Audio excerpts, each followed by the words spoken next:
Oh, very nearly, that went hard.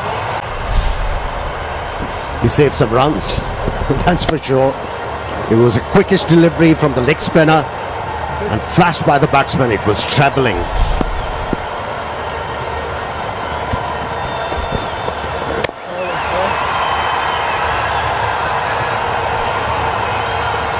That was a googly back into the pads, pushed out to deep mid wicket. Interesting, we talk about attention to detail. Dhananjaya De Silva feels that first slip for us when the spinners bowl for Sri Lanka. He should have been in there. He's a good catcher. Good spot, Vicky.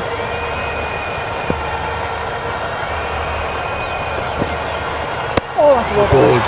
Very well bowled. This is the quality of what Wanindu Hasaranga brings into his play. He just manages to mix it up, talking about the wrong and now the leg break.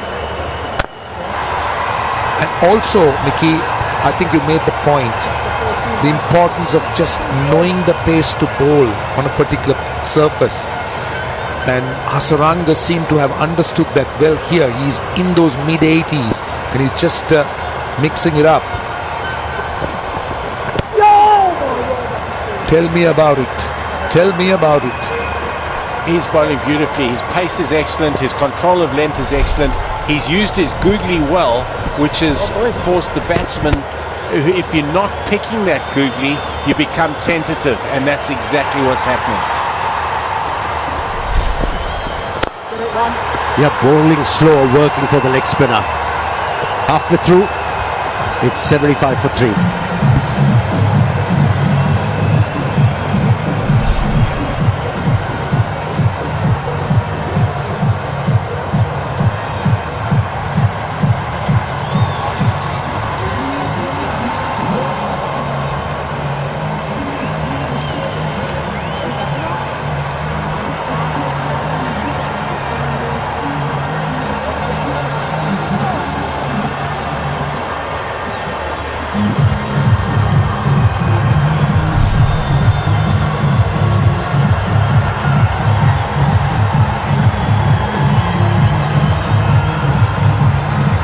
For 3 at the halfway stage.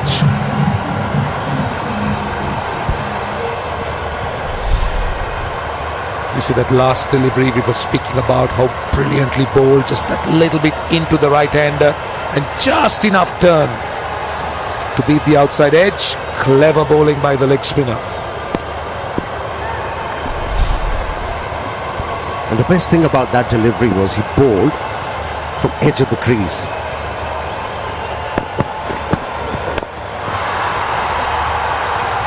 Tough times, tough little period for the double Viking.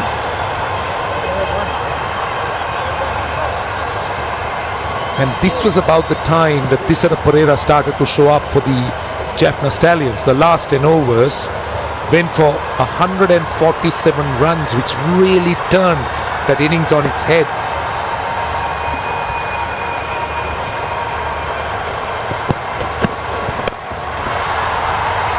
Nicely worked behind square leg. That was a fantastic innings, wasn't it, Darren? Worth taking a look. Look at the package. Look at some of these shots. I also think the batsmen who partnered him must get commendation as well. Perera played a captain's knock. His team was in a little bit of a crisis, coming in at number 7 and then playing shots all around the ground, playing to his strengths. 97 unbeaten he received, 7 sixes. You're right. De Silva has to be given credit. He gave enough confidence to the captain to actually go after the bowlers and pass 200. Great recovery. Helped along by some indifferent bowling, maybe plans which were not required at certain points in time, something that Viking will reflect upon.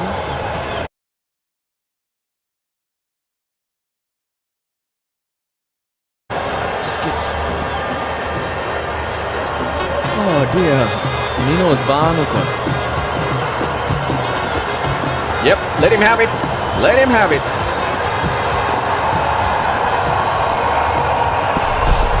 Thisara Perera, of course, actually trying to encourage the bowler, telling him to hold his nerve, not the fielder.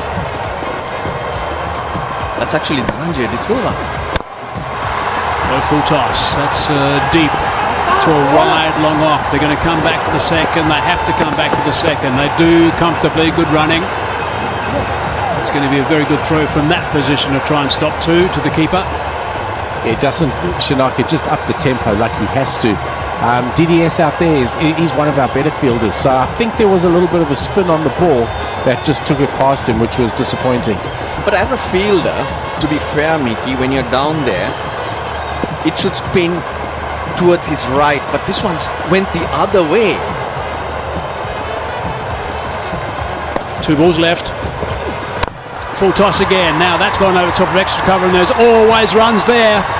That is a beautiful shot. That's a boundary region. Specifically for Dasan Shanaka, he loves it out there. He'll clear this, so his range from sort of a real square fine leg to extra covers where he wants to hit it. Right hands again through the ball, got the width which allowed him to hit it to the boundary for 4. My 11 circle champion shot. He's trying that angle, wide-ish Yorker. That's what the field is also set for. But as we all know, margin forever. Margin forever. You hardly have any. I like this. He's done it all tournament so far, Perera. Suddenly when he thinks the bowler perhaps hasn't got things right in his mind, or maybe there's a bit of buzzing going around between the ears, he just tries to calm things down a little bit, just tries to reset things a fraction. Important ball this, 16 runs from the over, get a boundary off this one, suddenly it's 20. Through the ball, well bowled. Was it Kata Babanura? Really well bowled. Took the pace off. Caught out at long on. Yep.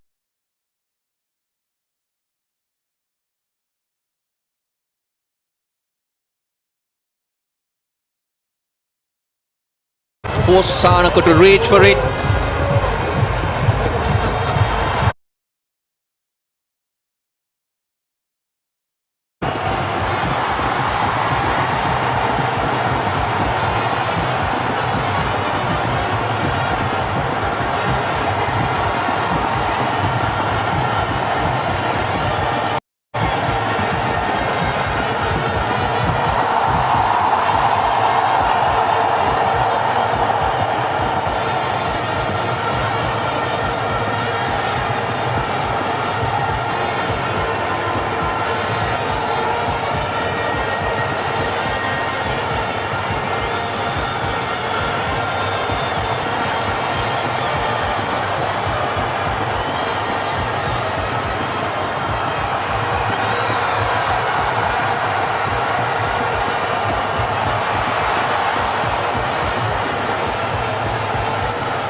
Full moon. There was a special moon this morning, actually. There was a beaver moon this morning at about 4 a.m.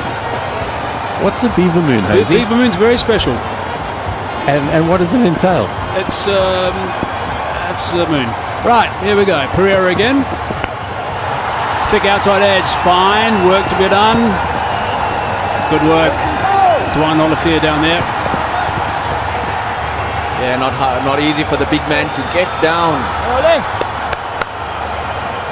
Pereira, he's got 2 overs. What a day he's had. With the bat leading this team, rotating his bowlers. Good from Binro Fernando. Running those fingers over, making Dasun Shanaka fetch it. And the catch. Good. Ranga judged it nicely. 4 overs, 2 for 41. Binro Fernando spell. Extra bounce. Splice, actually. I was interested in that catch. He was hovering underneath it, and then suddenly there's a bit of an ice cream cone. Watch the ice cream pop out. There it is. Stuck in by the chin. Relief from the bowler.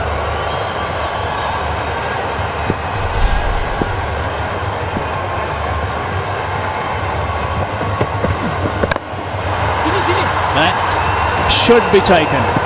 And it is taken. Well, you can't keep the skipper, Tisara Pereira, out of this game. He's been outstanding, Tisara Pereira. Unbelievable today. He's hit a hard length. He's bowled with a little bit of pace, and that's what you want to do. There we go. Hits that hard length. Hard length. Very good catch, running in by Usman Khan Shinwari. Not bad from Usman Khan Shinwari. It's always heartening to see fast bowlers put in such an effort. Olivier on the boundary line earlier, and now Usman Khan Shinwari. Lairu Madhushankar, he goes without troubling the scorers. The Viking, the Dambulla Viking, 144 for 7.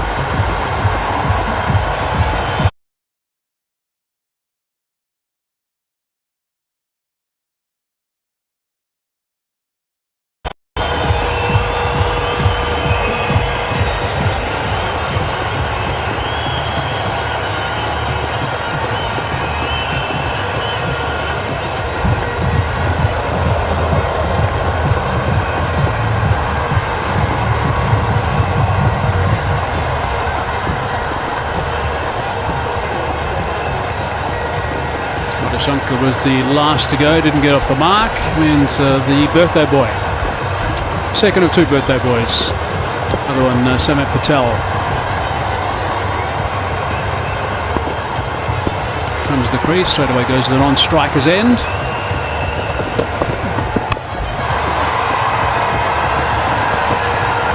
Olivier's got a strong arm, I wouldn't test that.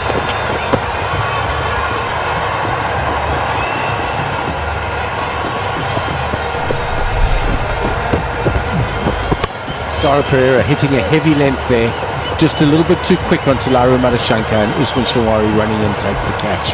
Well bowled there by Sara Pereira. That's the kind of pace and aggression you're looking for him as a genuine all-rounder in international cricket.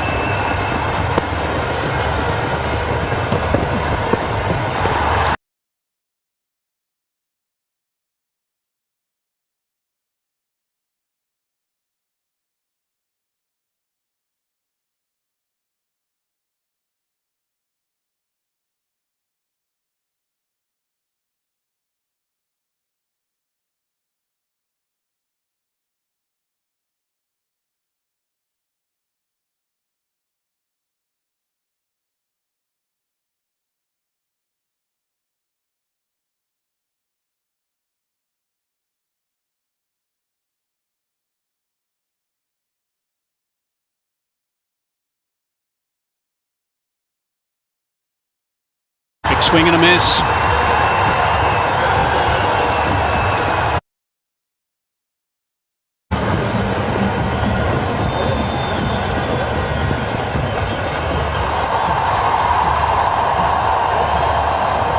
Doesn't matter what format you're playing, someone's got to kick in. Pereira did that with the bat. Unfortunately for the Dambulla Viking, no one did. Starts, but no one really kicking in. 45 for 7.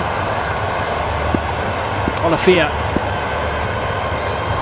One left.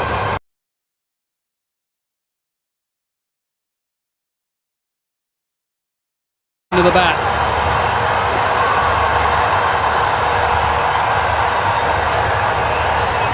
So it's a double header. Plenty of action again this afternoon, or this evening I should say, where we can add to that Cycle Incense Fair Play Award. Let's look at the points so far. The Kings are on top of that. Gladiators at number 2. KANDY Tuskers at 3.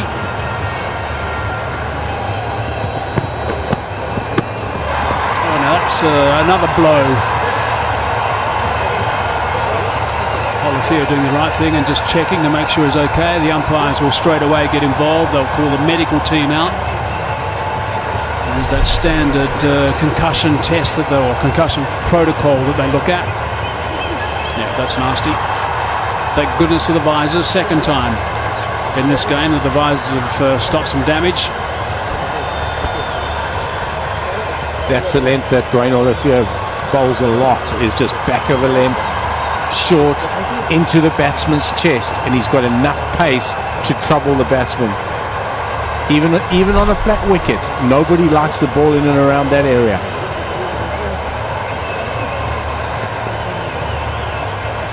rotated his bowler as well.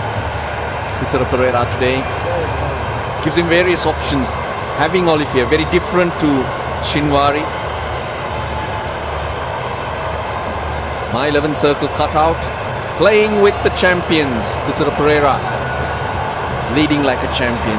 Bat and ball. Download that app from my11circle.com. Have some fun. So much cricket left in this tournament to get involved with. Another short delivery. End result is 3 dot balls so far. Yeah, he's troubling him around the chest area. He's just got a little bit too much pace here for Ramesh Mendes. This is our second game. Double-header today, double-header tomorrow as well. KANDY TURKERS versus the GALLE GLADIATORS. A couple of boys at the bottom of the table, desperate for 2 points. One of them. Yeah, great time for this game to come up for those two teams because they're searching for confidence. They're searching for a bit of rhythm. Now we're going to have to search for that ball because Ramesh Mendes has clubbed that. Flat 6.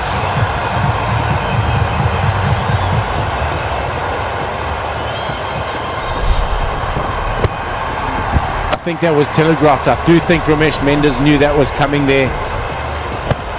A little bit of a slow ball into the wicket, and he knew it was coming. He was waiting on the back foot for it and hoisted it over square leg for 6.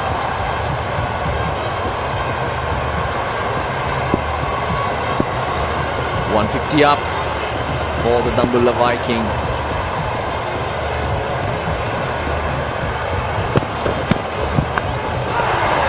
And there's a wicket off the glove.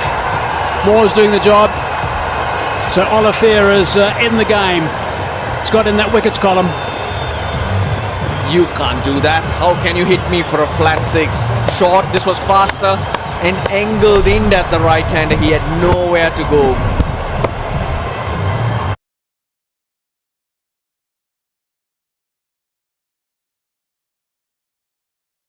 Tried to get it over the keeper but only ended up feathering it to Thomas.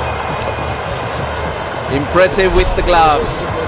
Ramesh Mendes, he made 10. The Dambulla Viking are now 151 for 8.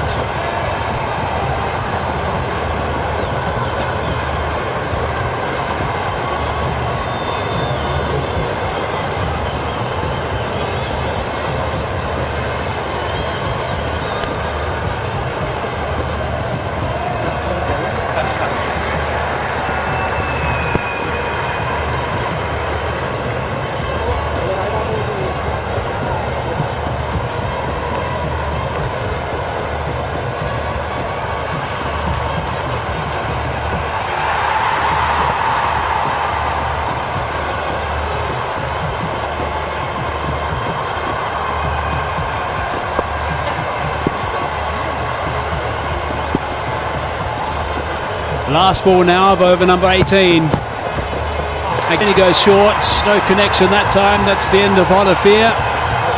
151 for 8.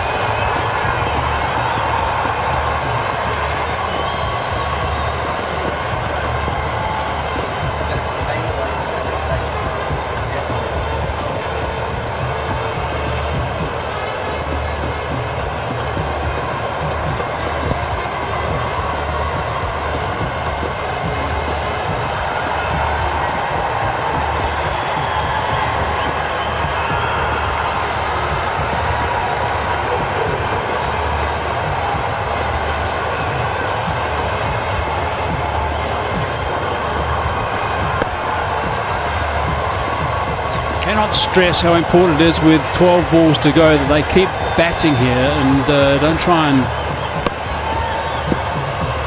get deeper in the negative stakes with their net run rate. Stellings, on the other hand, would just like to try and clean them up.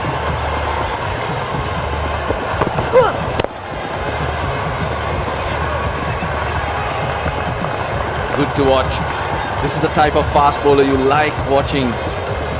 Charging in Shinwari. Very skiddy, isn't he, Mike?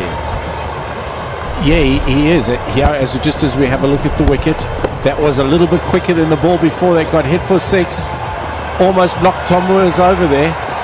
Cramped him for room and came through a chest. Very well bowled there by Dwayne Olympia. I think Moore's tripped.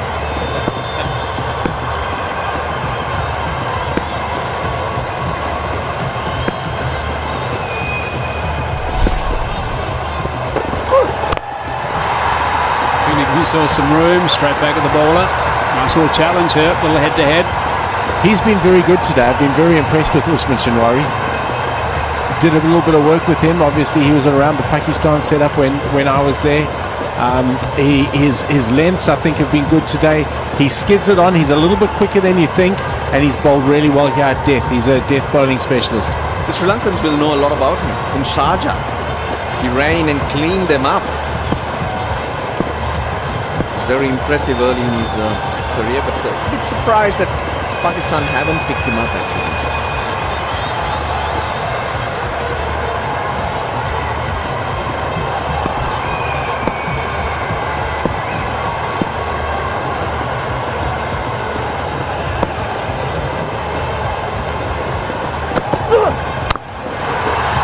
Only just reached it.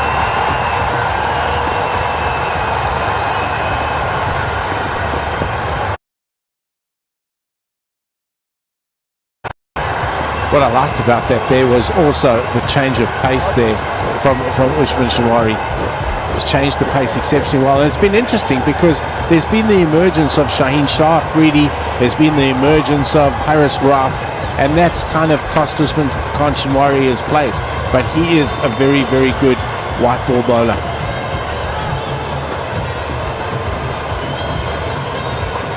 Malinda Pushpa Kumar didn't get a ball today. Actually, lots of first-class wickets for many years, Malinda Pushpa Kumar. He's followed him, hit it straight up in the air, or might be collision, no. That's always the keeper's if he's near, and generally the keeper gives it a loud shout. Perhaps he didn't on that occasion, but the end result was okay.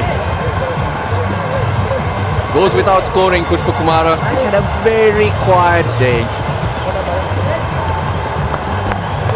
The umpires do want to have a look at that front foot, but he's wearing his pace, length. Oh dear. Perfect feet position, quick. Really good to watch. It's been a good performance from the Jaffna Stallions, fighting back from being in a deep hole from 4 for 36. Pushpa Kumar not. Tamil Vikings 152 for 9.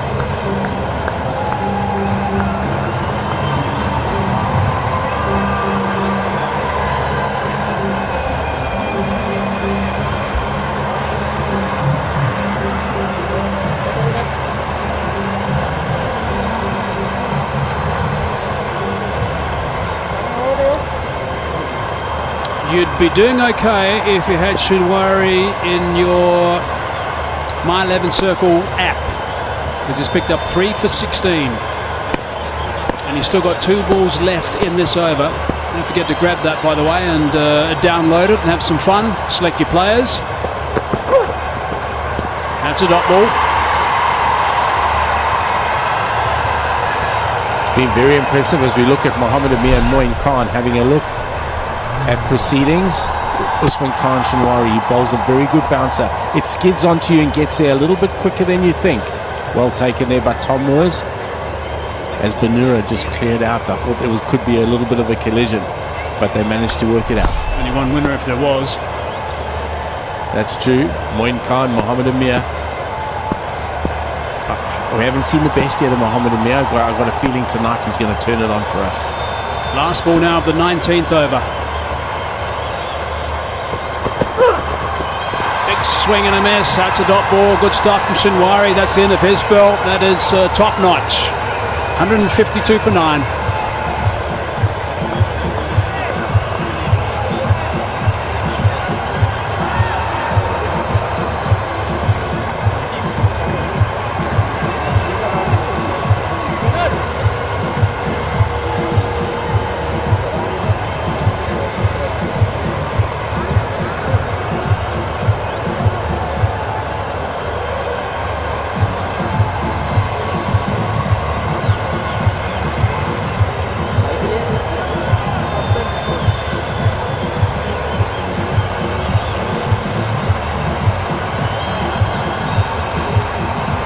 Imagine if you happen to watch the start of this game and suddenly you saw 4 wickets going down inside 5 overs, then you stuck around a bit longer and saw 5 wickets going down inside 9 overs, 5 for 64 with the Stallions.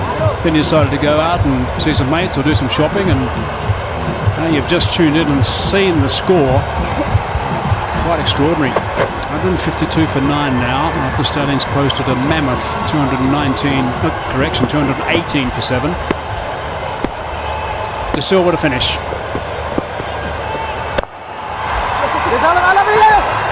Here's a mix-up. Here's a mix-up. It's going to be run out by 10 yards.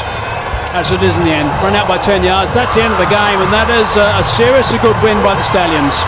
They have done superbly well after being in a great deal of trouble, and he was an absolute star. The captain, Tessara Pereira.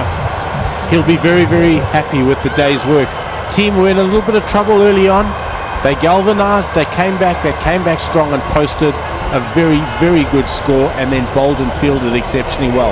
A very good day out for the Jaffna Stallions. You could say a bit of a wake-up call too for that top order, but it's come at the right time probably. Yeah, it has, Russ. I think it has. The key is now just to give it some stability and just let them go out there and play, because this has the makings of a very, very good team.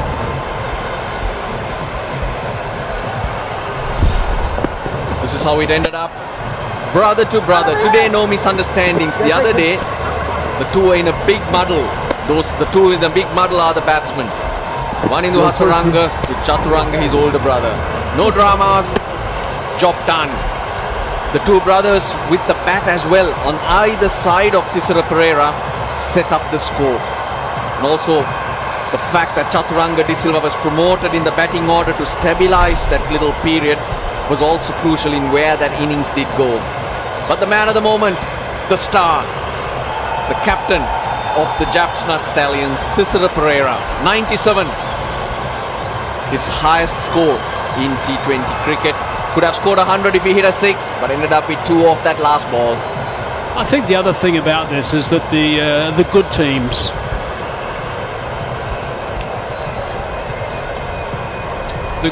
are the ones that get out of holes, and they were in a deep hole, the Jaffna Stallions.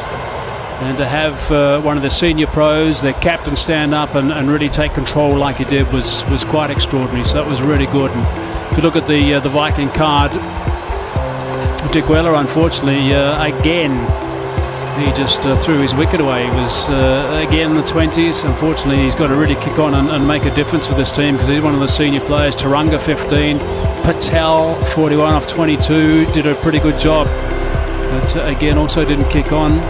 Chanaka 35 and Ali 21, so no one kicking on. That's the problem. That's the big difference between the two. And yes, obviously with the Stallions, there was no doubt the captain had to kick on to make a difference, but he did it. That's the important thing.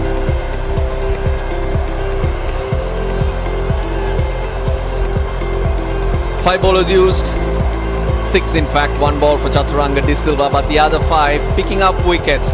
Usman Khan Shinwari, how impressive was he? 3 for 16. Tessara Pereira with a 2 for 23. Hasaranga was brilliant once again, 1 for 24. Binro Fernando and Oliveira, they went for a few, but they did their job.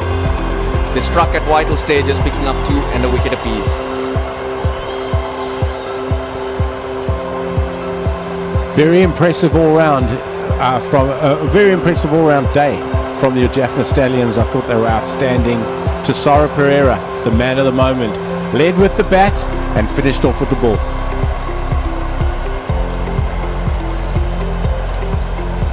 So So there is confirmation the Jaffna Stallions, they got up by 66 runs, so that is quite remarkable considering the trouble they are in. But well done to the skipper. He was head shoulders above the rest, and a really good performance by the Stallions. And they add to the points. 4 points now with that victory. Look at that net run rate as well. It's improved, so that's good. So they're the top of the table. The Colombo Kings were number 1. They've gone now to number 2. And the Viking at number 2. The net run rate is not great, so they're in a bit of a spot. So I've got to play.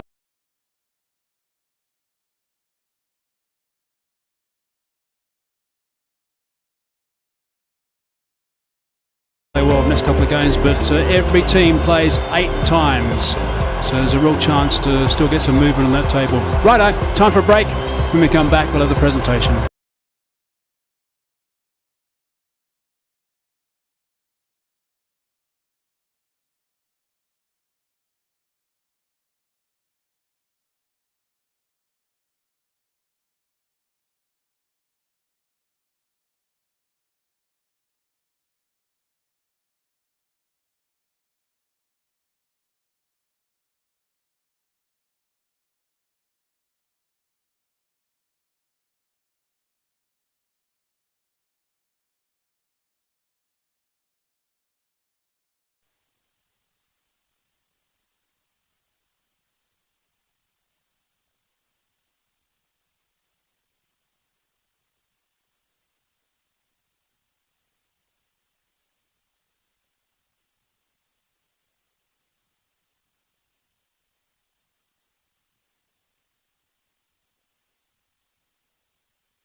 Well, it was a comprehensive win for the Jaffna Stallions, who virtually came from behind to record an absolutely magnificent win in this My 11 Circle LPL game between Jaffna Stallion and, of course, Dambulla Viking. To start off, we got to thank our sponsors. SLC would like to thank all sponsors of the My 11 Circle LPL, starting off with My 11 Circle, Cycle Agarbati, Red Bull, and Himani. Time now for me to talk to the captains, and I'll start off with Dasun Shanaka.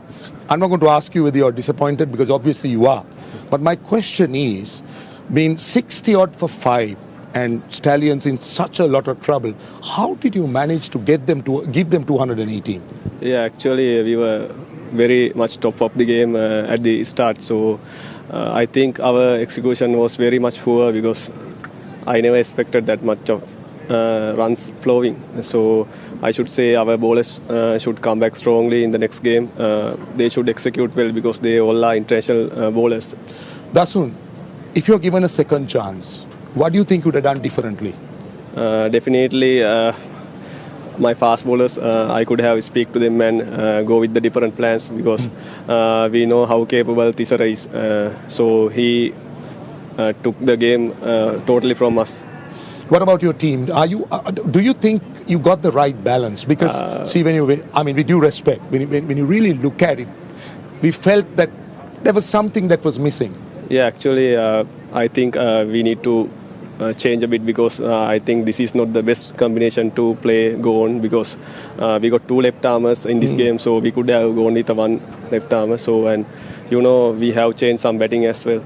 Bad luck today, but all the best. Yeah, thanks. Right, ladies and gentlemen, that's the losing captain. And now we got the winning captain. Look at him, he's smiling, because he's also the man of the match. Congratulations. Yeah, thank you very much. I'm always smiling. That's my style. Today it's special. Yeah, as an all-rounder, so I'm really proud of myself. And as a captain, I'm really happy with my team. Tisara, tell me, when you walked into bat, what was going through your head? So normally I never think about wicket fall, so I'm always back myself. So that's why end of the day I'm success. Happy with the surface? You liked it? Yeah, it's really good surface to bat and bowl both. So as a batting unit, so we didn't execute our plans sometimes. So but by the way, end result was really good for us. And other thing is, I have to thank my bowling unit, because they done really good job in this kind of wicket. So 200 mean in this kind of wicket, it's really easy to chase. Now I'm going to ask you a question. You tell me, what would have you done to Tisara Pereira if you were the captain, the way he batted? Always hitting. Now I'm getting matured, so that's why I'm really success these days. Good. All the best. We enjoyed your entertainment. Go well. Thank you very much. Right, ladies and gentlemen, that is our post-match presentation. Thank you.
Yeah, as a opening batsman, I just keep things simple. So as an opener, actually, my team and everyone expect me to like go there and have a good start and stuff. So first 6 overs is very important as an opening batsman. So I'll try to get like as much as runs to the board in the first 6 overs.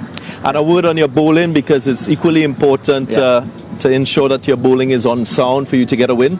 My bowling, yeah. The team's bowling. The team's bowling, yeah, for sure. So, of course, we missed Malinga. He couldn't make it to the tournament. But still, I feel like we have a good bowling attack. So, Mohammad Amir, Shahid Afridi, lots of experience. So, and we have few young bowlers. So, I'm sure they will do their best next few games. So, they just need just the time. Like, just after 8 months we are playing. So, I think they just need a few more games, and they will do for sure. Wishing you all the best today. Yeah, thank you. Okay, terrific. Nice to hear from him. Righto, I want to touch on something you were saying in the commentary box, and maybe you just touched on it very briefly.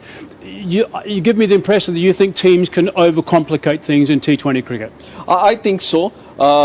There are these matchups, and also you're analysing so much of the opposition that you tend to go away from your strength. Now, the best example for me today was Lahiru Kumara in that first game. He went to that top of the off-stump line and length, his test match length, he picked up wickets. That's the way to go. I think that's your initial go-to, and then you adjust depending on what's happening in the game, the pitch, and also what the batsman is doing at that stage. So initially you got to go to yourself, trust yourself and what you do. So if you're a coach of both these sides, and you haven't got on the board yet when it comes to points, I mean, what is the most important thing for you to see from both your teams today? Going out there and expressing yourself. For the Tuskers, Kusal Pereira, I'd tell him, if you get your runs, we're halfway there.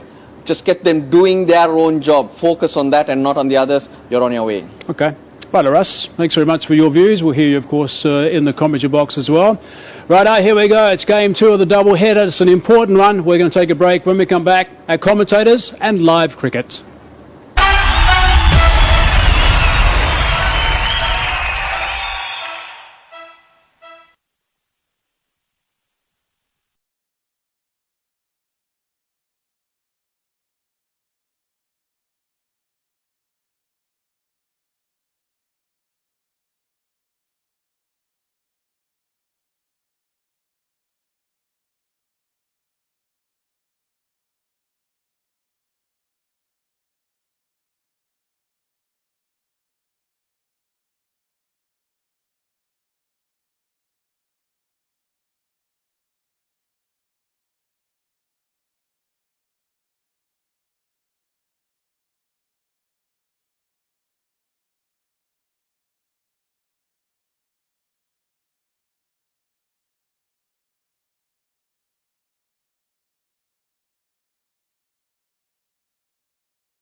Welcome to game number 6 in this My 11 Circle Lanka Premier League.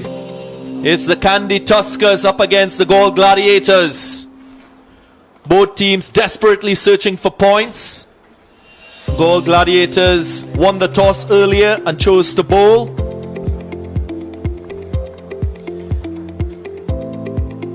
TURKERS making 2 changes to their team. Brendan Taylor, the international player from Zimbabwe, coming into the side, and Munaf Patel, Indian fast bowler, into their squad, obviously looking for a change, an improvement in their bowling and their batting. GALLE Gladiators as well making 2 changes, investing a lot in their spinners. Akila Dhananjaya in for Lakshan, and Lakshan Sandekan in for Fernando. So clearly they've seen something from the earlier game. We saw spinners playing a crucial part. Hasaranga was quite good. Samit Patel was amongst the wickets, and we will see how this encounter will end up. Good evening to Mickey Atta, Roshan Abasinghe.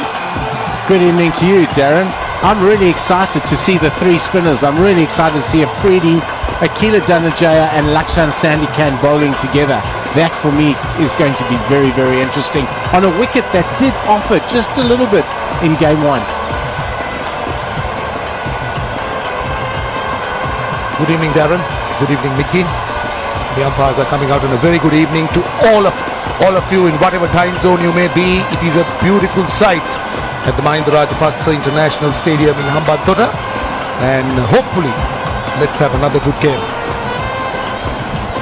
The other thing, just with that toss on having those 3 spinners, it was important they wanted to bowl in the better conditions before the actual juice settles, so those spinners can actually get a really good grip on the ball and get those good revs on it. Let's not discount the fact that seamers have a crucial part to play in this game as well. Found that there was a little bit of extra bounce if you're able to bowl cutters on the surface, take pace off the ball. Those sort of variations, in my estimation, will be crucial, not only for wicket taking but to restrict run scoring. But both teams will be looking towards getting 2 points. They've played 2 matches, and the TURKERS feel a little bit for them because they played to that super over in the first match, lost to the Colombo Kings, and then there was a truncated game where they narrowly missed out on a win, losing by 4 runs by the Duckwood Lewis Stern method. So they've played good cricket, but they've got nothing to show for it. That's right, Darren, and you can't afford to lose 3, because then you start questioning tactics, questioning combinations, questioning your own ability. It becomes tough. Sal Pereira, he is very crucial in this KANDY TURKERS batting lineup at the top of the innings. Had that big half century in the first match, which paved the way for 219 in that first innings of the first match. Out quite early in the second one, but it's a collective effort required, and all departments of the game must fire today. Manolo Gurbaz usually attacking at the top of the innings, and they would expect a very good start from these 2. Very excited. Akila Dhananjaya to bowl the first ball. They've clearly thought pace off the ball to Gurbaz and to Kusaljanit Pereira is the way to go. Yeah, and Akila Dhananjaya has a huge opportunity as he comes back with all the remodeling and all that, to me, to gain confidence than anything else, because I don't think he's lost his ability. It's about the confidence that he has to carry, because unfortunately called again. So let's try and see how this new action is, and whether he could come up with the same kind of challenges a batsman would face. Because he certainly seemed to have remodeled his action a lot. It's not subtle. I'm quite keen to see his average pace, his ability to turn the ball. That to me is crucial.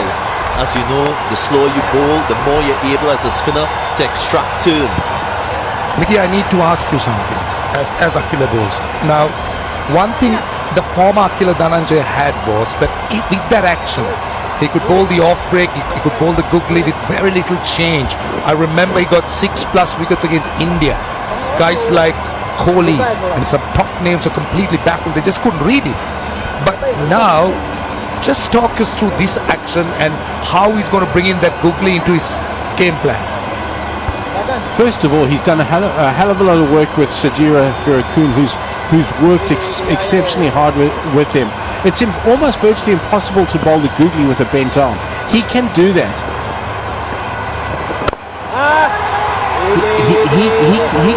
He's still got the leg spinner, he's still got the googly.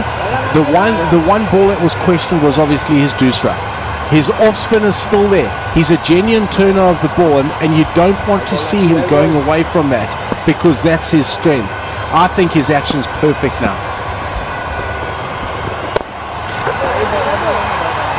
Nicely worked through the onside. I also believe when a bowler bursts onto the scene and someone as unorthodox like an Akila Dhananjaya, he will have immediate success because of the newness, the novelty in his action. But over time, with the amount of information being passed across teams work you out.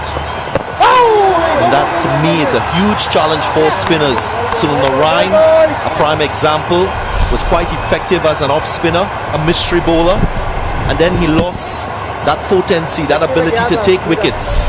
So it's a constant work in progress for spinners globally, especially in T20 cricket.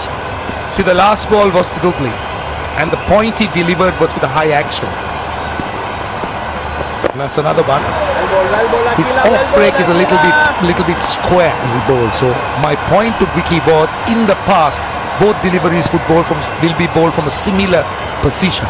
But you bowl the googly from a higher arm action anyway, and that's why it's impossible to bend that elbow on the googly.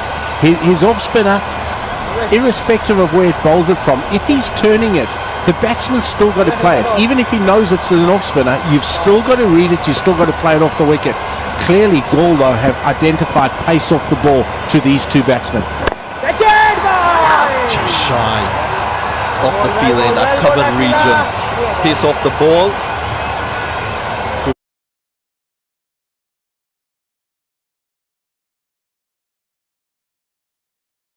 Going to be effective. One over gone through without loss.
That's a look at the two teams.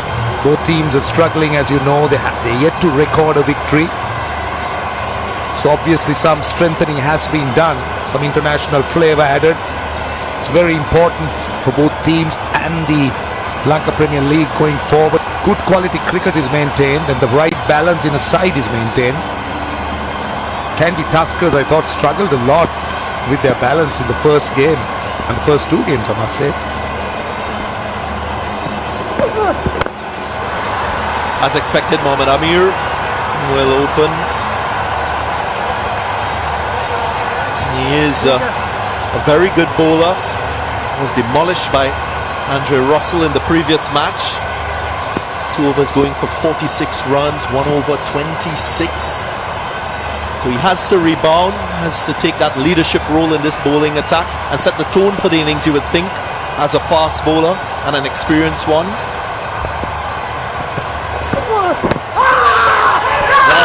Lot appeal. might be sliding down. There was a hint of swing.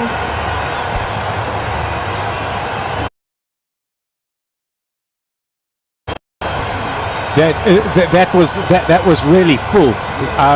The one thing I know, just to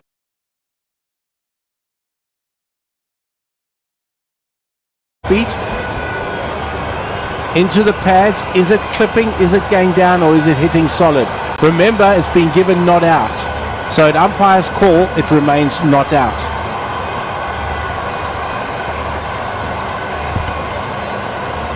Interesting to see the adjustment he's made at the last minute, the batsman Gurbaz, because obviously it's an indication of the trajectory of the ball. To left of screen, look at his head falling over as an opening batsman. That is something that you try to avoid all the time, because by your head moving to the offside, you lose your balance. And that's why he wasn't able to make contact with the ball. They wait for this decision to be made, and it's so crucial to pick up an early wicket in a T20 innings. Yeah, they're all waiting, and here it comes. The ball tracking comes.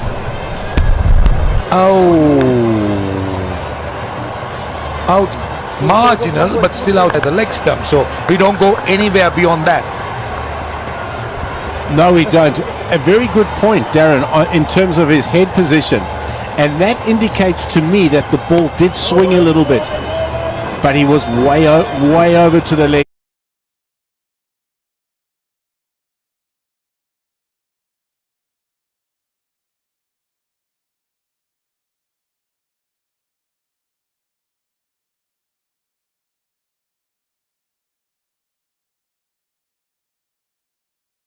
And with the swing, it is exaggerated.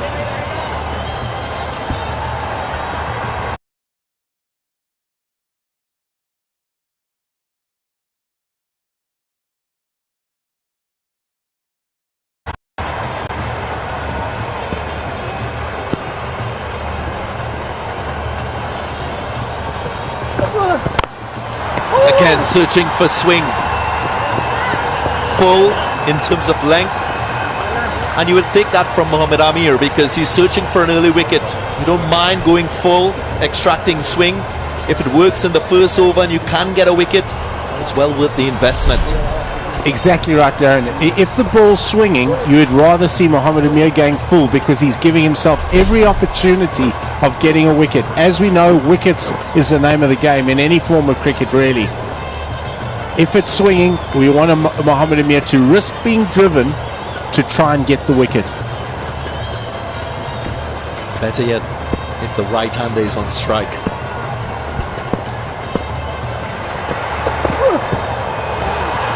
Play and a miss. Pressure building. In this format of the game, it's so crucial for players to hold their nerve, to be able to think clearly in high-pressure situation.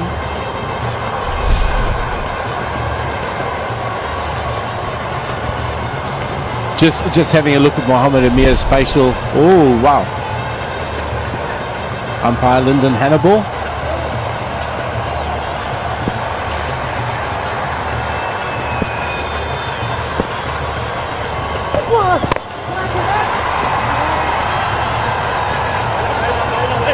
Nice and full again, allowing the ball to swing. Half stop there in cover. But this is when Mohammad Amir is at his best. Just looking at his facial expression, having spent a bit of time working with Mohammad Amir, he looks on tonight, he looks focused, and when he does that, he's very, very dangerous. Just to build on your point, I was out there doing the pitch report. He came up to me, he asked about the lengths which were most effective in that earlier game, so he is very much aware where he went wrong and looking for an improved performance. Gives himself room. Doesn't time it that well, but he will still get 4. That's a My 11 circle champion shot. Looking to take some pace off the ball. That's what he tried to do. It's 9 without loss, 2 overs completed.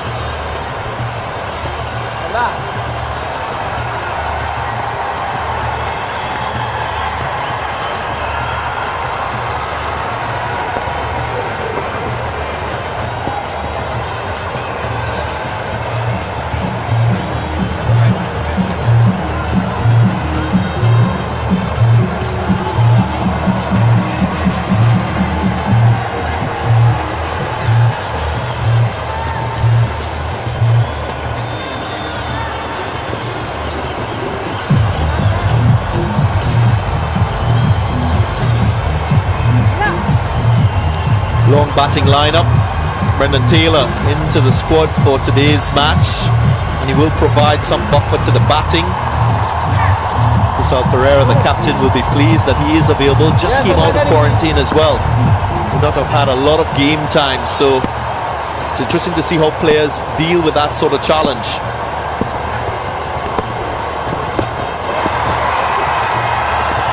Just angling down the leg side. Munaf Patel is also in the playing 11. So the full complement of available foreign players. So there's another look. This is how the over ended. He was looking to try and run his fingers over the ball, so looking to take some pace off it. The likes of Gurbaz can be very punishing. In length, he's onto it. Another big one. The slog sweep. That's just disappeared. Sailing over mid-wicket. Very good shot there by Gurbaz. We saw him employ that in the first game. He played the spin very well. His go-to shot being the sweep. He hits it very, very well.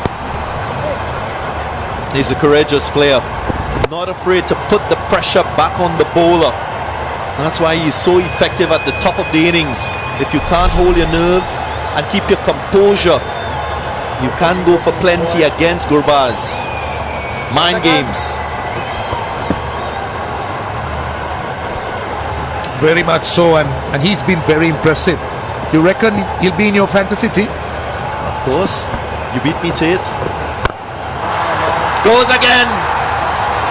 Ball flies over the deep mid-wicket region, and he gets a 6. Another one. Hashan Tilakaratne, well, he'll be a little bit relieved because they'll consider themselves, we spoke about it, after the super over the first game, and they've been having the rough end of the stick. So they just want to make sure that they get everything right here. KANDY TURKERS. Should be taken. Miscued shot. Going for a third time for that boundary. And they strike. Goal Gladiators getting the prize wicket of Gurbaz.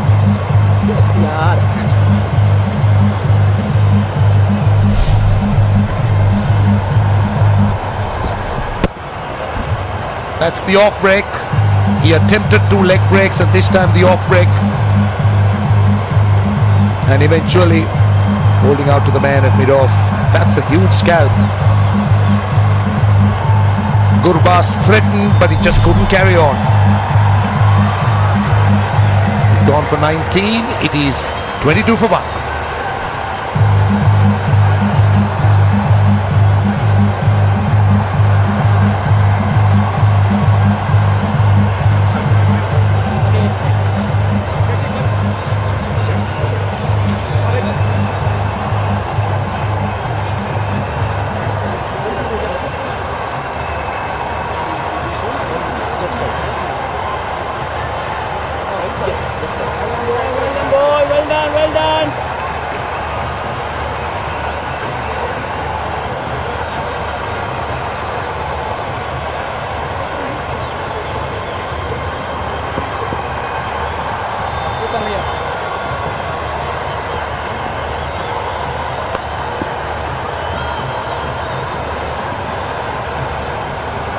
Kusal Mendes, handy batsman, good solid strike rate for a number 3 player. 1050s, mess of 79. He will want to produce another fine innings. Finds a gap. As we've often seen with Kusal Pereira, he's strong, square off the wicket, quick to pounce on anything short. And he also had width, so he made himself a little bit of room, just backed away a little bit. Full use of it. Yeah, it should have been stopped there, should have been fielded. I'm not sure who that was it anyone for deep? Should have been fielded, but you don't want to be giving Kusal Janath Pereira any width, because then, whether it's short or full, that's coming straight into his area. This time he finds the fielder. Luckily for Akila Dayananjaya, finishes the over with a dot. It's 26 for 1.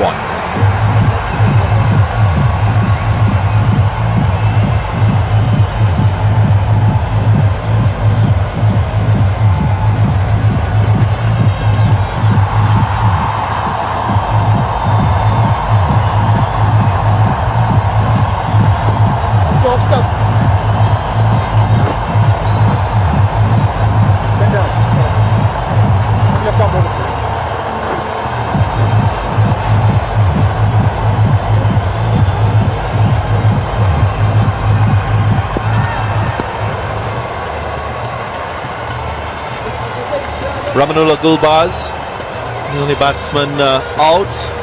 Played a cameo, 19 from 10 deliveries, and you should have had him in your My 11 Circle fantasy team. Remember, go to the website www.my11 and pick your team. Both Gurbaz and Kusal Pereira should have been in your team. They've been quite good with the bat in the tournament so far.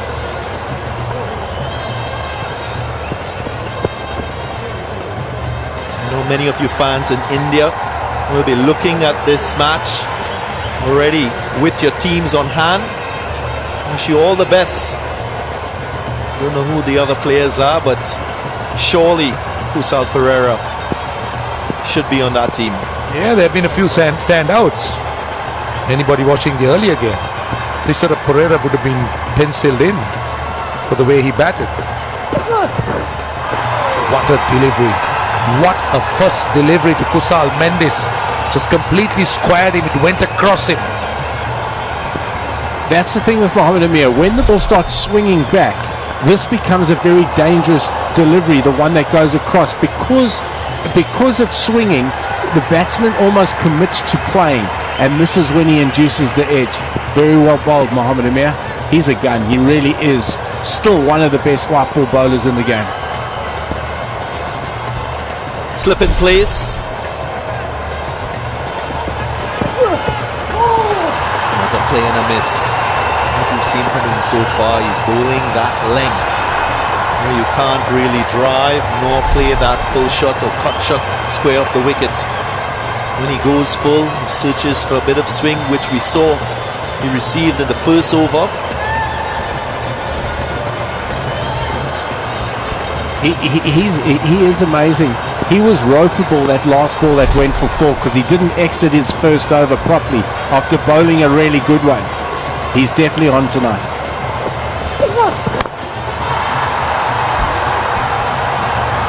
It's been a real examination by Mohamed Amir. Not just Kusal Mendes, but generally he's been, as Mickey said, on the money. 2 sixes for Gulbaz. Slug sweep, then a pull through the deep mid-wicket region, attempting a third. Should have taken a single, offered the strike to his captain. Oh, yeah, we were just talking about that, Darren. Yeah, when's enough? He could have had 13 off 3 and got a left-hander on strike, who cut his first ball for 4 by the way, after that.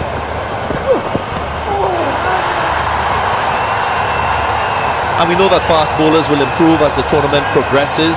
Previous matches is a misalignment with captains and bowlers, both not being on the same plane in terms of strategy. That's so crucial in T20 cricket, to have the right feels for the length that you're going to bowl as a fast bowler. So far so good. Shahid Afridi back in Mohamed Amir, having that slip in place, prompting to him bowl in that corridor of uncertainty. They've clearly, the GALLE Gladiators have clearly gone away and done their homework here. They look far better prepared, and you know, they came in, they didn't know the grounds, they didn't know the tournament really, didn't know the players. They've done their homework here. I like the combination with the 3 quicks and the 3 spinners.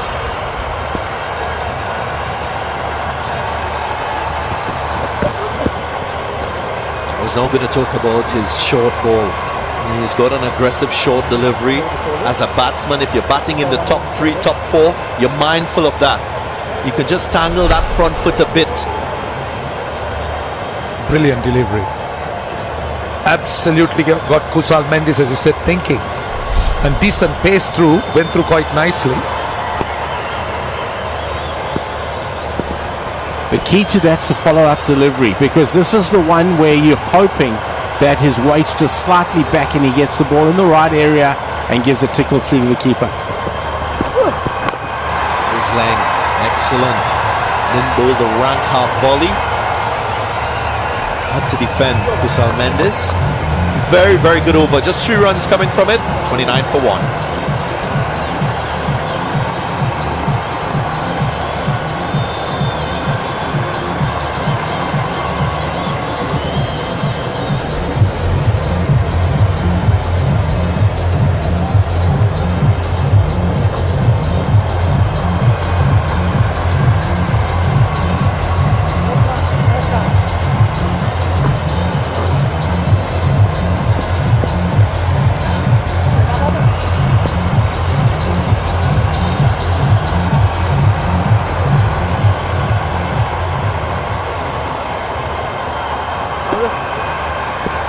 29 for 1.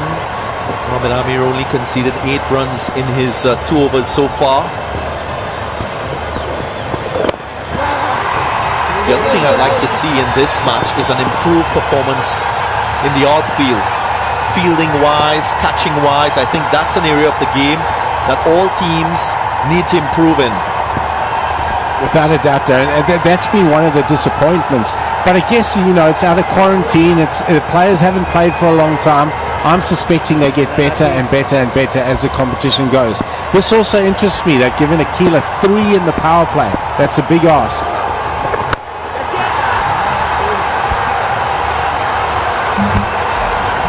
Tucked away. Can't be short to Kusal Pereira. He's so quick to pick length. Doesn't really sit on his back foot, but that's what makes him so good a player square off the wicket. That's why I say it's such a hard ask for a spinner to go 3 in the power play. It really is. It also depends on how they want to use Akila Dhananjay, whether he's an attacking option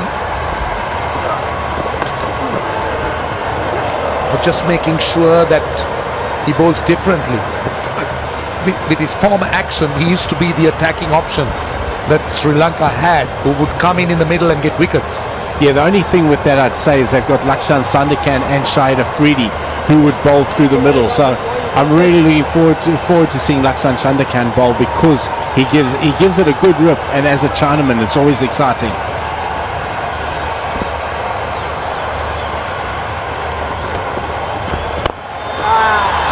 Use of the feet, miscued. Very, very lucky and fortunate. Went into the gap. Kusal Mendes will take it nonetheless.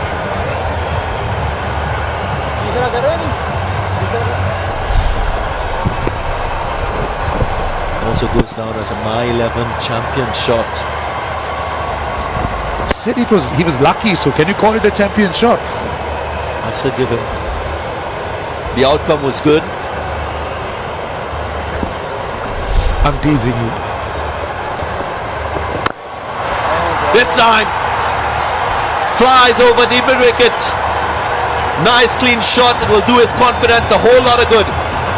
That went a long way. I think at least another 20 yards over the boundary. That went the distance. Goodness, he's extremely strong with that slog sweep and scores a lot of runs in that area. And the good thing is, most of those shots are clean.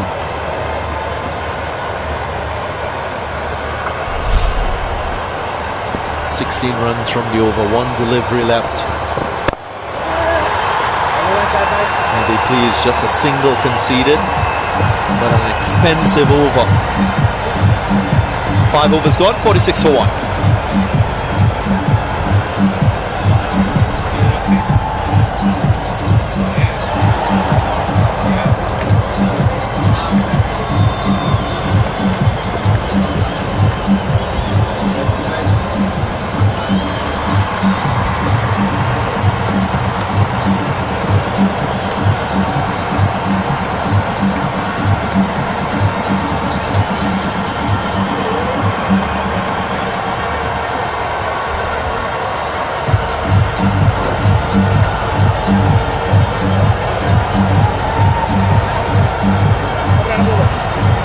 So a quick look at our broadcast partners throughout the cricketing globe. This is going all over the place. Sony, India, Bangladesh, Maldives, Afghanistan, of course, Nepal, PCV and Geo in Pakistan, ITN obviously in Sri Lanka. Then it goes to Sky in the UK, Sky New Zealand as well. And also we've got our digital partners all over the place. Sportsmax throughout the Caribbean, Willow TV in the USA. That's crisp. That's a good way to start the over as well.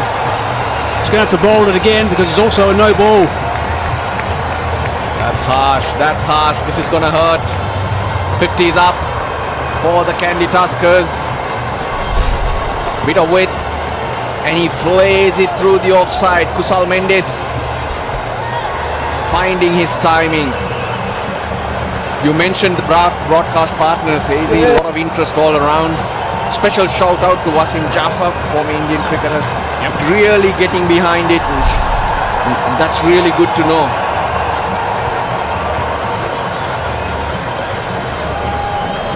Oh, there we go. There's one of the sponsors involved, Kome rice crackers. We've got some in the back of the commentary box as well. Very nice. Now he's chased that, and it might be a wide. Shiraz hadn't started well. First two balls of this spell haven't registered. Still a free hit, intact.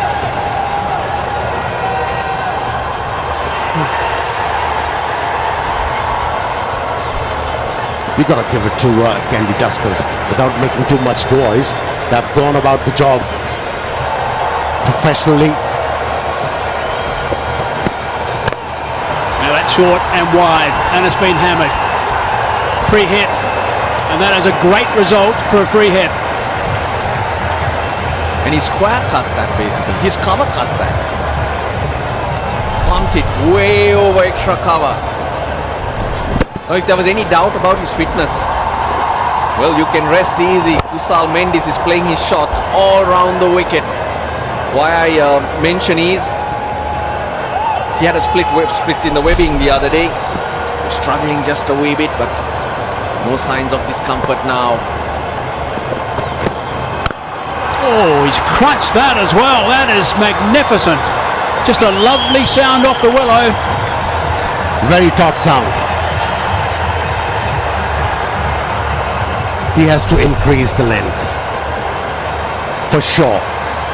If he keeps on bowling this length, Shiraz is going to be punished.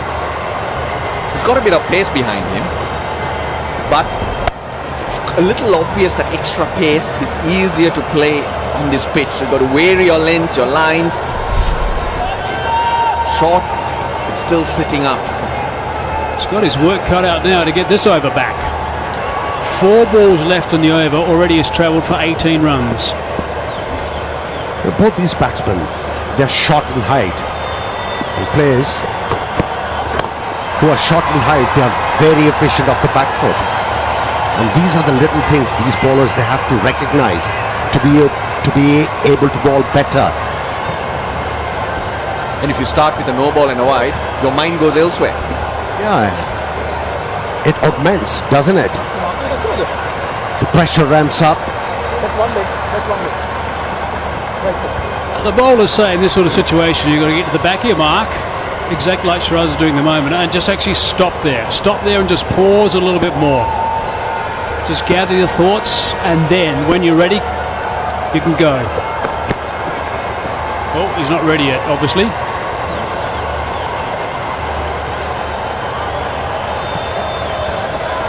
Let's have a look and see what the backing up was like. That's okay. These are the shots that have been played. There's the free hit that went for 6. That was well in front of square on the leg side, went for 6 as well. Skipper's a little concerned. He's got to stay calm. Halfway through the over, 19 runs from it. Strong drive. Should be able to come back for 2. They will. That's the type of efforts the Galle Gladiators do need to claw themselves back in, lift their fielding, lift the energy levels, and it rubs off. Going on to the bat nicely, cooler in the evening.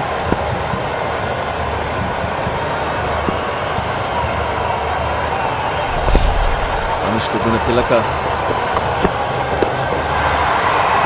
That'll bruise. Inside of the thigh.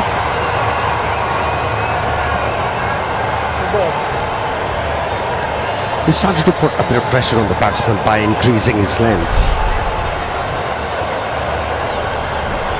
Just back of the length. A bit of shape away from the left-handed batsman. Like you said, Hazy, I think he's thinking now. Pereira winded. Needs a breather, getting his thoughts and his breath. 1 ball away from completing the power play, by the way, which is pretty much bang on the average power play total. Yeah, each time they bat first, the Kandy Tuskers seem to be racing away. They made 69 against the Colombo Kings, and now they're 67 for 1 with 1 ball to go.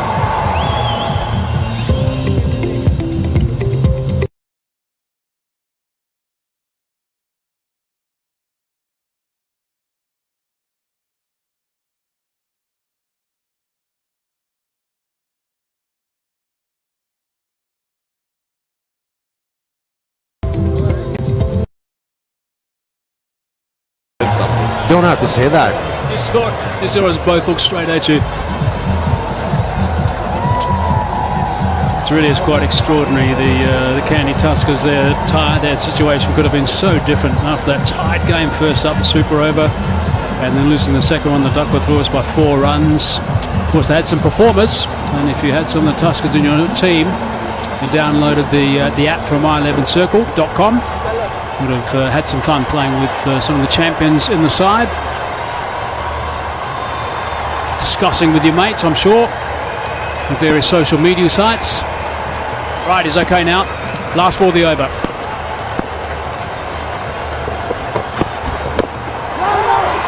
Tidy line. 20 runs, correction, 21 runs from the over though. 6 gone, 67 for 1.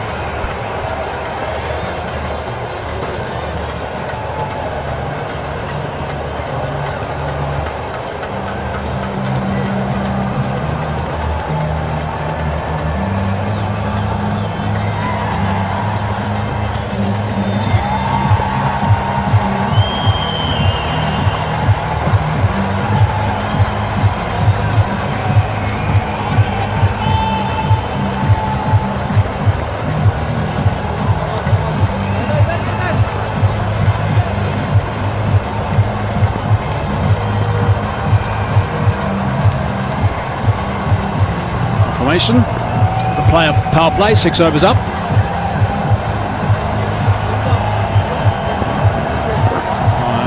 Ravi Kotahachi.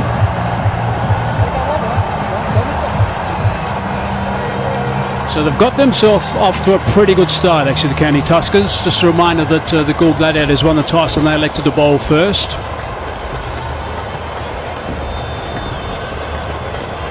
Afridi into the attack. One of the 3 spinners they've got in their lineup in this match. So things went according to plan for them with the toss. The ball is dry now. I guess it would have been a bit of a challenge if they had to bowl second in this game with 3 spinners.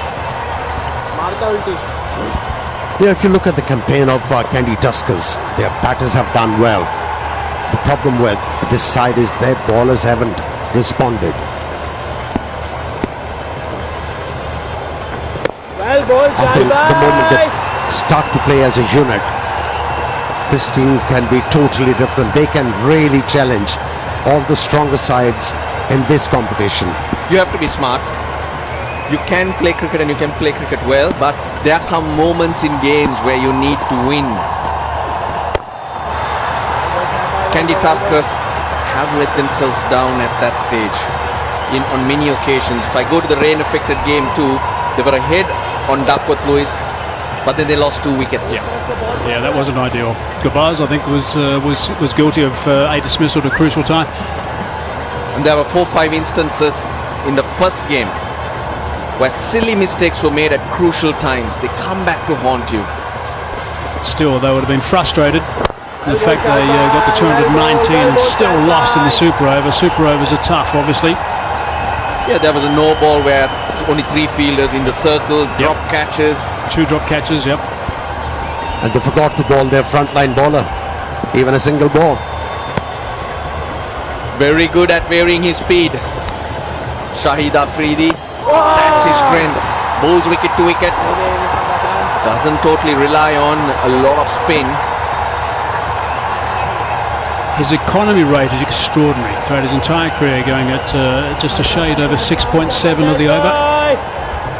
But he does have that variation. And let's look at some of the lengths as well of the various speeds. A couple of red balls, one short, one bit fuller. Come on! The quicker ones, short single. He was quite grumpy the other night, Afridi, when he was bowling. He won't be too impressed with that overthrow either, I would imagine. was a direct hit. They end up being a lot closer than you think. Lyndon Hannibals has gone upstairs to Prageet Rambukwal, the third umpire. There's not too much excitement from the GALLE Gladiators, but better to be safe than sorry. Not much of a stretch from the arm of the Tusker batsman, which shows how comfortable he thought it was going to be. Jeez, he's weighing 72 for 1 after 7.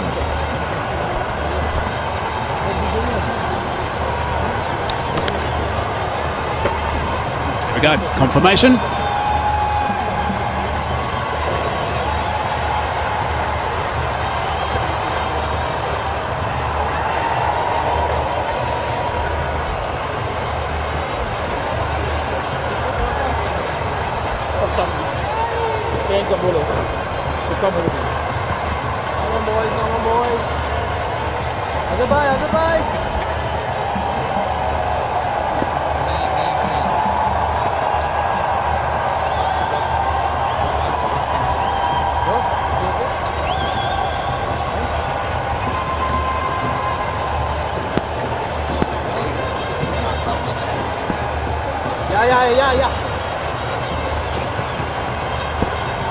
Pereira, Mendes, the two guys that are doing the job at the moment. Brendan Taylor gets a run today. He's due to come in next. Lakshan Sandakan, the new bowler. Well, Roshan Abesingh, he loves a chat. Here he is. To you, Mr. Abbas Muni. Hi. How are you? They're putting it off right Don't worry. now. Let me first ask you, how do you see the LPL happening now? How is it going? It's unbelievable what we pulled through. It's like, you know, till absolute last minute you realize we were happening, not happening, quarantine, so many, not so many, but I mean, it just, till the time we landed here, saw the first goal happening, I never believed it actually going to happen in this situation, but it's like awesome, man. So what really made you invest in this, to buy into the KANDY Tuskers? I mean, surprising question, because it's a wow opportunity. If we get an opportunity like this, we're surely not going to miss. So, you know, it was more like, wow, let's just pick it up before anybody else grabs it.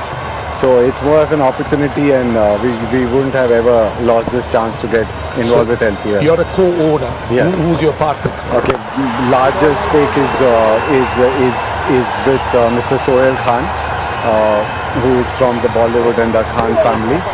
So major stake is with Mr. Khan, and obviously he wants to come and, you know, enjoy this whole scenario, but this whole quarantine situation is just holding him back, you know.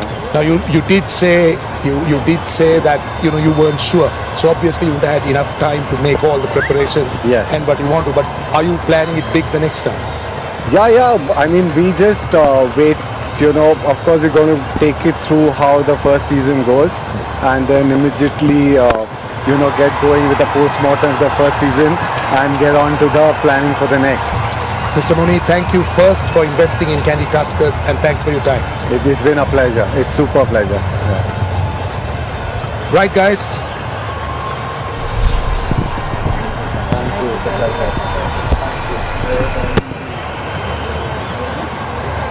Bill. Lovely drive, 4 runs, nicely played by Pereira. This time he just rocks on the back foot. There's a sweeper in play. Just the single. He's got a bit of an issue with his thigh, Pereira, where he got that hit, so he didn't want to come back for the second. He started to cut loose. Kusal seems like he's got his bearing. Started to trust the pitch. He's backing himself to play his strokes now. Worries for GALLE Gladiators. Single. So 13 runs from that first over from Sandakan. 85 for 1.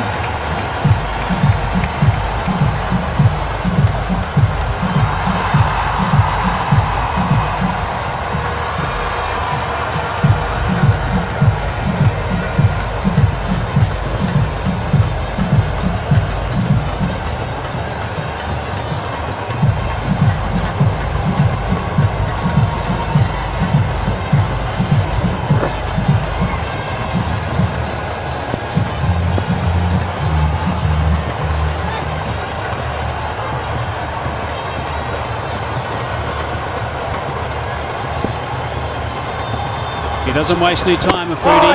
Likes to get through those overs nice and quickly. Likes to apply some extra pressure and try and spin through overs in the middle if he can, with he and a spinner at the other end. He'll be desperate to pick up a wicket here, because this partnership is looking very threatening. 200s once again on the cards. Extra bounce. 180, 190 is par. The dew coming in, that's been the trend, and bowlers tend to struggle later. The GALLE Gladiators do have a strong batting lineup too, so they shouldn't drop their heads, keep chipping away and focus on damage control.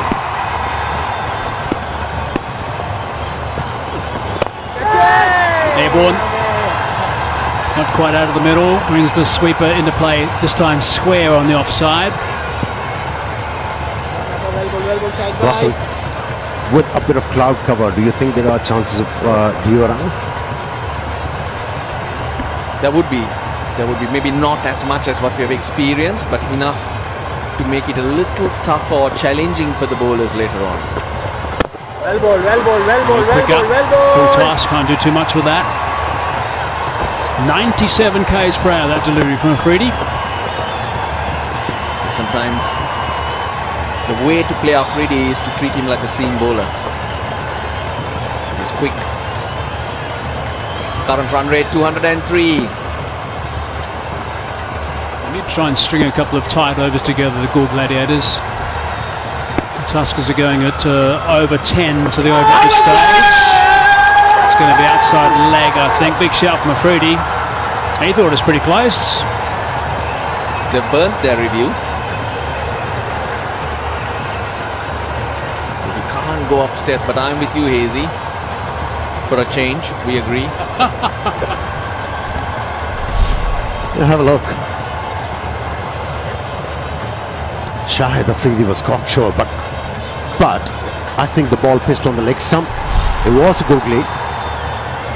Hit him in front, back leg. Did it nick the front leg?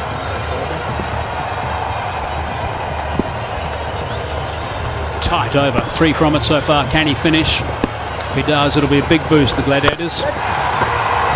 Smashed on the leg side for 4. That's the boundary the Tuskers were looking for. 7 from it, 92 for 1.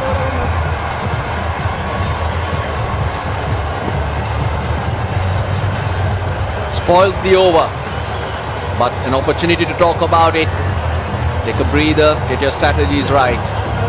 It's time for the strategic timeout.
Righto, that's the end of the strategic timeout. 9 overs gone, 92 for 1 it is. Here's a look at that LBW shout a little bit earlier that Afridi was so excited about. Just pitching outside the line of leg stump. So therefore we needn't look at it any further. It's got to pitch in line with the stumps. But it was a pretty tight over. Just got a boundary off the last ball. Sweeping again. And they brought the sweep out quite a bit today, these two. Partnership now is worth 71 off 41 deliveries. And as the tournament goes on, Hazy, you'll see that more batsmen will come out with the broom rather than the bat. Spin will come into it, and the sweep is going to be a very effective shot. Yeah, Mendes has employed it quite efficiently. He has scored plenty of runs in Lanka Premier League so far.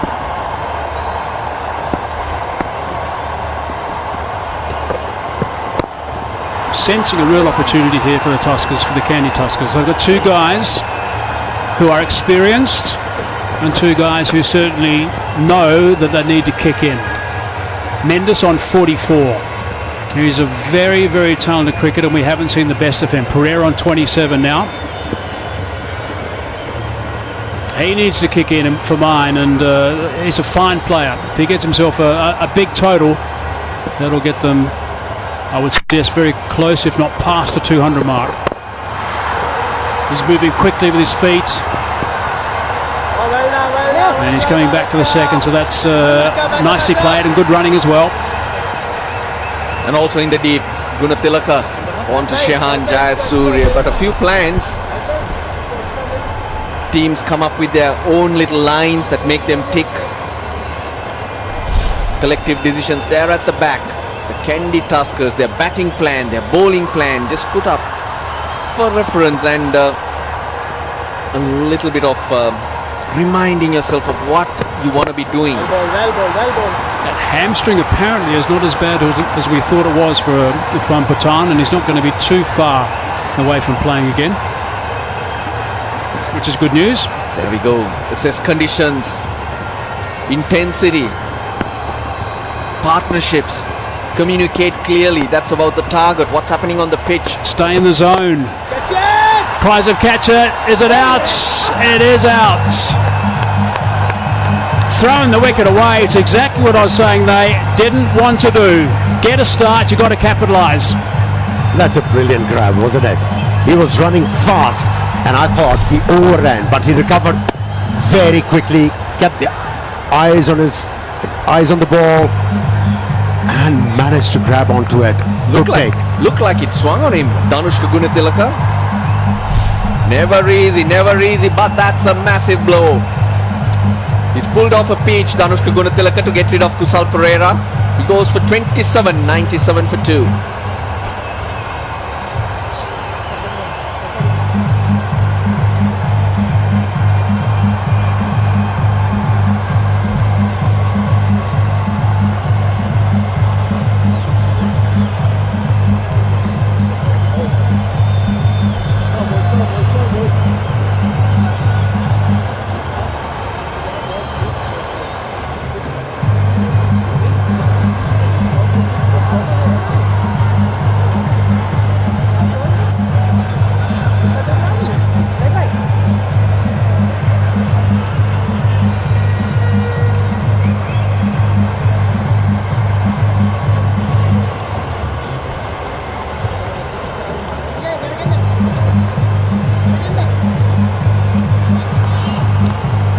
So lost their second, so now it's Brendan Taylor who walks the middle. Now Brendan Taylor is not one of those guys who arrives at the crease straight away and blasts.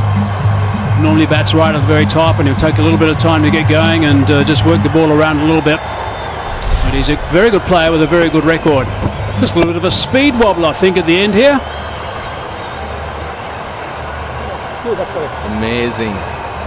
Amazing catch. You can't practice those. There we go. I just thought it did swing on Danushka Gunatilaka.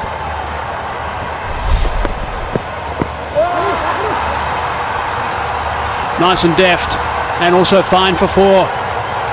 Off the mark with a boundary. So 9 runs off the over, but also a wicket. 10 overs gone, halfway, 101 for 2.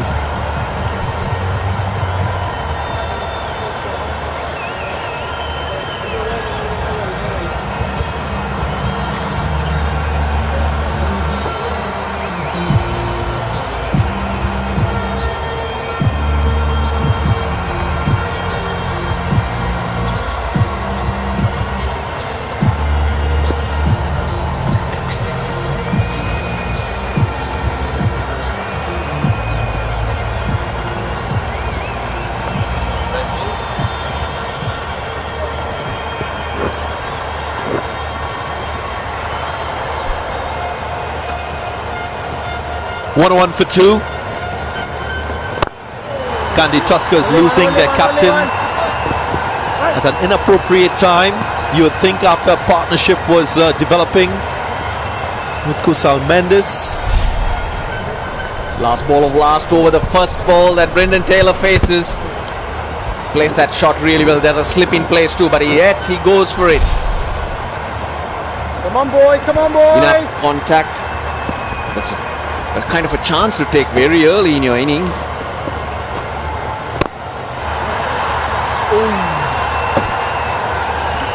He's been playing a bit of cricket, been at the PSL, arrived late in the country and available to play today.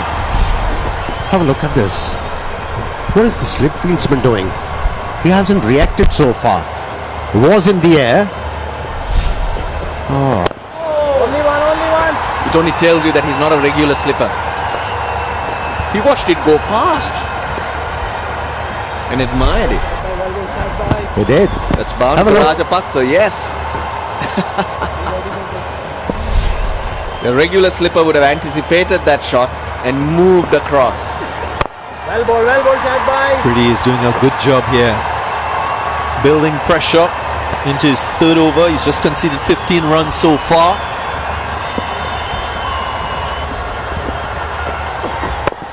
He needs to pick up a wicket here. And if he manages to send Mendes back, there'll be a huge contribution. Because at the moment, he's looking $1 million. Was that bowled at about 140? Rushed down to Taylor. Single taken. Just 3 runs. Make that 4 from the over. 105 for 2.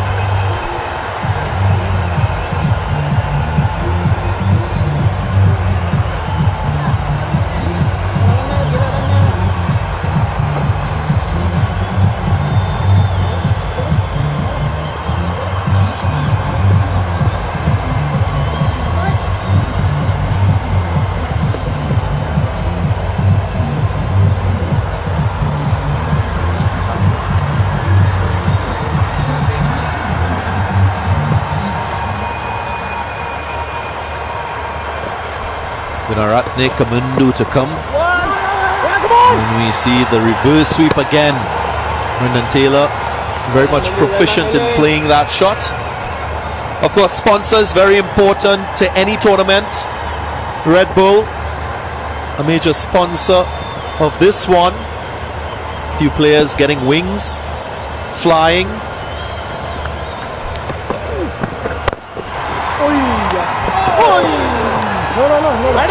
Kusal Mendes on the cusp of another half century in T20 cricket. Geez, so much confusion out there. Brilliantly picked up by Afridi on the volley. Has a go at the bowler's end. Direct hit. Brendan Taylor is gone. No one backing up, but a fielder in the deep and no single taken. Mendes is on 49 off 29. Gone. This time straight to Afridi. He makes it look so simple. Back-to-back wickets. A second for Lakshan Sandakan. Regaining territory. Galle Gladiators. They needed a couple of wickets, and the set batsman wicket, they have managed to do so. They are back into this game. Through the left arm wrist spinner, Sandakan. He's done a good job. He's batted well though, but out at the wrong time for his team. 49. KANDY TURKERS 106 for 3.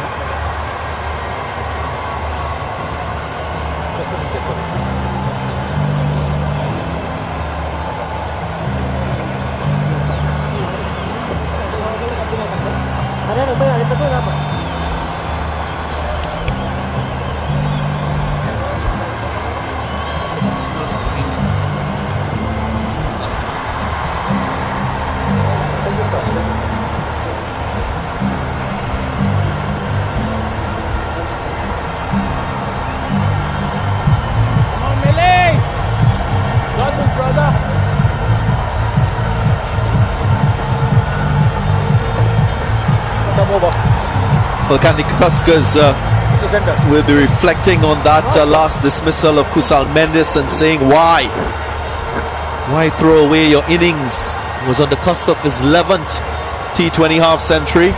Well, here's a finer point that I'll tell you. Maybe that overthrow should have been taken, an extra effort put in to cross ends. Coming to Mendes, didn't read that at all. The last thing a team wants is when they're going really well to lose both batsmen who are in. Come on boy, we got this! Impressive smell. Has really bowled well. He's been hitting the right areas consistently. Once again, a good delivery.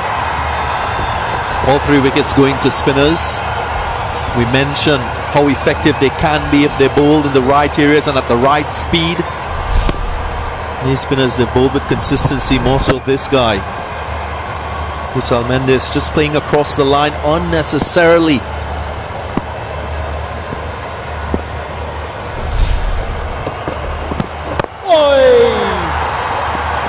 Come on, batting in! For once, that slot speed didn't work for Kusal Mendes. After 12, it's 109 for 3.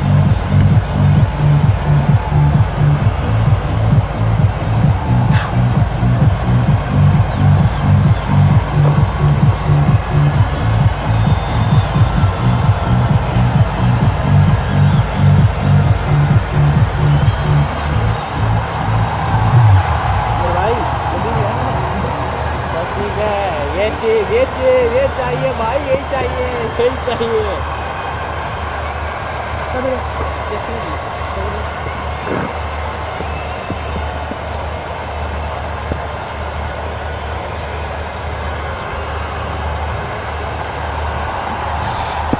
10 runs from here on in will get them to 189. KANDY Tuskers. Only one. Afridi gonna bowl out. None for 16 at the moment. This is his 4th over. But he's put the strangle on. Can Brendan Taylor be a champion? Of course, we hope that you've picked your 11 champions on the My 11 Circle app. Your fantasy team for today. We hope that you score many points. Kusal Pereira would have earned himself a couple. So too Kusal Mendes. Sweetly timed. Finds the gap. And that will be a My 11 Circle champion shot. He played this one with consummate ease. Brendan Taylor. An authentic cover drive. Just stayed on the leg stump. Created that room for himself to hit the ball into the gap. He's not rusty, Brendan Taylor. In the air.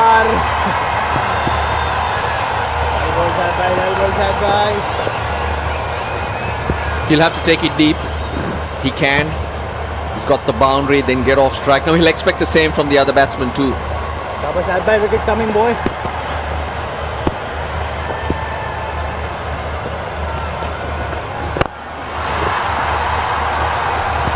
Slower, flighted to the left-hander. I'm sure Shahid Afridi will fancy himself bowling to the right-hander. He often slides the ball in with the angle. Brings LBW into play, taking the arms away from the right-hander as well. And that right-hander is Brendan Taylor. His wicket here will really put the skids on the KANDY Tuskers innings. Catch it! Inside out he goes on the bounce. Come on! Shahan Jayasuriya. He's not happy because he thought he could have attacked that ball and try and make that into a catch. There was a chance to cut the angle.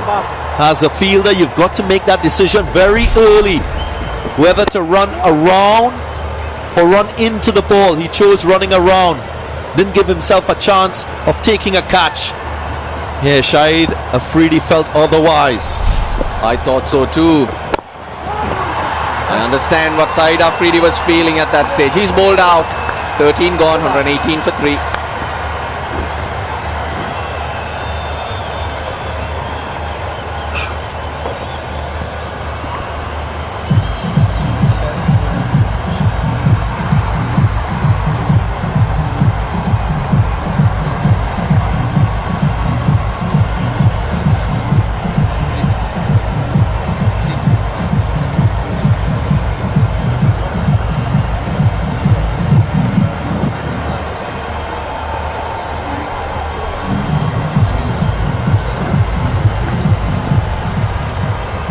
on, Kanda.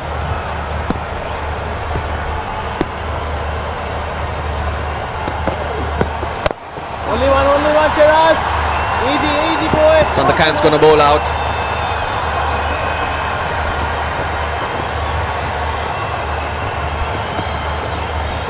My 11 circle MVP of the tournament. Ramanolo Gurbaz at the top. He had a cameo today. Should have sustained his innings. Russell, Kusal Pereira, Gunaratne and Dinesh Chandimal on that list. This time he gets the result. Reverse sweep with power, with placement. And with ease. Not a lot of fuss about that stroke, but the result was sweet. My circle 11 champion shot from Brendan Taylor once again. Deflects it, hammers it.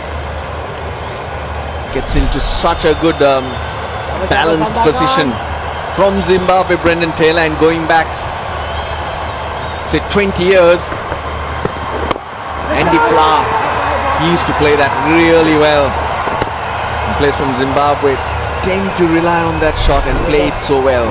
It puts bowlers off. It's tough for a captain to set a field when you're playing it this well.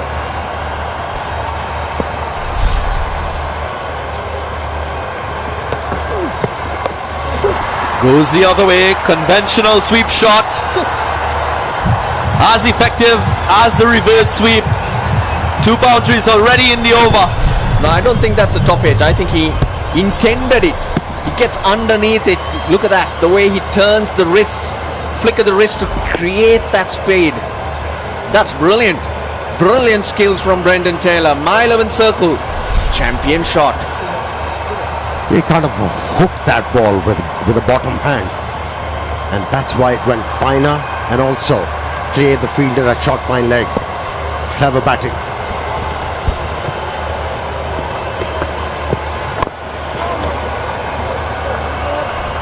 Nice change in pace. Just made Brendan Taylor check that shot. He was leaning into it. Had to wait on that delivery for a long time. Batting to come. Gunaratne, Prasanna, Pereira. They can tonk it a long way.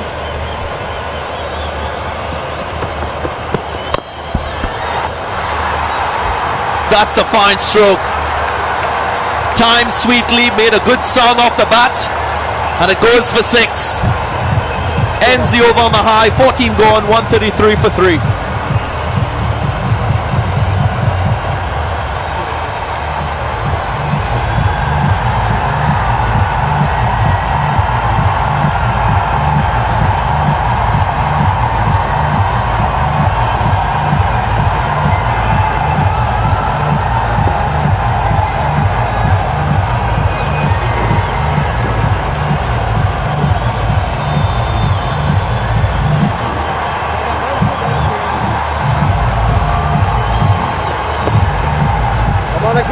Come on. You got this, boy. You got this. Yes.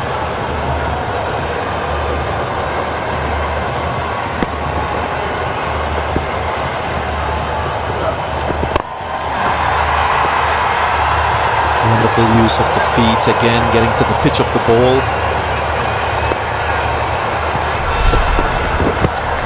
Well, the sweep shot has been an effective shot in this match so far. Kusal Mendes playing 4 sweeps, different lengths, and losing his wicket off the last shot. That delivery a little bit wider, so a good adjustment by the bowler. Sandakan.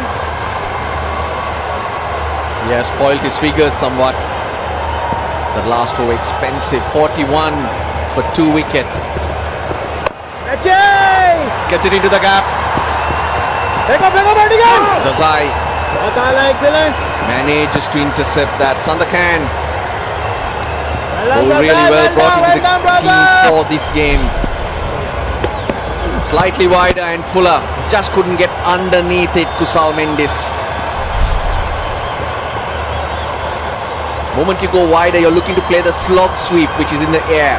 But if it was straighter, you have more control and you're looking to hit it along the ground. Or you could even hit it over extra cover.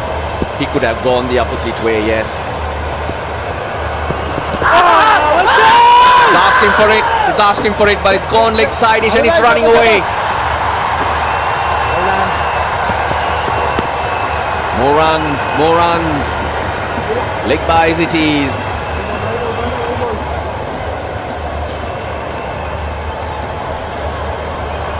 Irfan Pathan not playing today. Injured himself in the first match. There was a fair amount of stump on show. The angle would have taken the ball away from the leg stump. He was bowling wide of the crease. But I think it was a good decision by the umpire straight away, shaking his head. Now Afridi has a problem. 5 overs to go after this. Akila Dhananjaya, Afridi himself and Lakshan Sandakan have bowled out. Mohammad Amir has been good today, not to pick up a wicket, but 2 overs for 8. So where does he go for the other 3? Mohammad Siraz went for 21 in his one.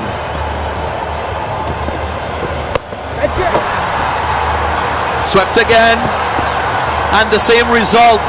Brendan Taylor, he's worked out exactly how to score runs in these conditions.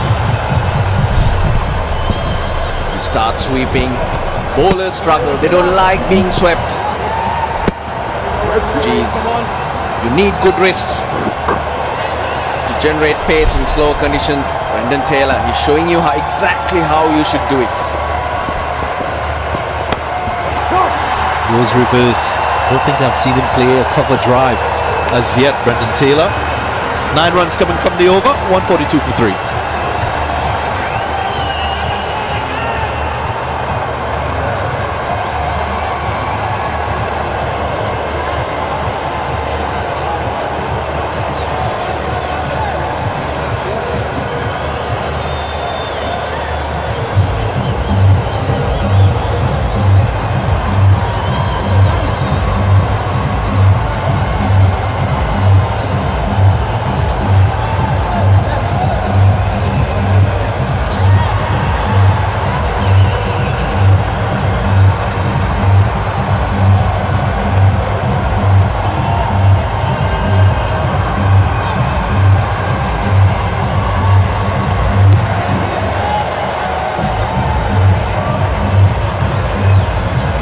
So 142 for 3 at the moment. If they continue at this rate, they get to 189.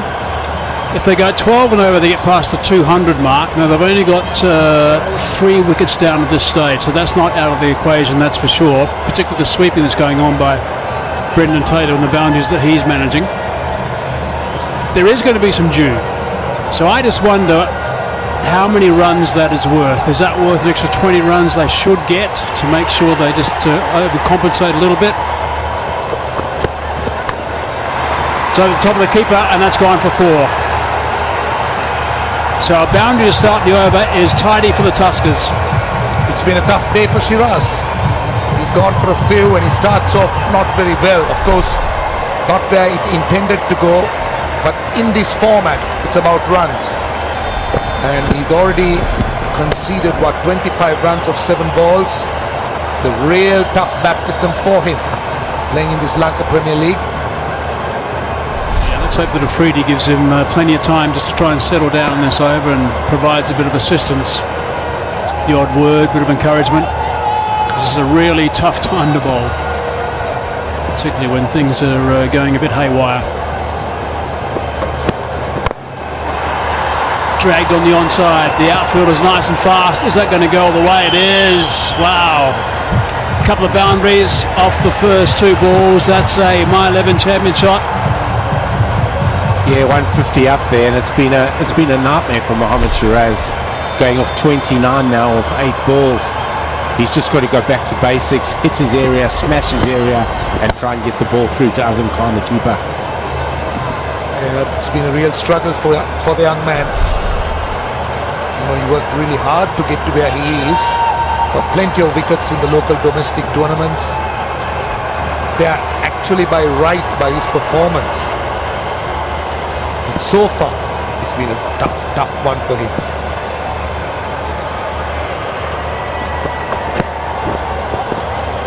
That's going to be a wide too.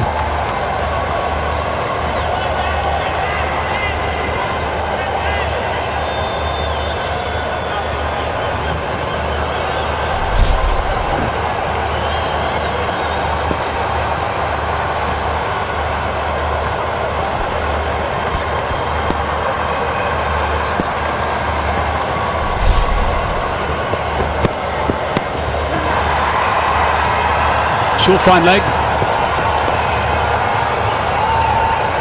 Right, so now he's got the experienced Brendan Taylor back on strike now. Halfway through the over, 10 runs from it. Yeah, it's how he's going to finish this over that's going to intrigue me, because he's really under pressure. We know that Mohamed Amir's got 2 overs left. Shahid Afridi has to find another 2 overs after this one from somewhere. So hopefully Mohammad Shiraz finishes well, which will give him the confidence, if called on again, to be one of those remaining 2 overs. That's nice to see. There's a message from Afridi actually went across eventually to Shiraz. No! It was overstepped, so it's a no ball, so that's a free hit now. It's been a very frustrating evening for the captain from the GALLE Gladiators. It's compounded his problems. Mohammad Shiraz.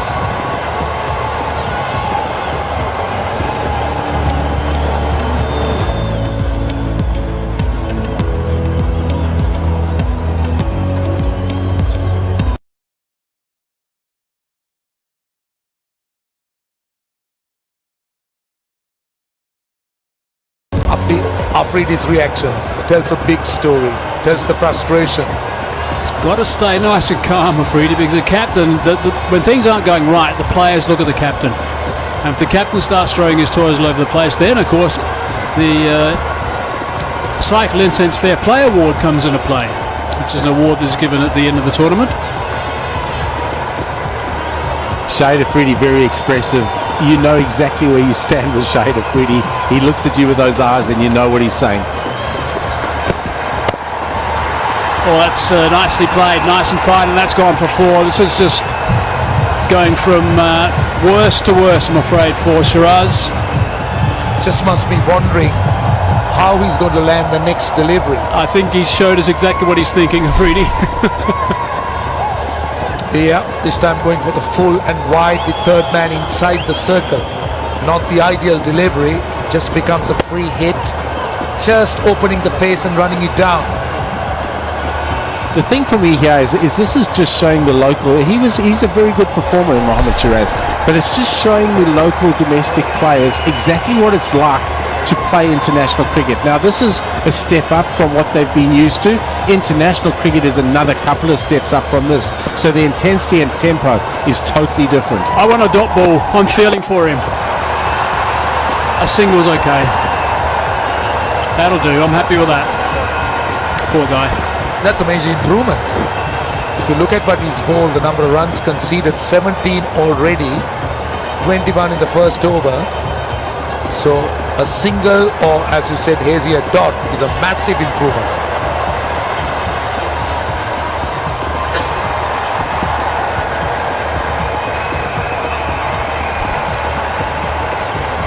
$17 off, 1 more to go. Raising past that 200 mark, I would think, in the back of their minds now. Full toss, he hasn't made the most of that, and it's a dot ball to finish. So 16 gone, 159 for 3. And there's an opportunity for the GALLE Gladiators to just regroup and have a bit of a chat, because it's time for a strategic timeout.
Right, time's up with that timeout in this game now. There's 4 overs left in this innings. 159 for 3. 12-0 from here gets them to the 207 mark, which I think should be their chat. All it needs is one big over to get him past that as well. It's going to be very difficult, I think, though, with Mohammad Amir. He's got 2 overs. His numbers so far are really good. 2 overs, none for 8, 7 dot balls. Swung the ball early. Commando on 21 and Taylor on 35. Down the ground, single brings Taylor on strike. Haven't seen Taylor play a drive yet.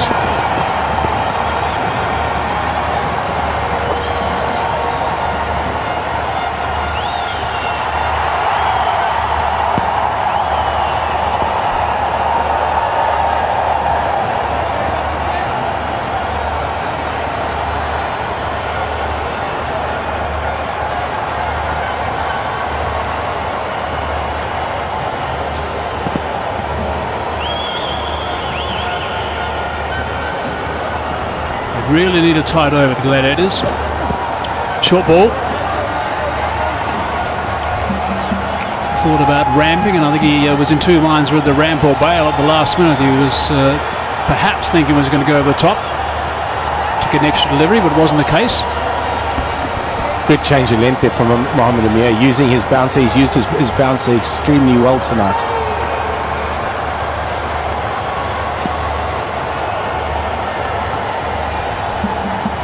Third man, sweep on the offside as well. We're well in front of square, by the way. There's a drive, through extra cover, and that's 4 runs. That's nicely played. That's a power hit from Taylor. Extra yard in length, and Taylor just pouncing on it. Amir did the right thing, short ball, and he was looking to go full. But look at Taylor. The slot touch fuller allows him to drive through extra cover. Magnificent shot. That was a really good shot by Brendan Taylor. He's been impressive tonight. He's played particularly well. Very good tour. Got 100 in Pakistan for Zimbabwe. Then got called up to Lahore, I think, as a replacement player. Didn't quite get it through, unfortunately. There's no truth in the rumour, by the way, that he came out to bat today at the start of this innings with a broom in his hand.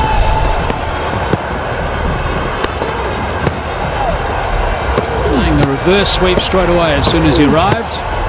Then went to the conventional sweep as well. He said it was effective. That's his go-to shot. Plays the sweep extremely well, Brendan Taylor. Plays very well in these conditions because he has the ability to sweep and reverse sweep.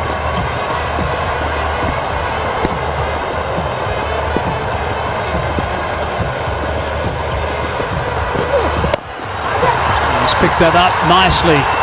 That is really well picked up. That's gone for 6 runs. Great connection. Kamido Mendes, the ambidextrous when he bowls. Played under 19 for Sri Lanka. Has already had international colours. A very good all-rounder in the making.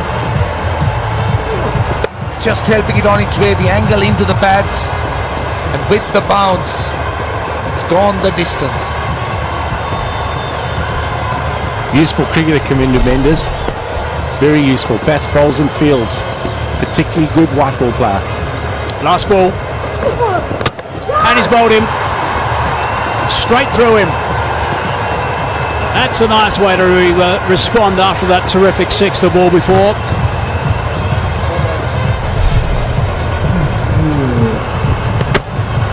Little inside edge.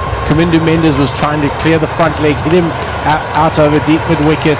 Mohammad Amir just a little bit too smart, executed perfectly. Kamindu Mendes out for 28 of 16, a very valuable innings, 171 for 4.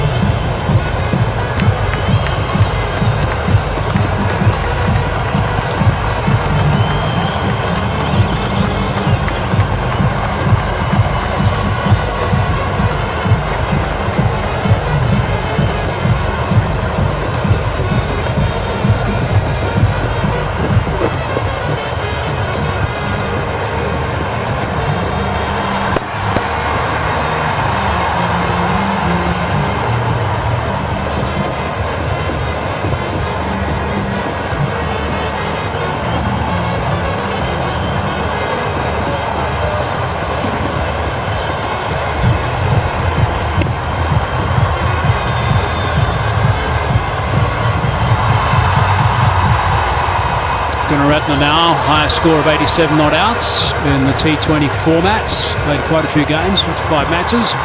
Strike rate is fairly healthy for someone who comes in at this stage. Only 3 overs to go. Most important thing right now is to make sure that Taylor gets as much strike as possible.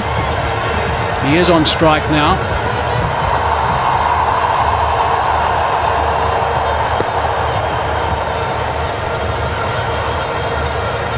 Well, obviously Gladiators are having their issues with their bowling options. Shiraz hasn't had the best outing, but he's been forced to bowl at this stage. I'm sure his confidence level must be pretty low. He's looking a little bit wide-eyed at the moment, but the fall of the wicket is perhaps going to assist him a little bit. Oh, that's wide. See, this is what happens. Nothing appears to be going right for him. He's bowled a no ball, he's bowled wides. But this certainly went right for Mohammad Amir. Being tonked for a 6, and this is his follow-up.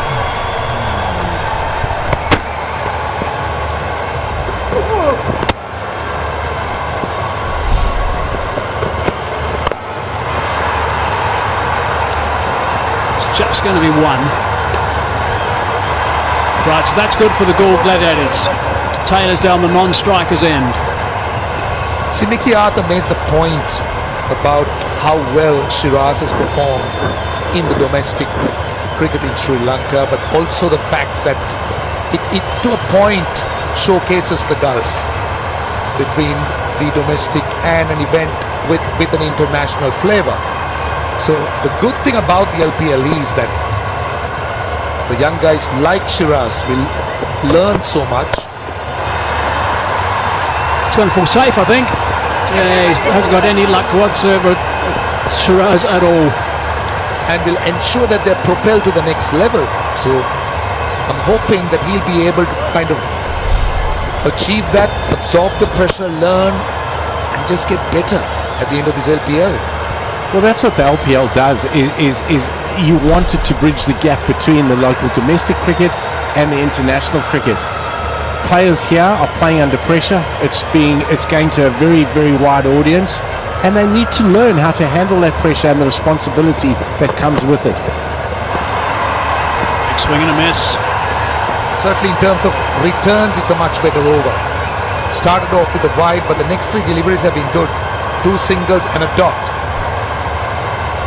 What I like is the fact that he's still running in and trying to do his job. He's certainly trying to work for his captain, work for his team. He doesn't look hesitant in his run-up. Got a nice little gallop on. Oh, just a hard catch straight back at him. Didn't quite stick.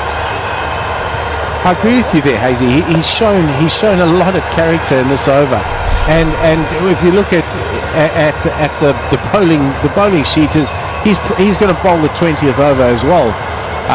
And he's going to learn. He's going to learn from this experience, and if he takes the positives out of it and it makes him a better bowler down the line, then he's all good for this experience. Can he finish strong? Just a little bit too wide. He's clearly trying to hit those or that line that's very wide of the off stump that a lot of the bowlers like to try and bowl at this time of the inning, so they could just jam up one side of the ground. But just looking at the field, Hazy, I'm not sure. Mid-off inside the circle, so his extra cover. I guess that wide, I think he's going to go small square rather than straight though. Single only. The important thing, what he's trying not to do, is to drag it on the leg side. That's what he's trying not to do. Yeah, Shade Afridi almost hedging his bets there, because if he goes wide, he's got the man at sort of a wideish third man and the guy at deep extra cover.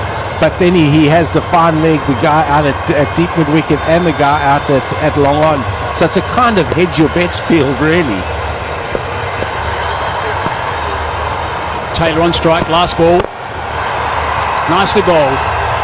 He's done a good job there, just 7 from it. That's pretty tidy stuff for over number 18. 178 for 4.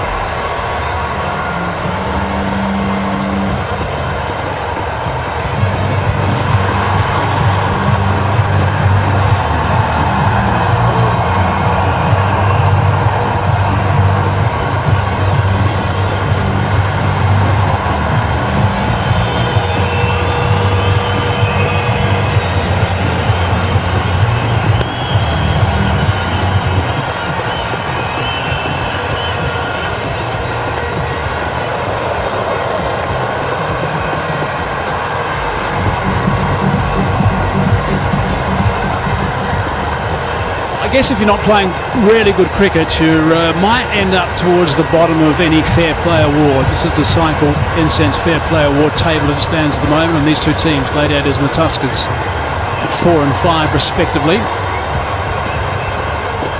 Over number 19 about to start.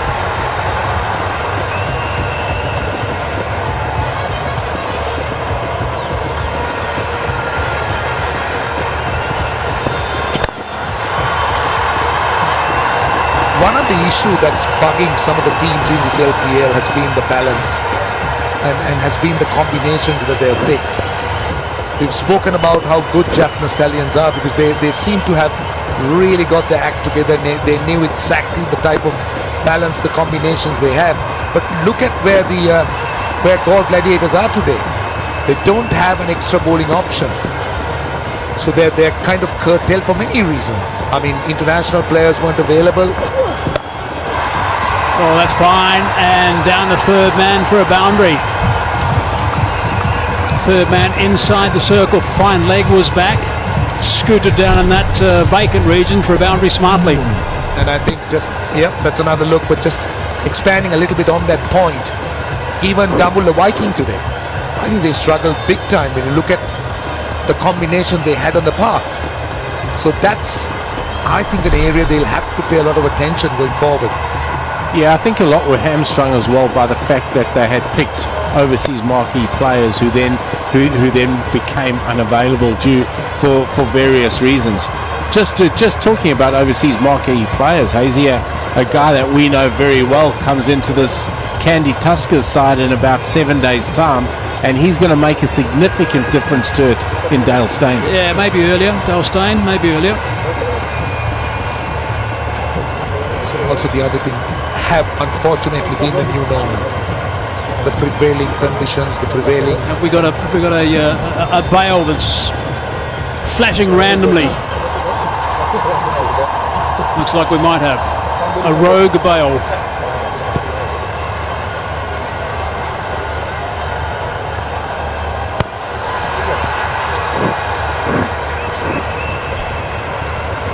There we go, swap it over, make sure things are okay. Stumps and the bells need to be charged every night. Takes a few hours to charge them. Let's look at the wickets that have gone down so far. Pereira is always a very big wicket. Try to go over the top. Good catch in the end. A little bit of a swerve on that. Mendes caught by Afridi. Sharp catch from Afridi. Mendes will be disappointed in the fact that he's out, and that was the last to go. Kaminda Mendes.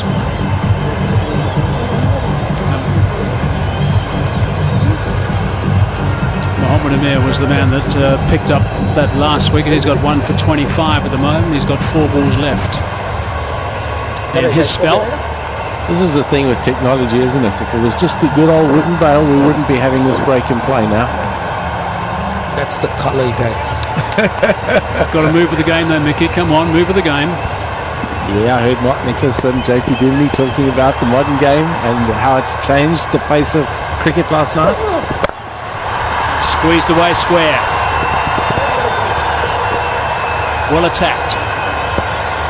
Right, so we've got to try and find out where the boundaries can come, because they need to come now, because there's no doubt they've slowed down a little bit, these Tuskers.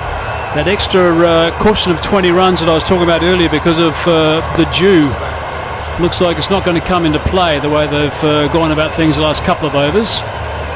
17 fours and 8 sixes. There's always boundaries over the top of extra cover. Third man, obviously. Oh, that's where he's looking. Third man was inside the circle. That's always a temptation. What Amir's trying to do here is to create some pressure with a good 19th over. But what will be important now for the Gladiators is to just ensure that the finish is good, the 20th over now. He's bowled 4 balls for 6 runs. He could get through the next 2 cheap. Then it's a big opportunity to try and finish off well. One stage, I reckon they're looking around about the 210, 215 mark. Has that gone over the top for 4? Chases on. Has gone for 4. That's nicely played in the end. They'll be happy with that boundary, the last ball. Great innovation. Brendan Taylor. And And that is definitely a mile 11 circle champion shot. Look at this again. Just watched it all the way. Beautiful ramp. Couple of bounces. The interesting thing that with Amir, who by the way I think's bowled really, really well tonight, was he's got his third man up. So that needed to be leg side of Brendan Taylor. So he brought his deep fine leg into play. With third man up, he was on a hiding to nothing. Yeah, that doesn't make any sense at all, really. Hard down the ground, just the one, hit it too well. Maybe to come back for the second. So it's going to stop at 11 runs off the over, 189 for 4.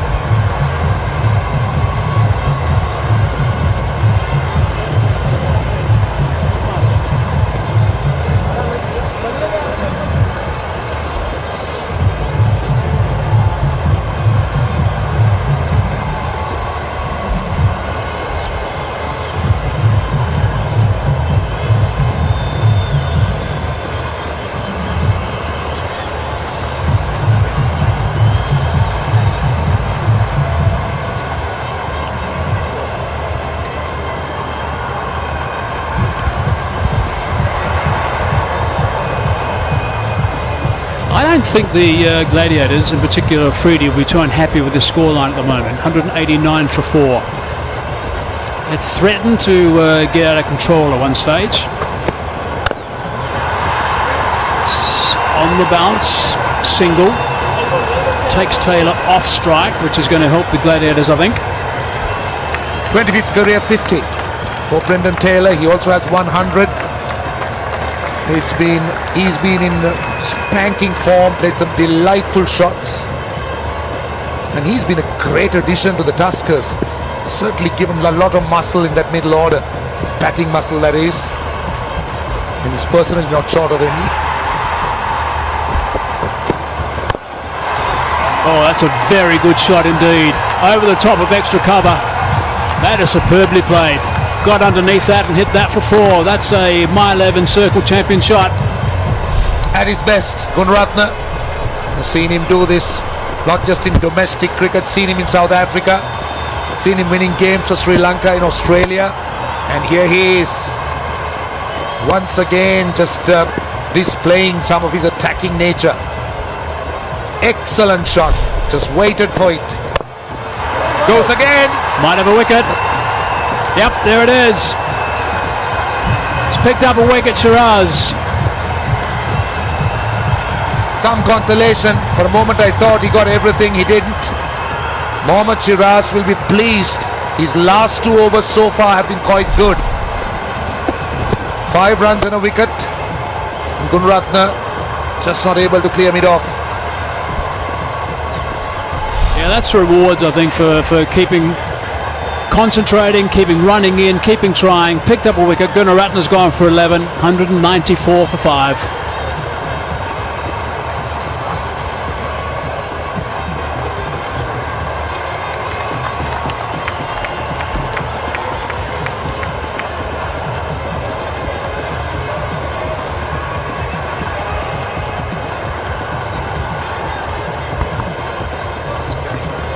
Three balls left. Down the ground, didn't get all of that. It's just going to be a single. I've enjoyed the way Mohammad Shiraz has bounced back here. He went the journey in his first 2 overs for sure, but he's done incredibly well, I think, in overs 18 and 20 so far. With 2 balls to go, he's certainly come back, learned from his mistakes, and has come back with some credit. Well, if he can finish off well, all sins forgiven. He'll be remembered for a good last over. 150th game now for Prasanna. Nicely bowled. Hard to hit that for a boundary. This has been an outstanding over. 7 runs and a wicket. And what a return by comparison. We've spoken about he going for 21 runs and another 17 in over number 2. But he's held his nerve. Perspective, before today the average score batting first is 196, and that's where it's going to stay, as that was smothered in the end by Taylor. 196 is where they finish. 196 for 5. Bit of a chuckle there from Shahid Afridi. Terrific little smother off the edge. Might have played a bit of hockey in his youth. Lots of applause for young Mohammad Shiraz. Held his nerve. Obviously, he would have been under a lot of pressure coming into the last 2 overs. And as you said, Hazy, 196 for 5. He will be very pleased.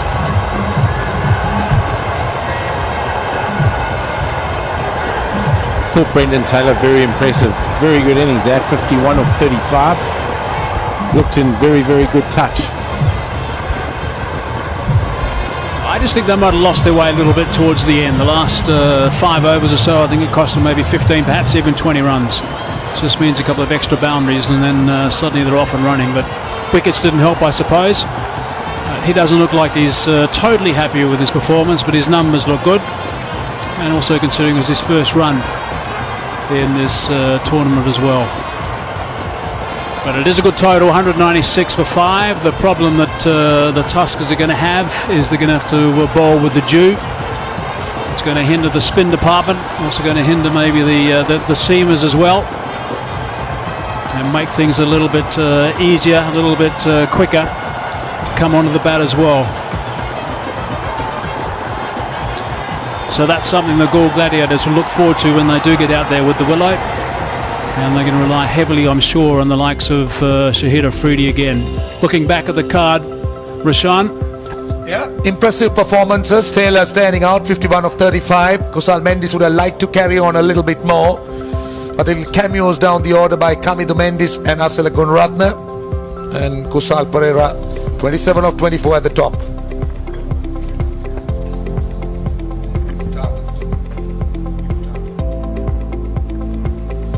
So 95 runs scored off the last 10 overs, and that is the target that they need to achieve now. The GALLE Gladiators, 197 they need to get, and of course they've got 20 overs, but they've got to go just a shade under 10 runs to the over.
Welcome back. Right, that's the situation so far. This is halfway through game 2, the second game today. Doubleheader. We've got a doubleheader tomorrow as well. And that's the story. 196 for 5 was the TURKERS score. Taylor the top score with 51 off 35. Good stuff from Kushal Mendes, 49 off 30. And also Kamindu Mendes, 28 off 16 was quite handy, a little cameo.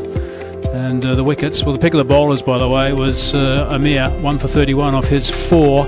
And Sundakan, 2 wickets for 41. A little bit on the expensive side, but Shiraz got a bit of tap, but he came back really well, which was nice to see, and also picked up a wicket at the end. Okay, some boys alongside me, Russell Arnold and also Amir Sahal. Here's a look at the highlights. Yeah, they started off in a flurry. Good bars as usual. And he was looking good. Hold out. Akila Dhananjaya struck early. But then came a wonderful partnership between the two Kusals.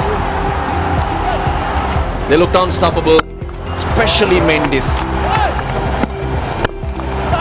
Shiraz, as Hazeman mentioned, started off in awful fashion. No ball wide, sixes. Danushka Gunatilaka pulled out a beauty in the deep. Back-to-back wickets. Well, that's halted the KANDY TURKERS from accelerating and taking that game away. And needed Brendan Taylor. A half century from him with some wonderful sweep shots to get them to a very competitive score.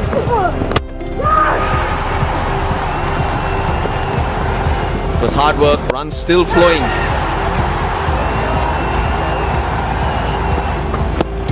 Yeah, it's really important, I think, for Brendan Taylor to continue in the form that he did right towards the very end. Got that 50. Boundaries right at the start when he came out to bat was important. And then just a couple of wickets to the death.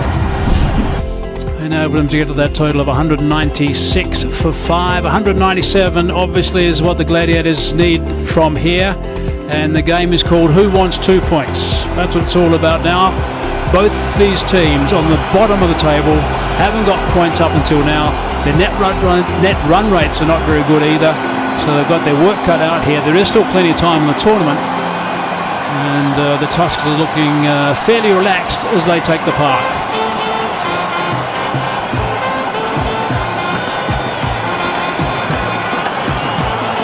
Here come the GALLE Gladiators.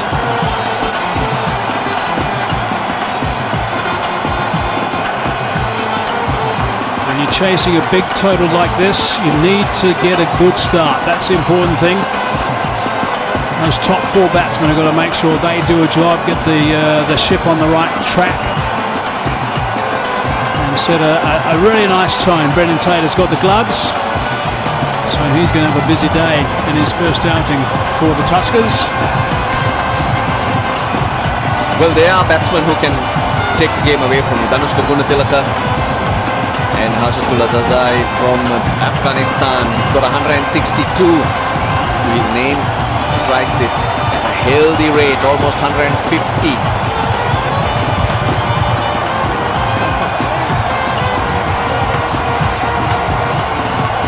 Well, they haven't been great in the field, the KANDY TURKERS, and not been smart with their bowling options either. Bit of time to reflect. Hit the GALLE Gladiators hard. Munaf Patel with the ball. Will be up against Danushka Gunatilaka, Hashatullah Dazai. Early momentum is required for GALLE Gladiators. They've got able batsmen out there in the middle. They can certainly take on the bowlers. Munaf Patel is playing his first game in My 11th Circle, Lanka Premier League. Hasn't played a competitive game for a long time, actually. It's a couple of years, if I'm not mistaken. So he'll be feeling a little bit toey, I guess. But he would have been doing some hard yards on the nets and working well with the team behind the scenes.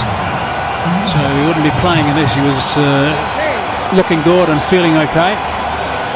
It's so important that the opening bowler sets a nice tone as well. It's past the outside edge.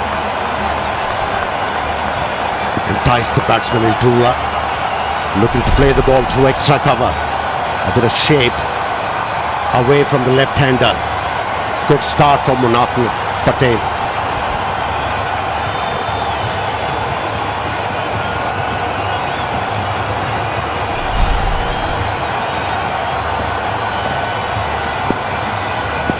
Slip in position now.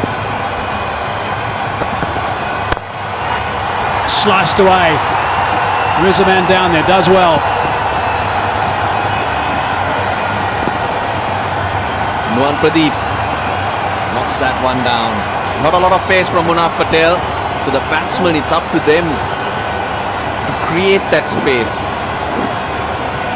But length is going to be crucial to Munaf at this particular pace he's bowling. He can't afford to drop it short. And also full.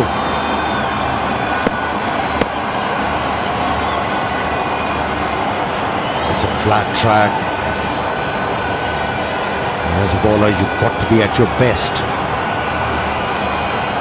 Otherwise, these batsmen have the ability to take the big chunk out of them. Zazai is a powerhouse.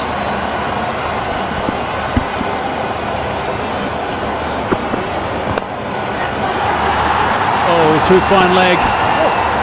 They should be able to come back for the second. They do.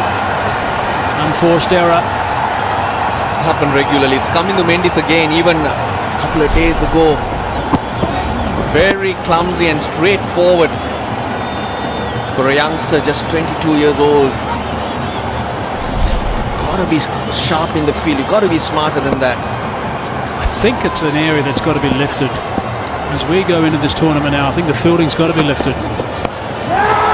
Chipping away, and a wicket. Munaf Patel has picked up a wicket. Good on him. The big fella's struck. He's been out of the game for a long time, but he has made a great comeback. He started off in a grand fashion here, Munaf. A wicket in his very first over. Well, that was a good grab. Yeah, smartly taken, coming to Mendes. It's ground fielding that he's struggling with. Hazratul Azaza is out for 2. The Gladiators are 3 for 1.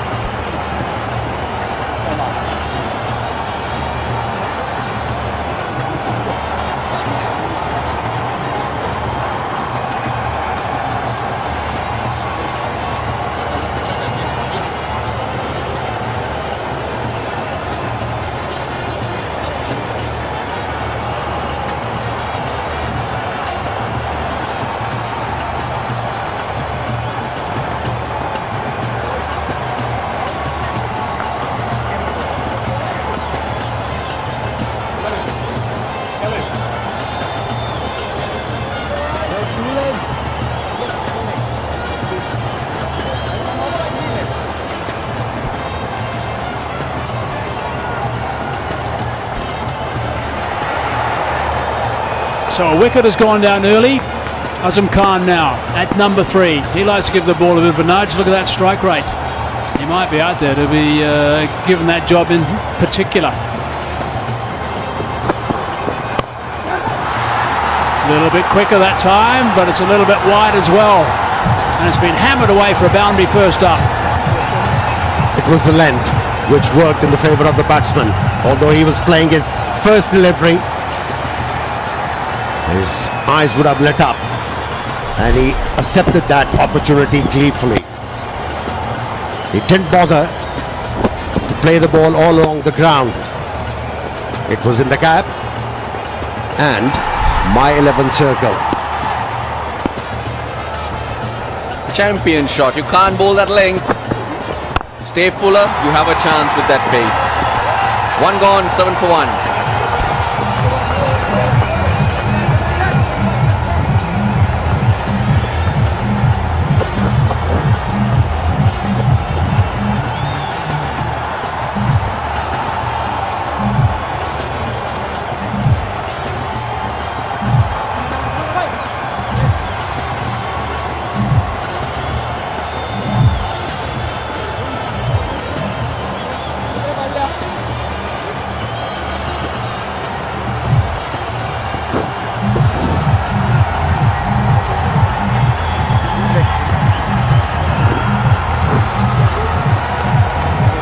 Zai back in the hut. That is a big wicket to pick up first up. He's a very fine player, good aggressive player as well. There is quite a bit of batting to come. Afridi lurking there in the middle is always dangerous.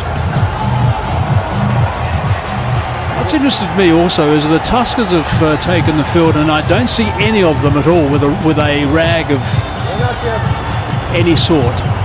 So they're not concerned about any dew at this stage. So we need to just keep an eye on that to see if any dew comes into play a little bit later.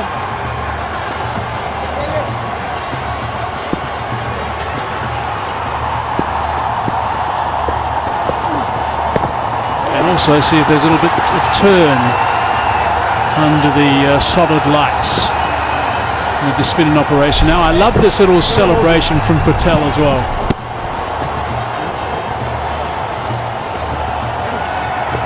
Watch the ball into his hands. Very subdued celebrations.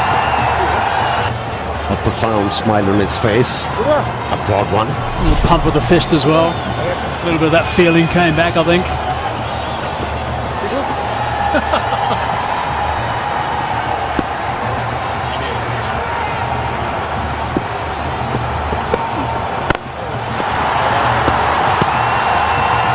Pereira in the business now.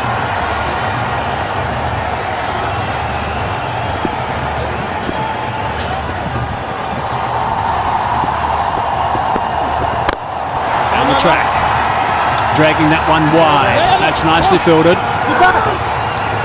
Really well fielded, just the one. Navinul Haq, he's been good. He's gotten better as the tournament has progressed. But even with the ball, very, very handy Navinul Haq.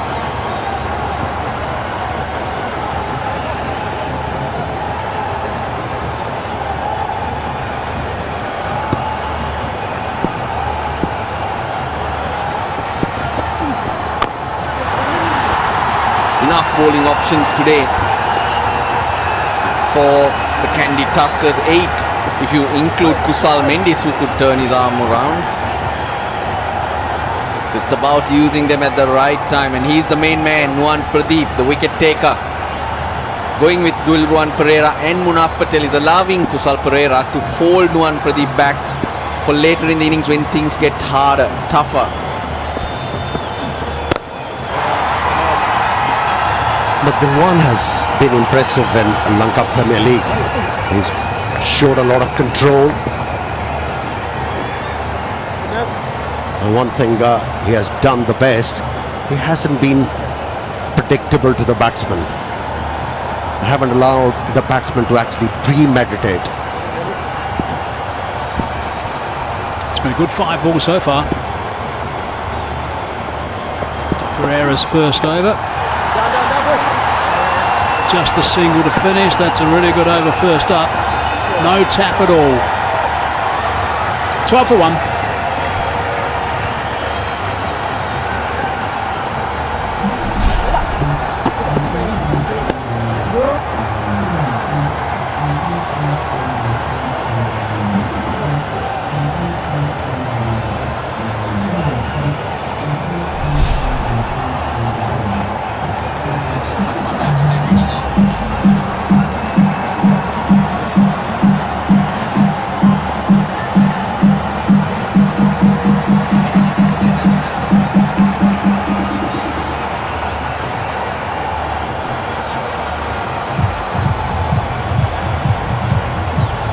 The match summary, you can see with the Tuskers there were quite a few players that contributed to get that total. It was close to the 200 mark. Gladiators know that they need to now broadcast partners around the world, I'm sure, are enjoying this telecast and the action just seeing from the Lankan Premier League. Seen some wonderful individual performances. I guess the highlight so far has just been that ridiculous knock from Andre Russell the other night, 69 off some 19 deliveries. Digital partners as well. Nice to have you all on board. It's good connection. Straight to the man though, just the single. Rushed on to Danushka Gunathilaka, that one from Munaf Patel. Yeah, he's employing his experience. You know, he's varying his lengths and lines. That's good. Yeah, couldn't swivel and get it away as he would have liked. Very deceptive, Munaf Patel. Yeah, he's a good addition to KANDY TURKERS 11. And their lineup. Short, hammered. And that has travelled. That's gone for 6. That is a very nice shot indeed. Not the right length. What do you say, Russell? It was too short. And Azam Khan is very efficient off the back foot. He's opted to hit the ball in the air and went all the way for 6. Was slightly offside-ish too. So when it's there, you have room to free your arms for Azam Khan.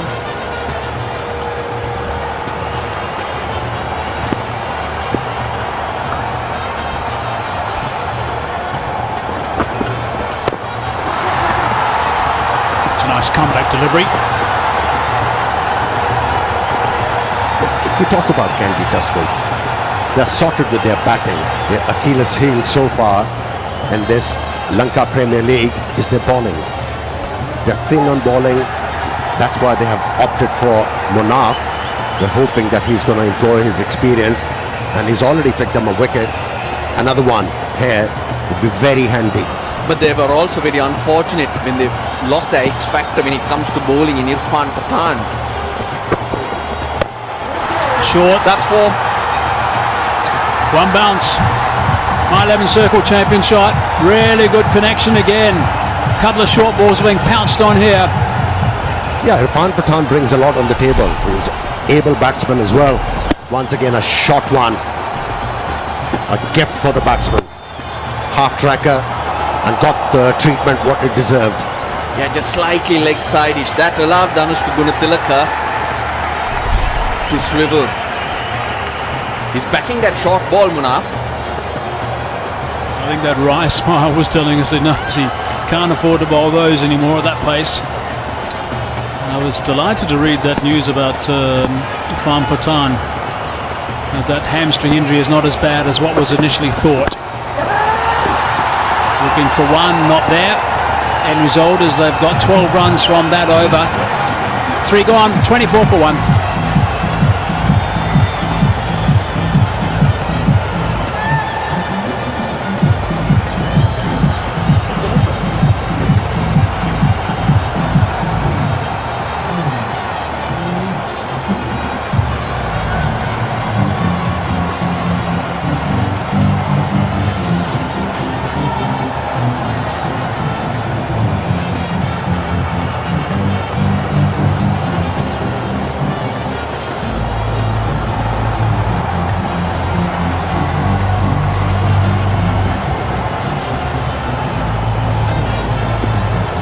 Can the GALLE Gladiators get off the bottom of the table? That's what they need to do. 173 to win from 102 balls. So they've got to go just a little bit over 10 of the over. They won't want to see that climb too much.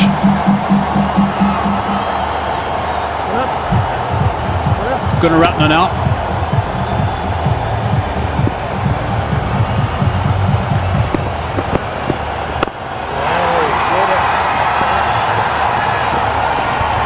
A big partnership is required. If GALLE Gladiators are to challenge KANDY TURKERS, they have to make the most of the power play, and then this partnership has to eke out. Azam Khan's got a job to do. There's his dad, Coach Mohan Khan. Azam Khan's got a job to do here, and I think he's just getting a little bit frustrated at the moment. He's out. Easily caught at mid-off. That was not a good shot. The wickets keep falling, the pressure keeps building. The pressure is also built by the number of dots that the KANDY TURKERS are able to bowl. Again, Lyndon Hannibals wants to have a look at that front foot, not taking any chances. But good catch. Kamindu Mendis. No, that wasn't Kamindu Mendis at mid-off.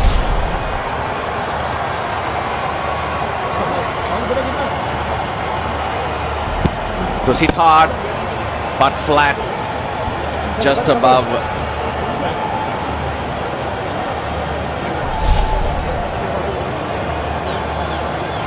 substitute fielder in there. They want to have a look at the back foot. It's landed just inside, so he's fine. If that back foot did cut the return crease, it would be a no ball. So Azam Khan goes for 13, 24 for 2.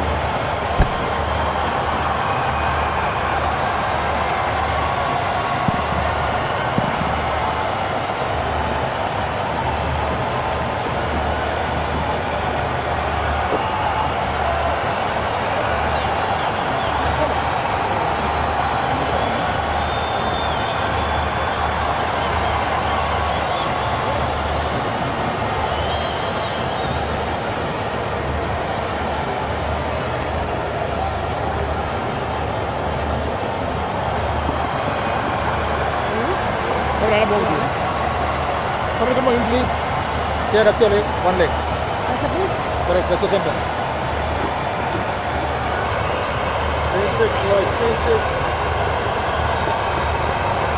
Two down. Rajapaksa now. A bit of a job to do here. Cannot afford to lose these wickets so quickly. 2 balls into the 4th over. 2 big wickets back in the hut already. And chasing a big total. I just noticed also at the fall of that wicket that some rags came out, some cloths came out for the Tuskers. So obviously there's a little bit of dew around the place now. Okay. It's highly imperative for a batsman when he decides to hit the ball in the air. It has to be away from the fieldsman. On that occasion, he hit the ball straight to the fielder and had to pay the price.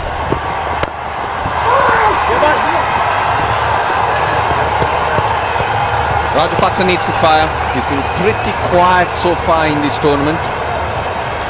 Primal Pereira on the field for the KANDY Tuskers captain Kusal Janit Pereira, who's not fielding at the moment, was the catcher.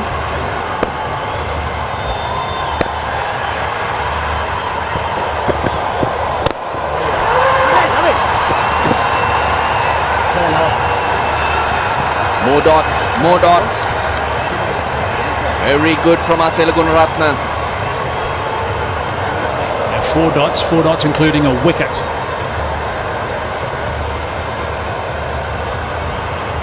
Couldn't have a better start to a spell.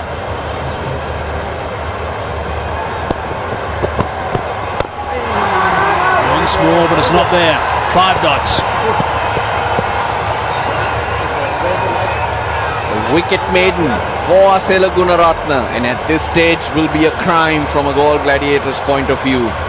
The required rate now creeping up, coming up to even 11. It's an effort. With this pace, he's managed to keep the batsman quiet. Oh, it's another dot. That is the first maiden of the tournament. Nicely bowled. 4 overs gone. 24 for 2.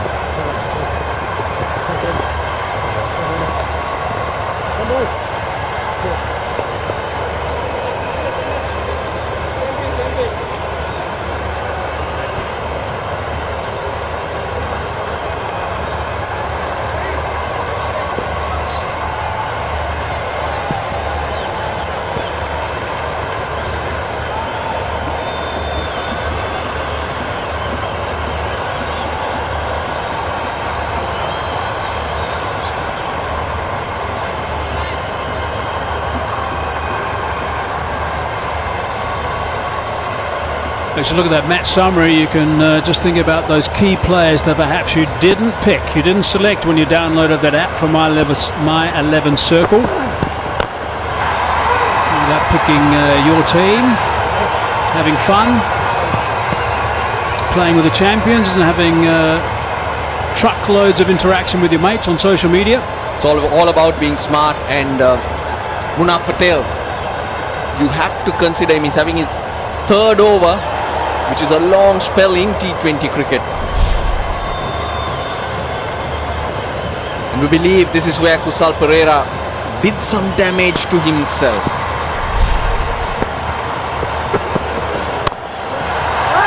Finally carved through. Danushka Gunatilaka plays a My 11 Circle champion shot.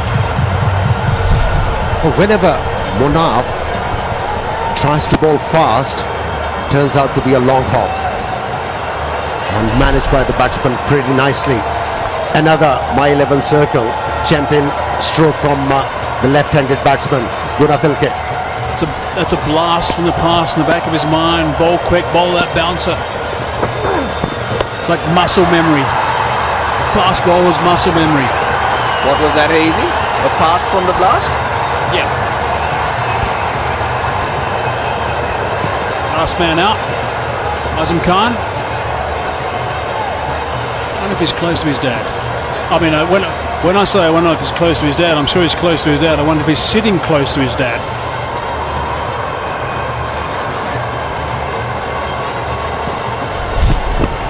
As I look at the dismissal of Azam Khan, I sensed he was getting a little bit frustrated. There's the coach and his father. As that happened, showing too much of an expression, or giving too much away.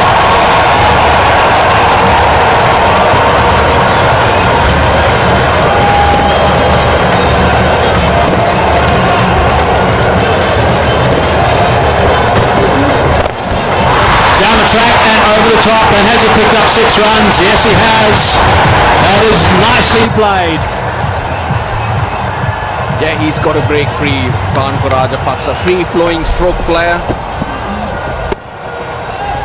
He'll surprise you. He showed his intent. He has to. He played 4 dot balls and the innings was going nowhere. They're already under pressure by losing 2 wickets. Munaf Patel, he won't be happy. Batsmen using their feet against him. Quick on his feet, that's for sure. He's hammered that through the offside. That's 10 runs off the last 2 balls. That's good going. 15 off this over so far. That last one is a my 11 circle champion shot. So he's on the back foot now, Patel. Yeah, after using his feet and hitting the ball for 6, forced the bowler to shorten the length and change the line, and that worked very well for the batsman. Has moved quickly to double figures, Rajapaksa.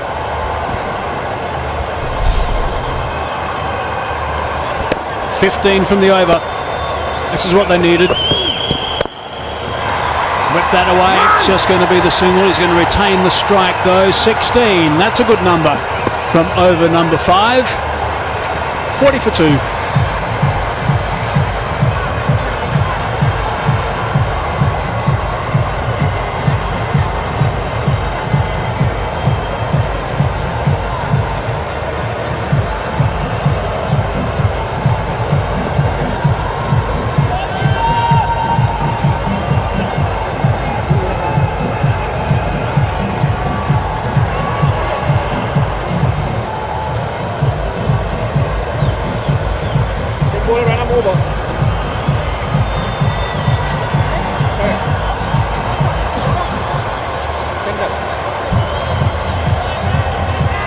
Points table, KANDY Tuskers, Gold Gladiators still without a point.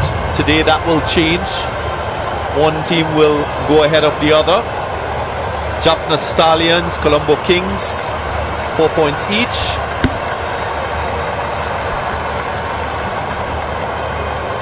Nyoan Pradeep, the new bowler, bowled quite well in the death overs in the last match. Nailed his Yorkers on many occasions.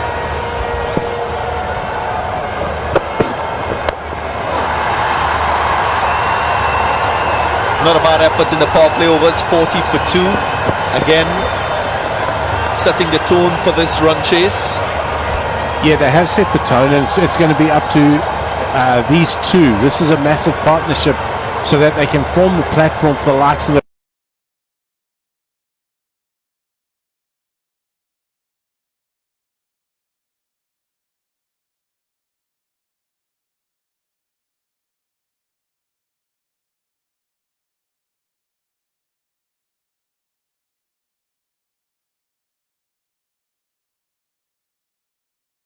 half volley and wide of the off stump. Beautifully driven by Dhanush Gunatilaka. That is definitely a My 11 champion shot. So beautifully driven. Everything behind it. Going for a full-length delivery. And Gunatilaka getting there first. Yeah, I kind of put the kiss of death on him there, didn't I? But you know, he's finding his range. He's the guy that Sri Lanka have over the years turned to control the run rate. Asking the question, and that's given. It's a slow death. Lyndon Hannibal took his time and then sent Danushka Gunatilaka on his way, who's now referred it. So let's see.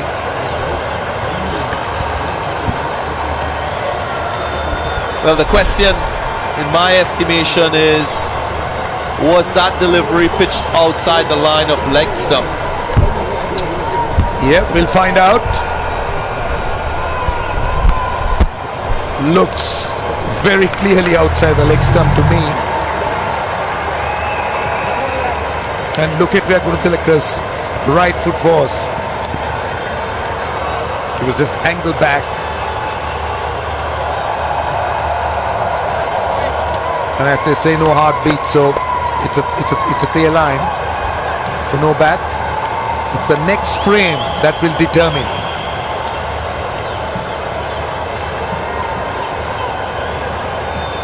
So don't forget, the decision is out.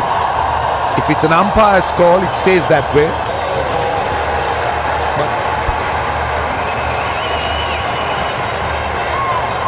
Goodness, it's a mile. It's a mile. It's a mile outside the leg stump. He's got that wrong, Lyndon Hannibal. That's a surprise to me. He's generally a very decent umpire, but in this LPL, unfortunately, he's had a few bad moments.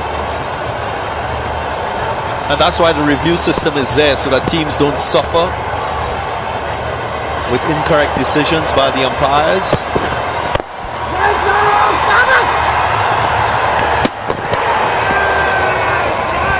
That is great work there by Nuwan Pradeep. Unbelievable work from the bowler. Getting back, getting the ball diving and breaking the stumps. I think this is out. Brilliant work. Brilliant work. Yes.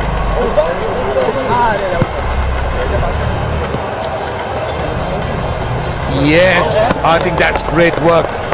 Well spotted, Mickey. Great work. And I like that commitment because Nuwan Pradeep's not really known to be so acrobatic. It's the way he dived and just whipped those bails off. It's a new Sri Lanka, Roshan. Everybody's got to be acrobatic now. Fielding is a non-negotiable. Look who's talking. Look who's talking. Collars up for Mickey Arthur. Yeah, that's the confirmation. Pretty unfortunate. He was looking good, Bhanuka Rajapaksa. It's 45 for 3.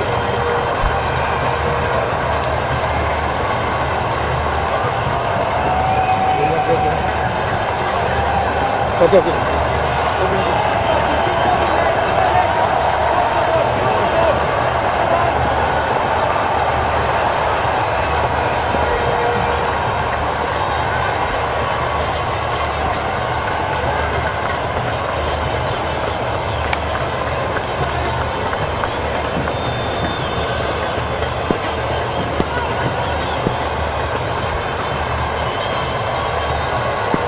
So Gunatilaka on strike.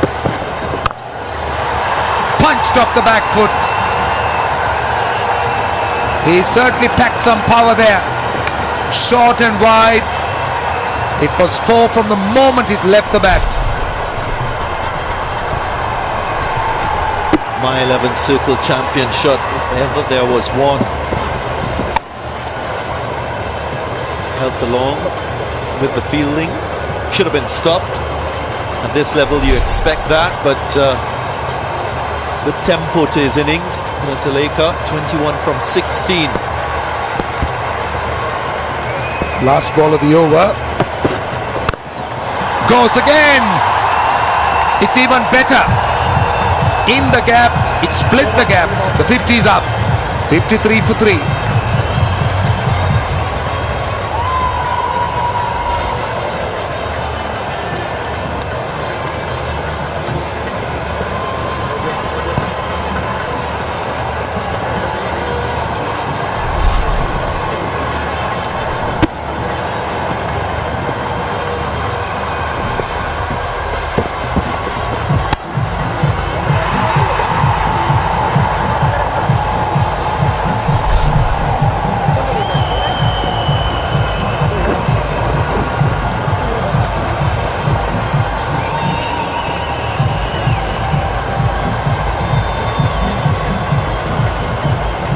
Right, take a look at this. Danushka Gunatilaka for you. On his toes. Looks so pretty, wasn't he? The thing with that is his balance. His balance and weight transfer on impact. He gets his hands through the ball. If you give Danushka any realm of wood, he is quickly onto that. Two very, very good shots. Sirivardhana, that's a boundary. What timing. Really didn't hit it hard. It was just pure timing. Long on and mid-wicket out. It tells you two things, the timing and how good this outfield is. Well, it's the first delivery that is faced, and if you're a batsman and you play this shot and get that result of the first delivery, it's setting yourself up for something big. Exactly what they would expect. Galle Gladiators, having lost 3 wickets within the power play, you would think that they need a partnership, a big one, in this run chase. Still 139 required from 82 deliveries. Gunaratne has been brilliant, isn't he? He bowled a wicket made me. He's now bowled 8 balls in his spell and 6 dot balls. And that's just gold dust. It's so precious. And the other thing what he does is that he looks to take a lot of pace of the ball. Just keeps mixing it up and down. And this was that wicket taking over. The one that he had the wicket maiden. And mind you, he was bowling to a batsman like Bhanuka Rajapaksa, who can be pretty destructive. Catch! Did the batsman leave the crease? Thankfully, I don't think. Many of you looking on, wondering why he's been so economical. Gunaratne, we spoke about there being a little bit of purchase if you roll your fingers across the seam of the ball. Watch his pace as well. Averages around 80-85 in terms of pace, so that to me is a big challenge on a surface that is easy for batting. Was their hand on that ball to effect the run out? That's the big question. Yeah, boys.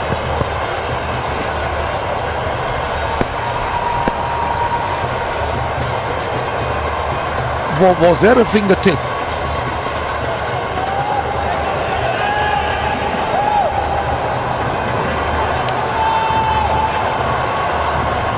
Unless there was a deflection where he didn't feel it.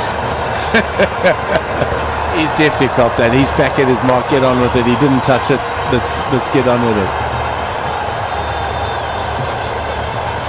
I can tell you that would have been disastrous had he had a finger on it. They couldn't have afforded to lose Danushka Gunatilaka close to that Rajapaksa wicket. Yeah, they're just making sure.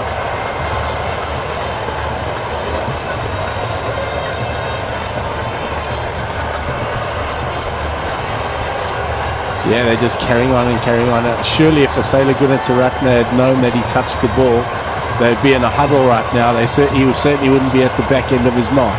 He would have been jumping up and down celebrating, because he did see that Danushka was way outside his crease.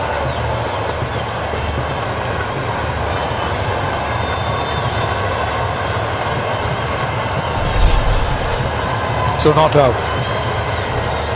I think we should try and use hotspot.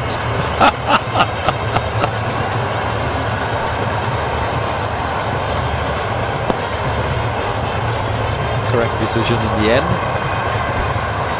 We just took a long time getting to it. They're making sure that they're very safe. They ensure that they take no risks at all. The umpires are also under a lot of pressure.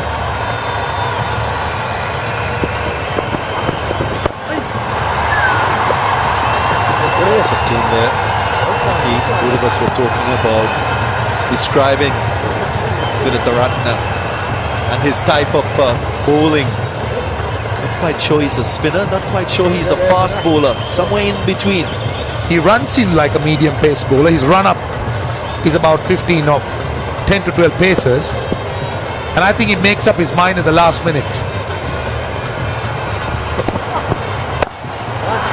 That was the attempted fast bowler's delivery, which has gone for 4. Try bowling spin.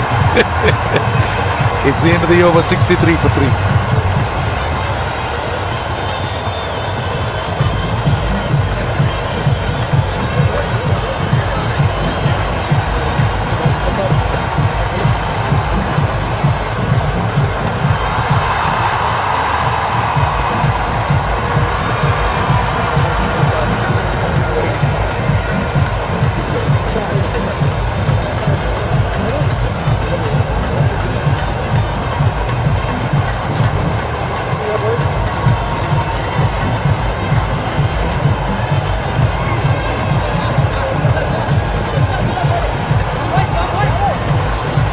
Dilron Pereira about to start the over. I thought Dilron was very impressive in the previous game.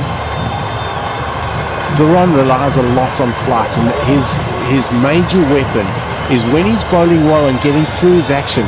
We see a lot of drift. He's a very, very good off spinner.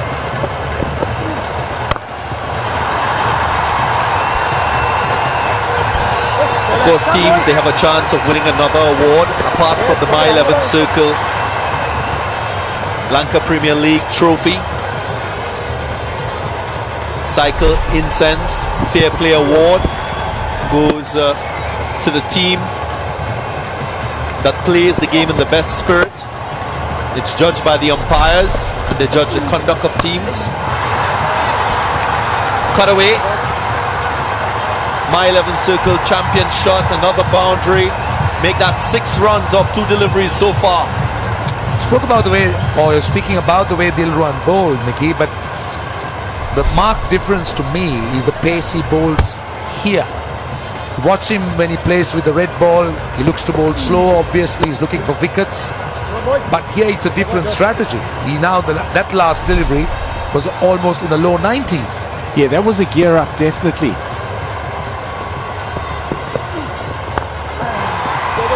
That was so much better from him.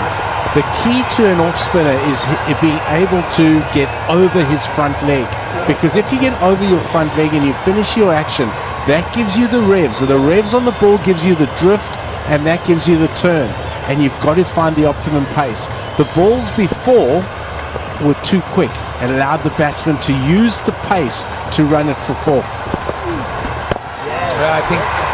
I think you're talking about what you call the loop and the actual pace where a bowler really tries to bowl quickly. You could still get a bit of pace, as you say, with those revs on the ball and a bit of spin. Down the track, and that will split the gap. So already 11 runs off the over.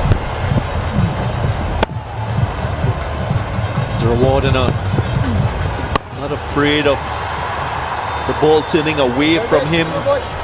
Courageous in the use of his feet, getting to the pitch of the ball. Didn't try to overhit it. It was more about timing and placement. He'll do that because he hasn't really found any spin, so he can afford to come down the pitch. Oh! That time he was beaten, completely done. And that's the risk you run when you take those chances.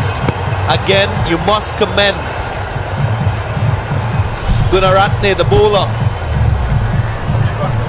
Dilron Pereira, beg your pardon, pulling the length back, taking it wider. Wow, that's good cricket. The difference was he bowled it a bit slower, so he was able to get that purchase.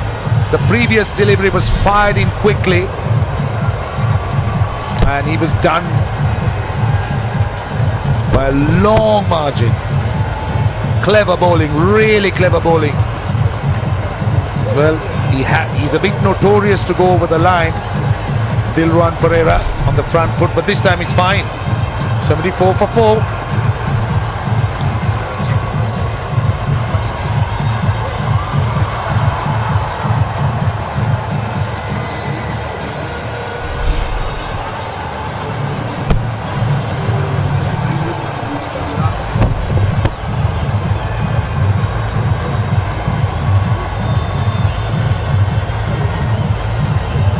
So I thought they were reviewing the no ball.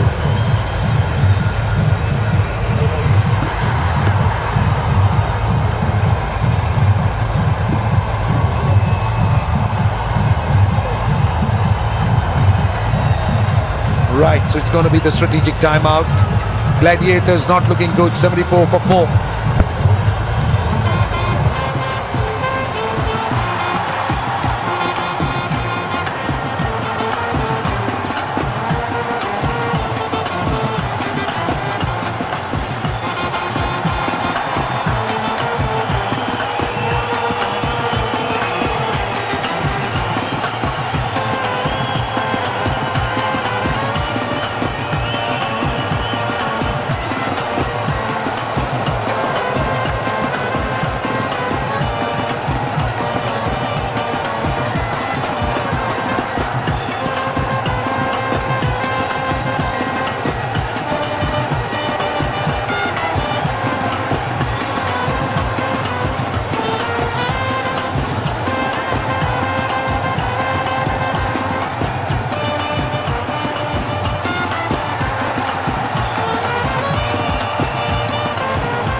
Seguge Prasanna, the leg spinner.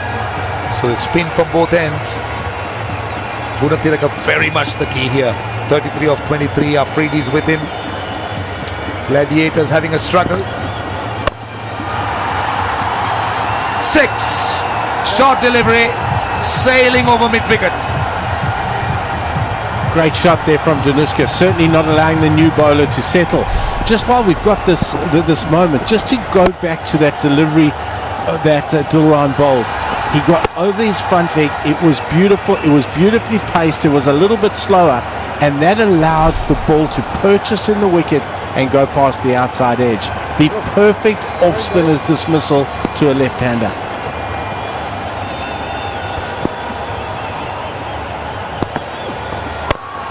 Goes again this time. That's another boundary. That is definitely a My 11 champion shot because Gunatilaka is picking his gaps. My 11 circle champion shot, should I say. He split the fielders. He's putting pressure on Prasanna, who's just coming to the attack. Yeah, too short. Allows for the room. As a leg spinner, you want to pitch the ball up, maybe take the left hander a little bit wider outside the off stump. Just going back on the Dilran Pereira's wicket as we discussed off air, I thought it was beautifully, as you said, it was beautifully set up. He just fired it in and gave you the impression that it's not really looking that dangerous. And then, as you said, just setting it up with a slower one, getting it to a turn, completely deceiving the left-hander. The off-spinner's perfect dismissal. Draw him out and spin it past the outside edge. Also using the conditions. mentioned how this surface is a little bit different to the ones that we played on before. A little additional assistance to spinners. We saw Akila Dhananjaya bowl 3 overs in the power play. Gone. Kusal Mendes, the catcher. Shahid Afridi goes. And Gladiators in serious trouble here. Absolute strife. Well, there's a lot of pressure there. Another look, tossed up. Straight to the man at short extra cover, and Sikuge Prasanna, he was over the moon. Very well bowled, Sikuge Prasanna. The tempt, as they say, a spinner you wanting the batsman to drive. Shahid Afridi out first ball. 85 for 5.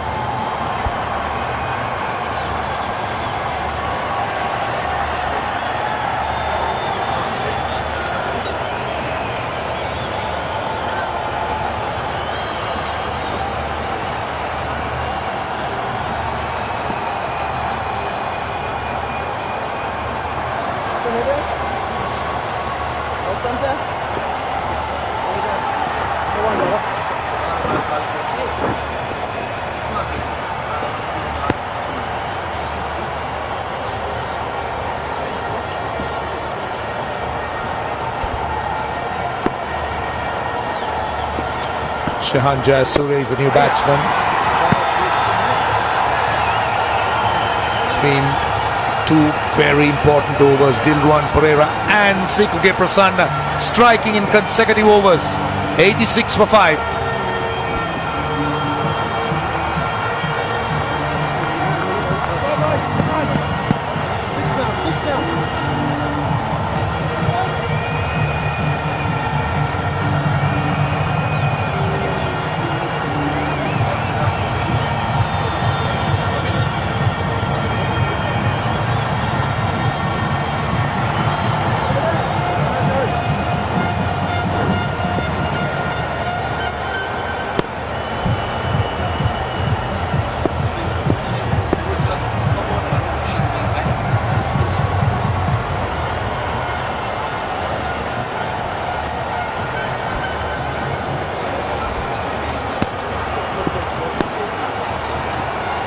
Dilruwan Perera. Well, it's perfect for him because he's got 2 left-handers. And good running, very good running.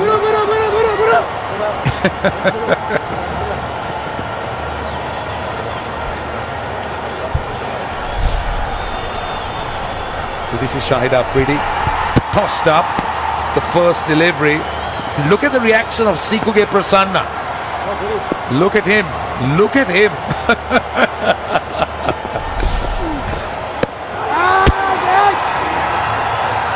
This is clever. This is crafty. Have a look at that pace. He's found his optimum pace. There's always an optimum pace for a bowler out there. He's found it and he's getting the purchase. Particularly now, obviously, bowling to 2 left-handers. Taking it away, it's all in his favour. But credit to Dilruwan Perera. He has found that length, he's found that pace, and he's doing it well. Just don't overstep. He has it.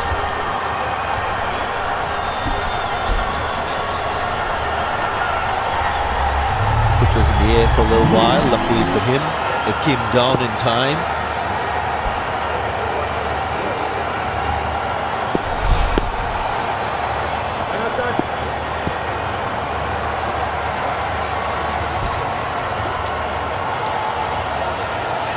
So that's not out, that's quite clear.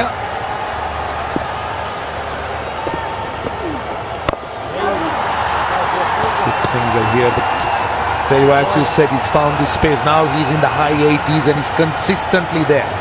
Dilruwan Perera is looking to bowl that off-stump line, finding whatever spin he might get out of it. Natural variations also not helping the batsman.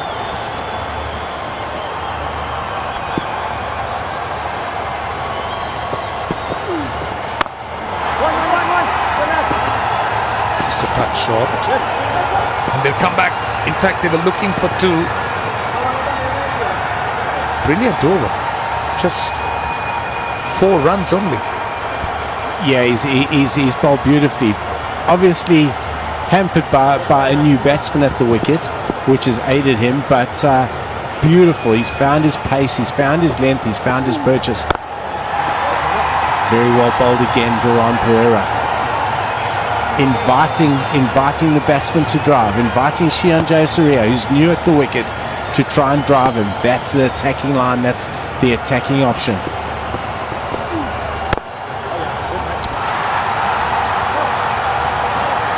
Five runs off that over. 91 for 5. 10 overs completed.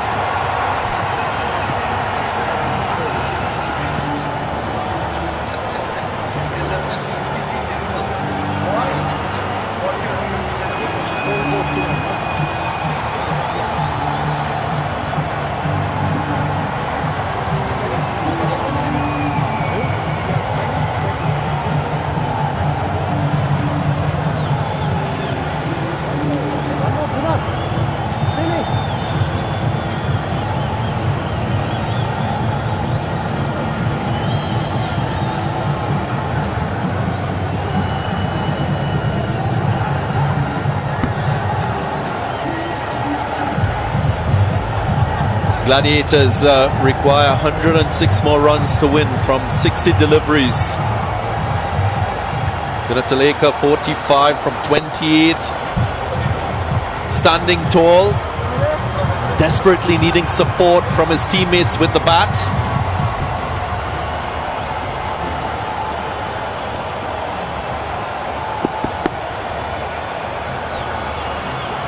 Gladiator, they've been okay with the run rate. But the problem, they have lost 5 wickets.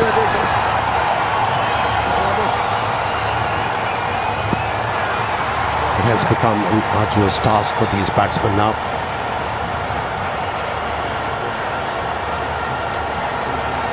Bowlers been very good.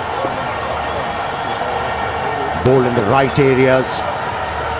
Very seldom they went off their line of lengths. That's why they've been picking up wickets, getting the stranglehold of this game.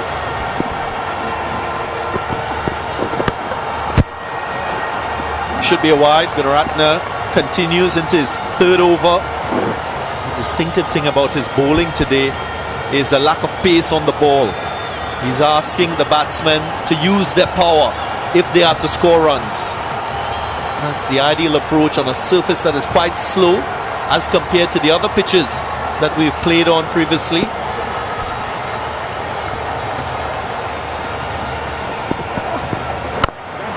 And I think the fact that KANDY's using spinners, Tuskers, is a confirmation that they're looking to take pace off the ball. They use Gunaratne, they use Dilruwan Pereira, they've got Sikuke Prasanna, so they got the option of 12 overs from the slower bowlers. Nicely worked away, helping the ball on its way. And it's my 11th circle, champion stroke, champion shot, beg your pardon. Doesn't matter. Doesn't matter, Amir. Either way, you're right. Thank you very much. You've been a great friend, Roshan. See, the other challenge as far as the Lanka Premier League, what I see is to ensure that the quality of the surfaces remain going forward. Now we have many strips here.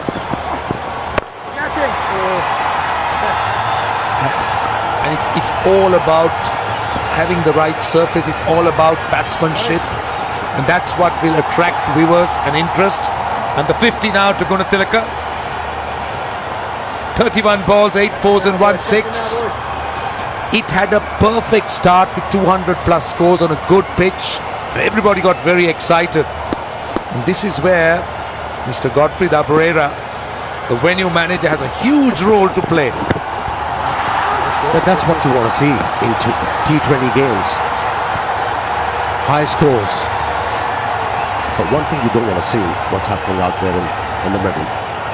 If a team scores more than a power score, then you don't want to see the oppositions actually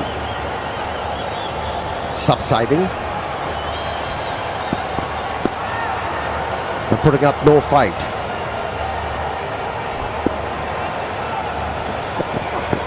You want to see competitive cricket played all the times. Single to end the over. It's 99 for 5.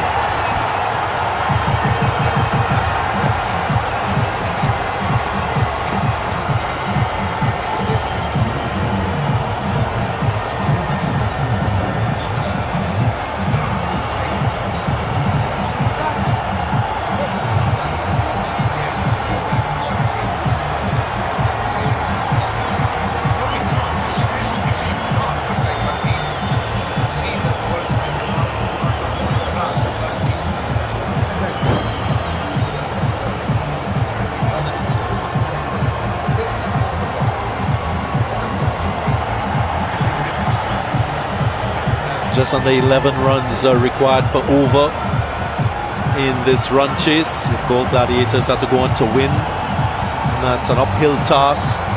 Only 5 wickets remaining. They've lost most of their top order batting.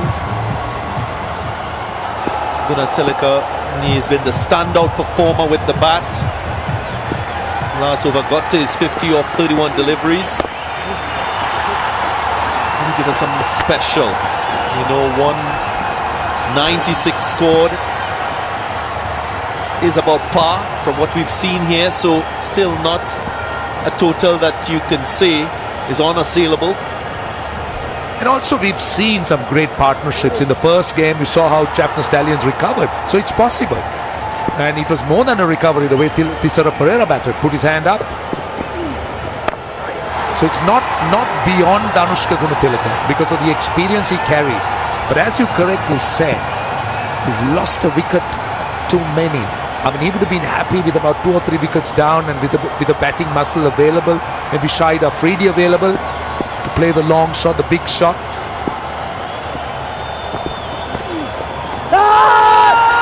Loud appeal.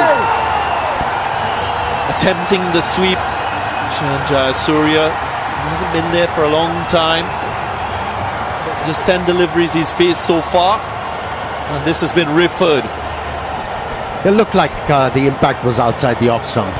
That's why umpire was reluctant. It's a legitimate delivery. He's okay there.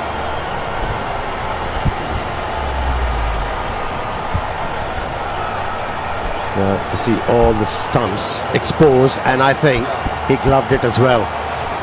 He should be safe. And the other thing is, you could see the middle and leg stumps, so he's got to cross a lot. So Lyndon Hannibal not taking any chances. Don't forget the previous one, so he's made it absolutely sure, and there you are. That's what you were talking about, just touching the glove. So beyond that point, I don't think you need to proceed. It's a straight not out. It's been a productive shot in this match so far. And Taylor used it quite effectively, the sweep, the reverse sweep. Usually you tend to have a little bit of premeditation with that shot. You can sweep on length. You can pick your bowlers to play the sweep shot. It was refreshing. We have seen the ball has been tonked all over the park. Well, they require wings. They might be using this if they want to be in this game.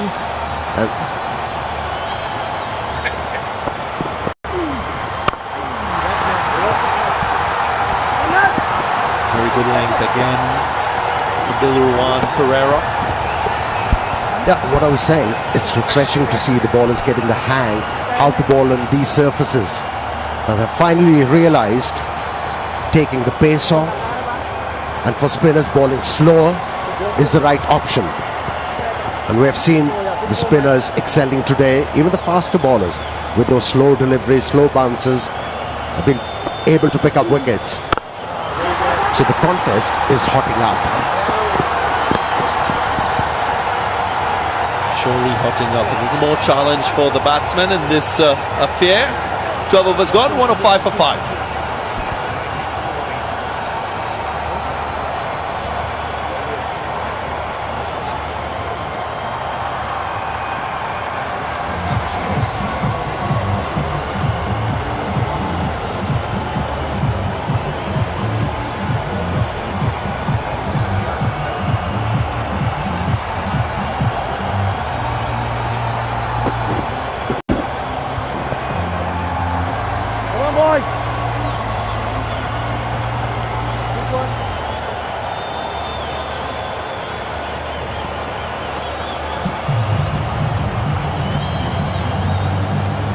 Gladiators 105 for 5.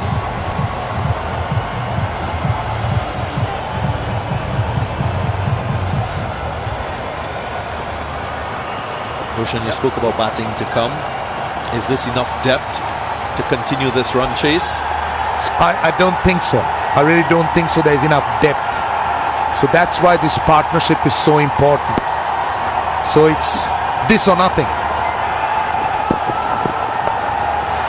Reverse sweep comes into play. Spoke about this shot being effective. Well, add 4 more to the total.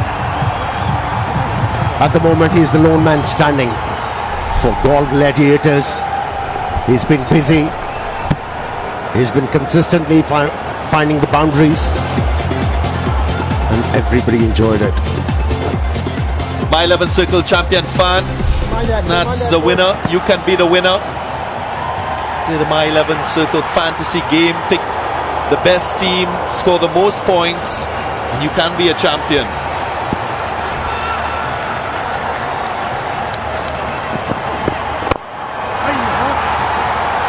Nicely driven.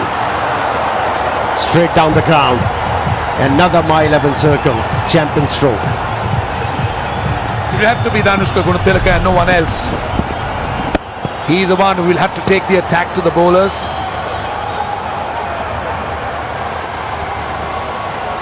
So 84 of 46, that's the equation. Gunatilaka's made 62, almost more than half the runs out of the score. That's how much he's dominated this innings.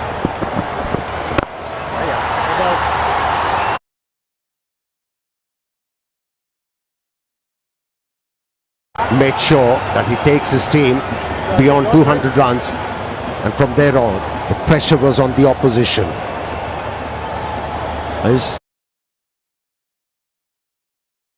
He's an able batsman, Gunatilke.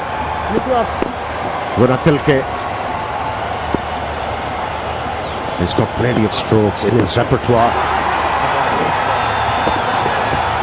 and if he's able to take the game deep, the pitch is still good.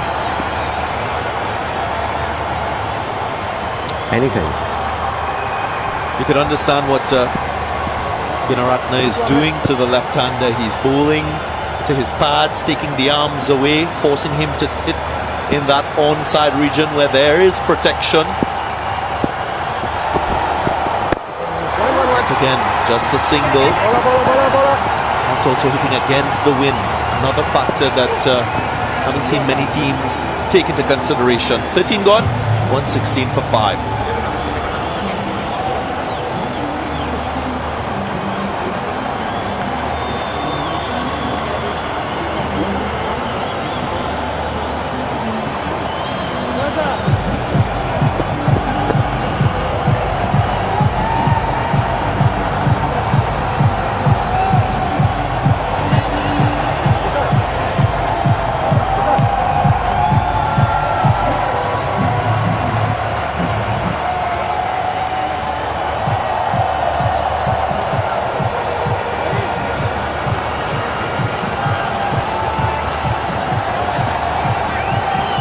Don't leave your sets. This game could change. You just never know in T20 cricket. 81 from 42 required. It's been a slow period for the GALLE Gladiators, but 1 over, 2 overs, things can change. Naveen-ul Haq for the first time with the ball. On the other hand, look at the bowling depth that the Tuskers are carrying. KANDY Tuskers, they got Kamidu Mendes who could bowl ambidextrous. Well, this is the important passage in this game. If they can put Naveen under pressure from the word go, a big over can change the complexion and can give GALLE Gladiators a lot of confidence from here on to win the game.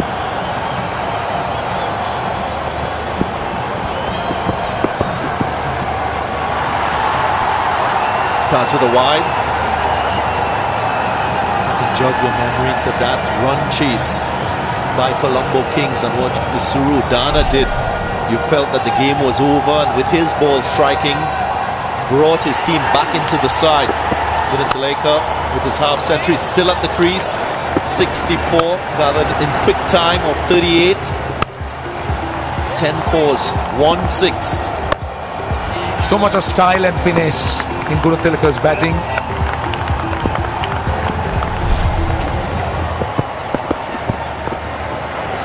Gets bat on this one, should go for 4. Good start to the over for Galle Gladiators. 5 already. I thought he was very lucky with the first ball. He should have come here. The batsman this time around making sure that he gets bat on the ball. And another. My 11 circle. Champion shot. He's played some attractive strokes. Gunatuleka. Very pleasing on the eyes. Played some authentic cover drives, and then off the back foot he was very efficient. Outside leg, surely. Nabinul Haq, as I mentioned earlier in the tournament, played in the recent Caribbean Premier League, and he was exceptional for the Guyana Amazon Warriors. Bowled with a lot of accuracy, a lot of pace. He's quite deceptive. Just don't think he has his rhythm in this tournament. And one spell could change that. So he's got to believe in himself a little bit more. Try to execute his plans. I've seen him bowl the super over. See him do that in the BPL, and he bowled a brilliant super over, and he was entrusted to do that. So as you said, there is a lot of potential in this young man.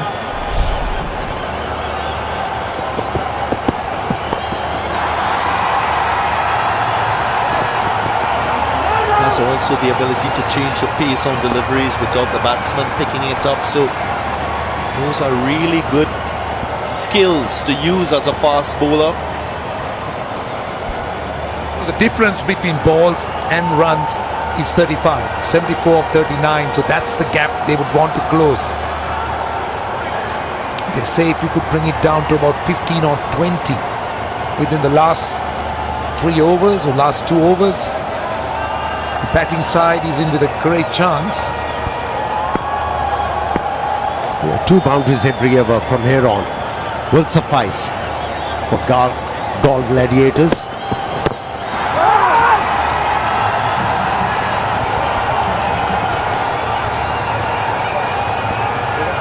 Slow delivery yet again being used by Nabinul Haq. That was an earlier LBW shot, clearly outside the line of the leg stump.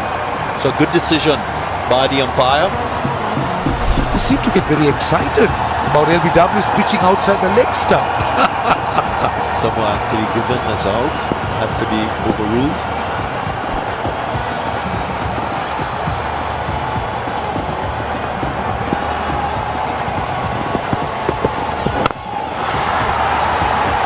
That Yorker region. It was a good delivery, wasn't it? To force the batsman to bring the ball quickly down. It seems like after getting hit for a boundary, he's recovered well. Bowling in the right areas. Not giving any freebies to the batsman. They need a boundary. Galle Gladiators. Use of the feet. Change in pace. Wonderfully executed by Nabinul Haq. Ends on a high. 125 for 5.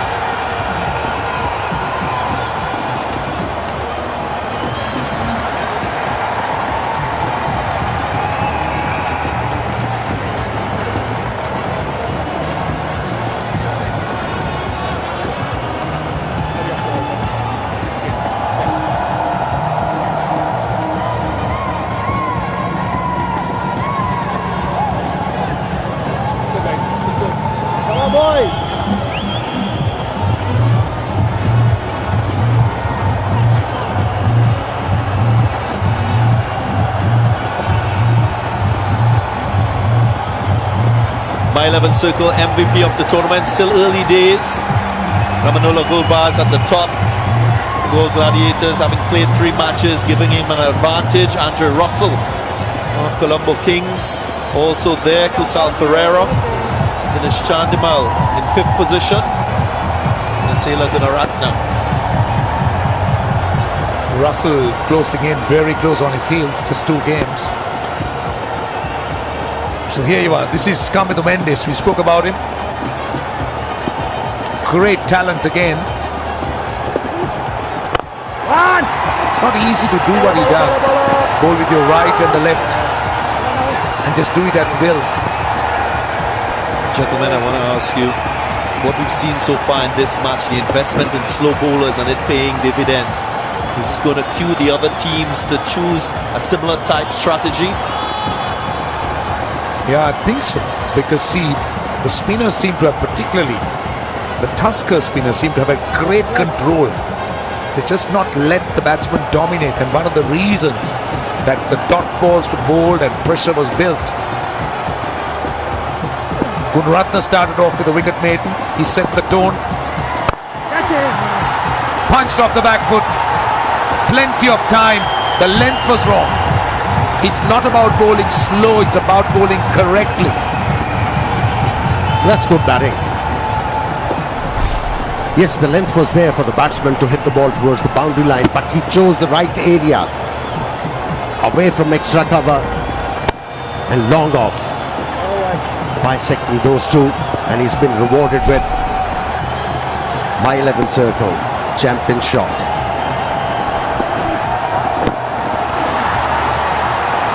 Their bats. Single. Nice partnership developing. Just a few runs away from a half century. Missed out, in my opinion, Gonathilke. The right option would have been on the last delivery. Sweep the ball fine.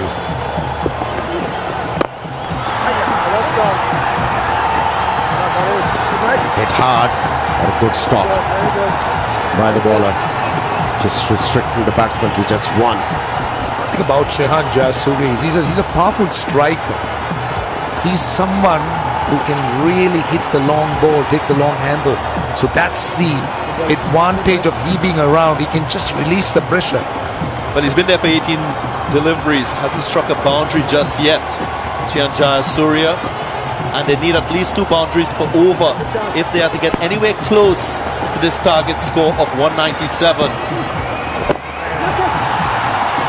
Then just a single. So pressure building. Spoke about net run rate and how crucial that could become. Has become highly imperative for Gladiators to find a big over. And it has to come soon. If they are to remain alive in this game. The deficit is getting bigger and bigger. Will this be a boundary? Shehan Jayasuri, pressure on him. Last delivery. Use of the feet. Clips it through the onside. Just a single. Only 9 runs in the over, not enough. 134 for 5.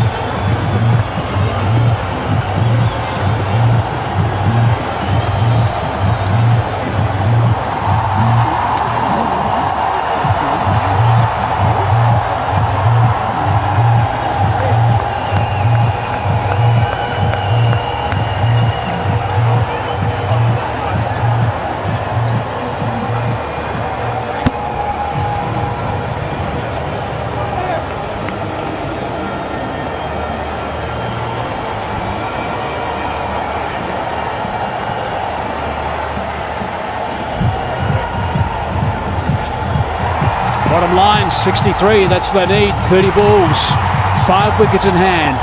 This stand is worth 49 at the moment. Now at the same stage, Tuskers were 142 for 3. Not much in it, but a bit of a gap.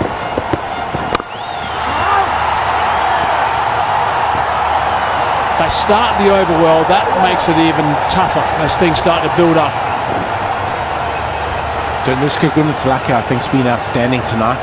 Played really well with front and back foot.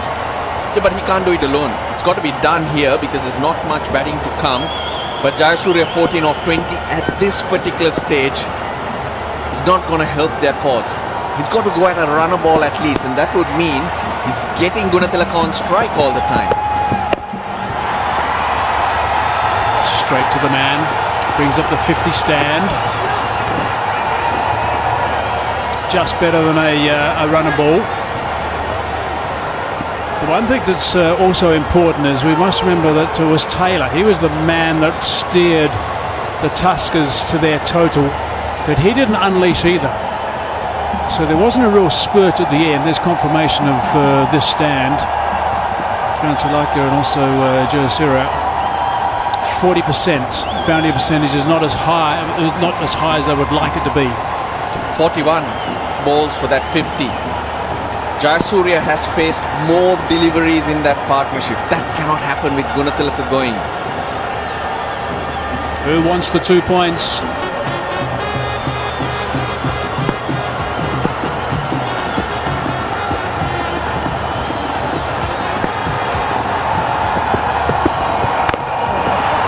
That's nicely bowled. Good direction. Better bowling plans though from the KANDY Tuskers.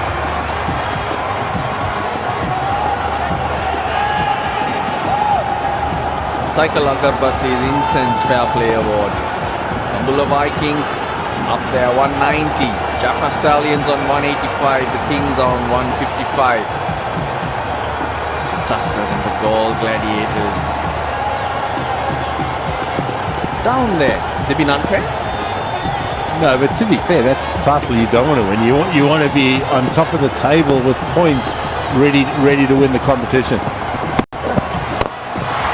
Oh, that's an interesting shot. Has he got it over the top though? Oh, stumble. That certainly helped the cause. Had a bit of a speed wobble. When you get into that position, you're always in trouble. Dilruwan Perera, when you backpedal and you have to change direction or you don't get it 100% right,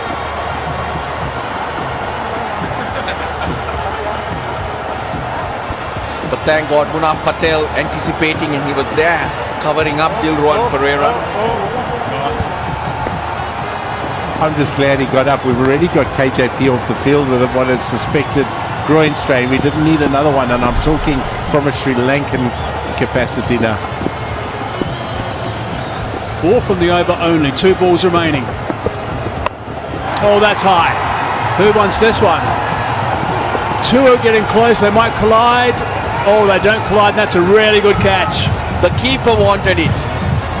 Ramanullah Gurbas is a wicket keeper. What a catch. Geez, he attacked it and had to wait.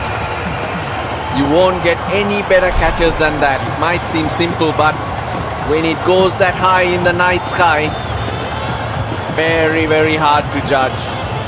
Let the wicketkeeper take it. He's got the best hands, even though he doesn't have the gloves on him. That's the wicket they wanted. Shehan Jayasuriya goes. He just couldn't get going. 17 of 23. The GALLE Gladiators at 138 for 6 are in deep trouble. Needing another 59. Lyndon Hannibals signals for the strategic timeout.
6 down now.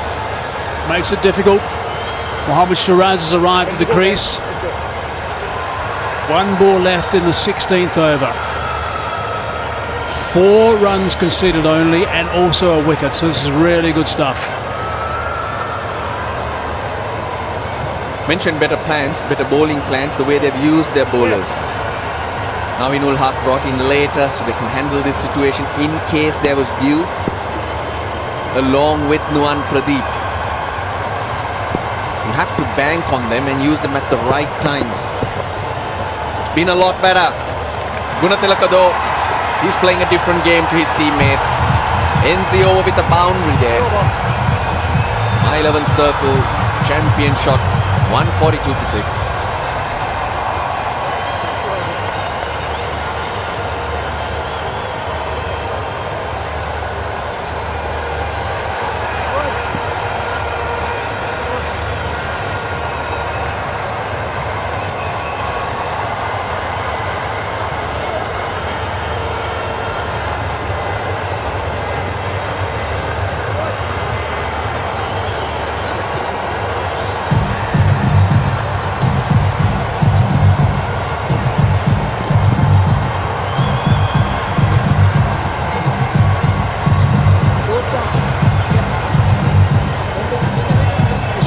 Just 4 wickets in hand is looking a bit tough. 55 from 24. Gunatilaka is 79 not out. 47 balls. He's playing like a champion actually. There's an opportunity just to get a reminder about the My 11 Circle app that you can download. Make your team. Get the stars involved. Plenty of games to play with in this LPL. And you can have a lot of fun with that, that's for sure. There's 4 overs remaining. Pretty. And it's nicely bowled, nice and full, in at the pads. That's what he likes to do at this stage. He's got enough overs from the 2 seamers. Gunatilaka. He hasn't given up yet. 54 of 23, still gettable. A few more of that, then the pressure could revert onto the KANDY Tuskers, maybe create some doubt and maybe think, oh, not again. Then the mistakes could creep in. Strange things, we've seen strange things happen in sport. It's going to be a bit of a lone ranger performance, I think. Gunatilaka's played really nicely. Just got to make sure his partner's getting back on strike as often as they possibly can. It's going to have to go past the 3 figures. The why I said, oh no, not again. They've lost 2 close games, the Tuskers. And the thoughts and memories of those games which are not too long ago can creep in and cause problems in your head. Yeah, that's right. And Danushka has been outstanding. As we see Jay Surya get out, cross the line, top edge. The ball went very, very high. Very impressive. Gulbaz calling for the ball. He wanted it, and that was a very, very good catch. Look at the size of that leading edge. Beautiful ball. That really is nicely bowled. You cannot do too much with that at all. That's what he does, Nuwan Pradeep. Angles in, specialist death bowler.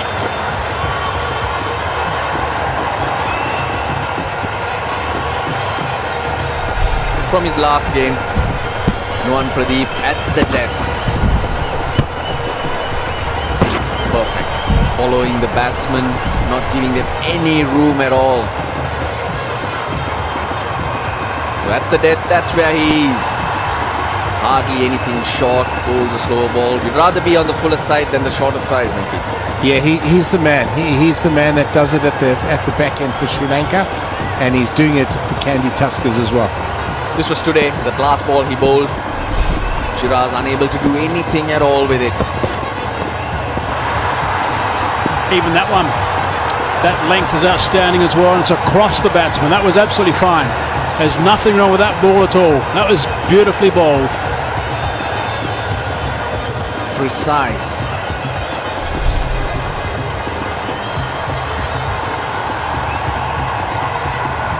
Could have gone either way, but the umpire going with the bowler. When he passed the batsman, it was probably inside the tram line, and I think that's what he went on. Yeah, I thought it was okay. That one might be wide. That one's a little bit wider. You thought that wasn't good? That one wasn't okay. It's a game of inches.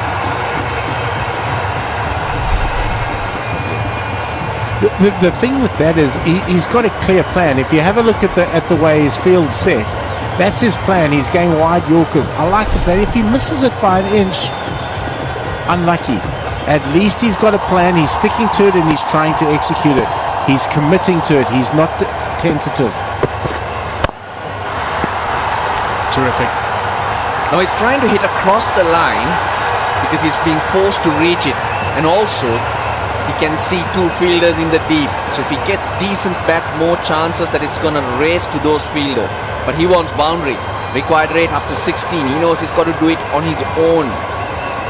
So suddenly the rhythm, Gunatilaka's rhythm and game plan has changed, and it's becoming harder because you're going out of your zone now.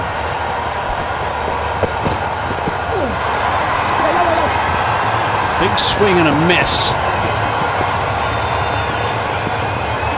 And it also the end of the over. So that's a really good over. Over number 17 has just gone for 5 runs. 147 for 6.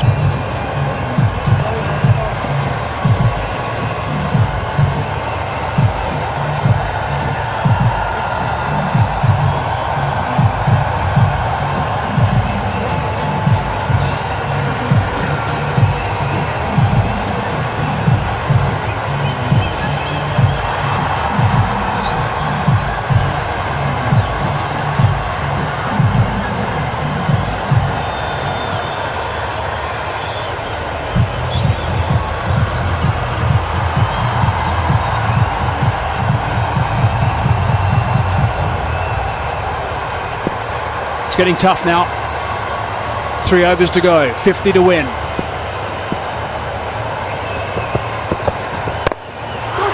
Hard into the ground. Just the single. This has been really good stuff from the Tuskers. They've controlled things nicely. You know, really awkward time right now. They were not too far away from getting over the line, but they had to respond. Such losses that they have experienced can be ever so deflating. Made a few changes to the team, come up with better plans, executing it a lot better. And let's not forget, they get Dale Steyn back and into their team very soon, and he will make a massive difference. That's why this game is so important, because you've got to be alive and in the competition when the likes of Dale Steyn come in to make you stronger.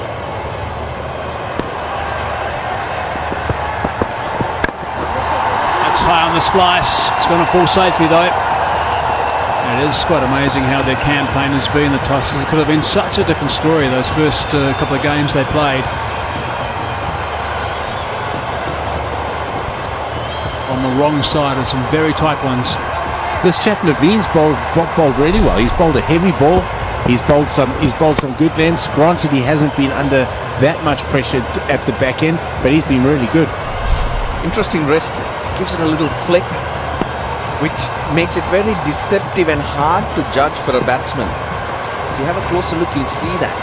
Just going at over 7.5 and over. That's all. A bit slower that time. Still, the batsman couldn't do too much with it. Should be out, is out, direct hit, gone. Zing Bales have lit, and they are celebrating, the Tuskers. Gunaratne attacked it, the throw on the bounce. Gunatilaka getting the dive out. I can give it out from here. Oh, he's miles out. He's miles out, Danushka. The thing with that though is Danushka had to try and get back on strike because he was fighting a one-man show there, so you can't blame him for that. A very good innings there from Danushka Gunatilaka. 81 for 52. Really well played.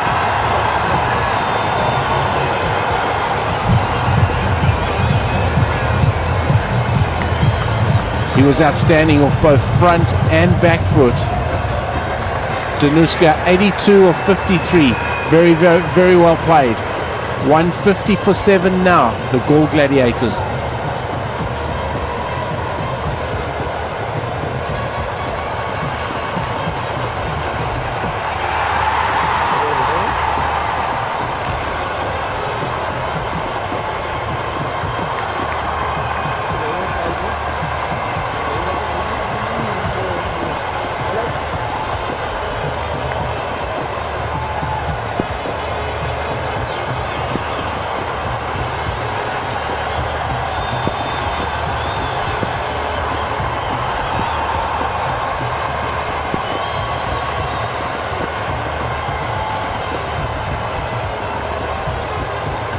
$150 for 7.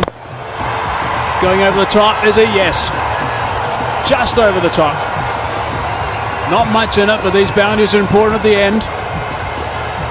For a moment, Punaf Patel at mid-off thought he had a chance. I think it was a good idea to bail out.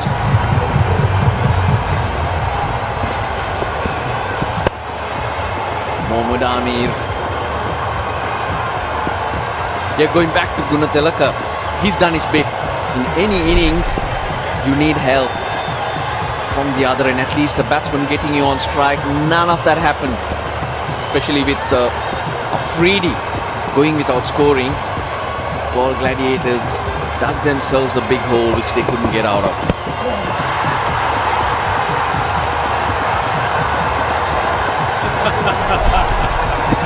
He's improving with every game.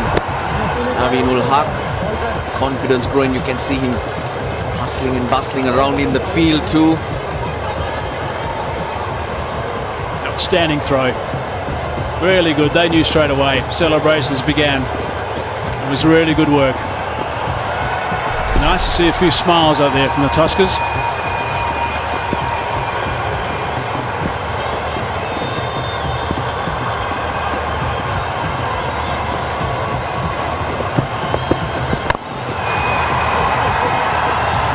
Thinking about 2. No.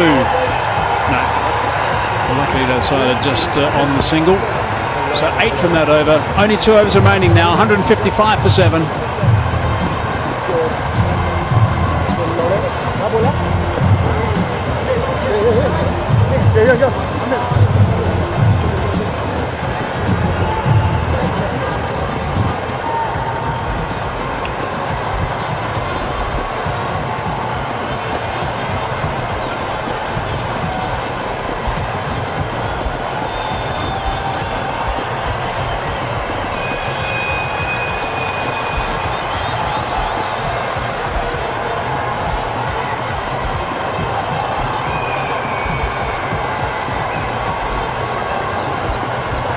Looking like a bridge too far, this one. 42 from 12 balls.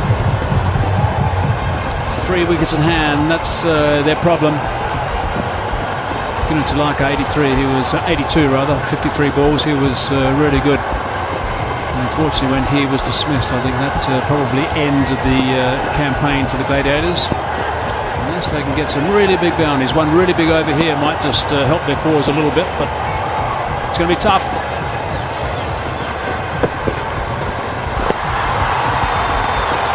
Same plan. Nuwan Pradeep won't deviate from that plan. That's his go-to at this time of the game, particularly to the left-handers when he gets the angle going across them.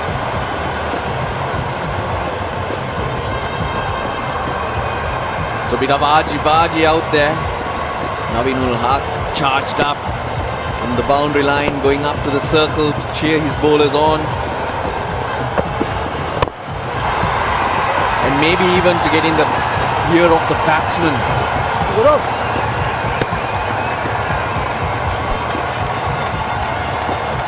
41 off 10, so a boundary every ball required. He's back on the 30-yard, Naveen-ul Haq. I wonder what's going to happen with the Cycle Incense Fair Play Award, Russ, after that little chat in the middle they had. Don't think they'll be too worried at the bottom anyway. Well, they might lose a few more points, who knows.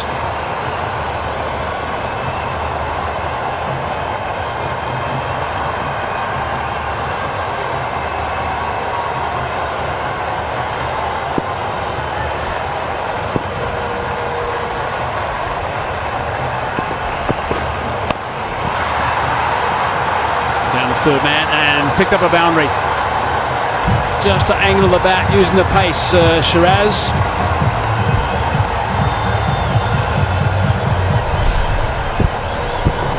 Nuwan Pradeep looking to execute his Yorker. He's just got that wrong. Just a little bit full.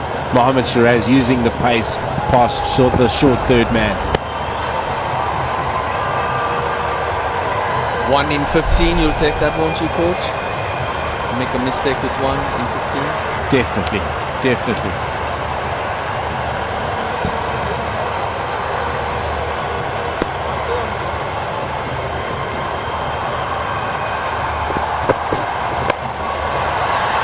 Straight to the mount, fine leg. Another thing that happened today was the KANDY Tuskers have fielded a lot better. Between overs,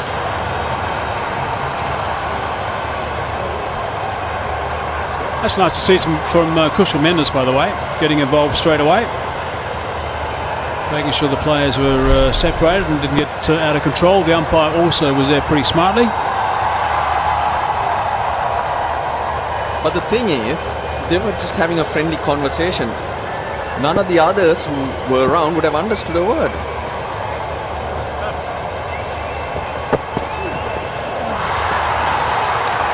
And some languages could sound rough. Yeah, well, that would have been an interesting conversation there, because it was Naveen, the boy from Afghanistan who talks Pashto, to Mohammed Amir talking Urdu. I don't think they would have understood each other either.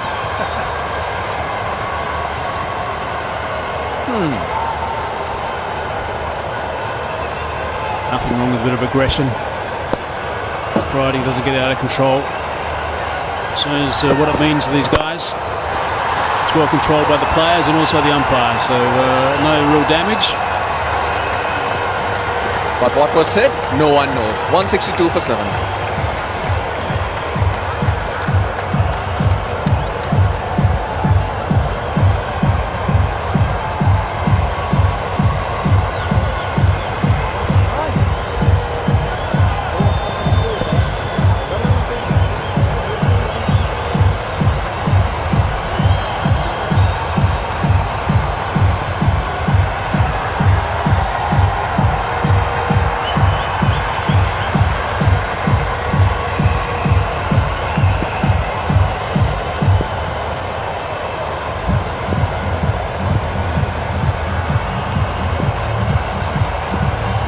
So it looks like the Gladiators are going to be staying at the bottom of that table without any points. Naveen ul Haq to start the last over. Down the ground, has he got 6 runs? I think he has. That's a good shot. Very nicely played. It's a little head-to-head, this little over. Slap that hard, Mohammad Amir. And you immediately know who the winner is. Look at how quickly Naveen ul Haq turns and goes back to his mark.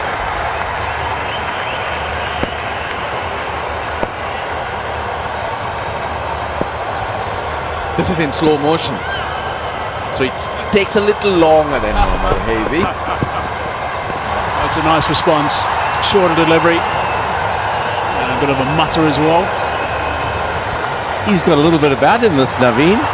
He's into it. I tell you what, Amir won't back down, so we might get a little bit more fireworks this over, which will be fantastic. That big step towards square leg. Even the square leg umpire had to take a step back. It's a perfect line, really. Short delivery, a bit of pace behind it. Straight towards the body.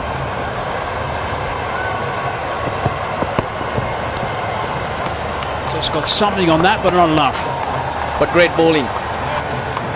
One on a length, the next one a little quicker and short, this one slower.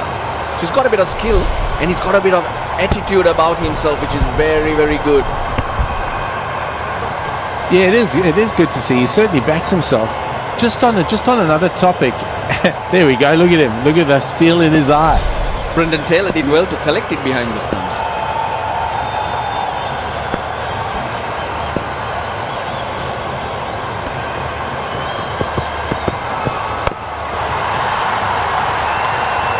Into the pitch. It's a very effective ball even in the game before. Another Afghan, Aftab Alam, showed how to do it. Yorkers, slower bouncers.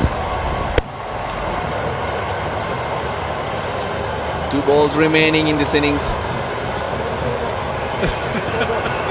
Still going too. At the top of his mark, he's still having a bit of a mutter. The umpire had to turn around and have a bit of a word. 2 balls left.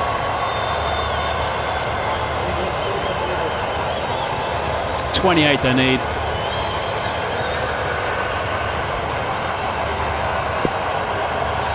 So Galle Gladiators, lot to think about. Coming short again, played 3, losing 3. Losing 3 by some distance, really, if you think about it. Full toss, straight at the man, deep backward square. Tuskers losing those couple very tight games, and could have been a different story. Just a couple of runs here and there. That's all that would have changed, really. Just been very interesting. And just on another subject, this has been a really good all-round performance, I thought, from the KANDY Tuskers, particularly in terms of their plans. I've been very impressed as well with Kusal Mendes, who has taken over and come out and captained the side that when Kusal Janath has been off with his groin strain. It's just looked really calm and full of plans, which has been great.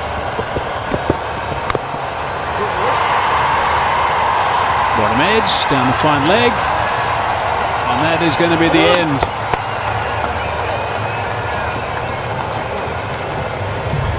So the Tuskers are the boys that get up.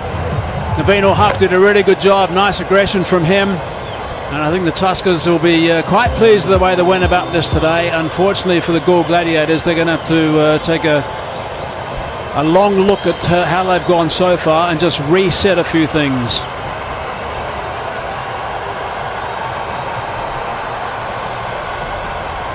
So that's the end of the double-header today. Some really good cricket play today by the 4 teams that did get a run. Good stuff from the Tuskers. They knew they had to fight and fight really well today. And there's Kusal Mendes still trying to calm down Naveen Huck. You can see that Amir is still upset. Game is over now, boys. Tuskers have won. You can chill a little bit now because they've done a really good job, but I think this is going to go on for some time. This one, we might see round 2 at some stage. Oh, here we go. Standing his ground.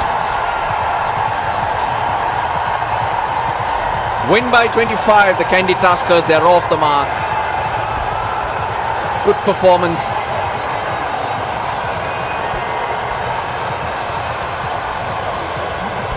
Great game. It's been a wonderful game. And an even better ending with the smiles coming out. Well, Shahid Afridi, he's going to have to show up and try and take his team through. Afridi's having a go. He wants to know what's going on. What are you doing with my bloke there?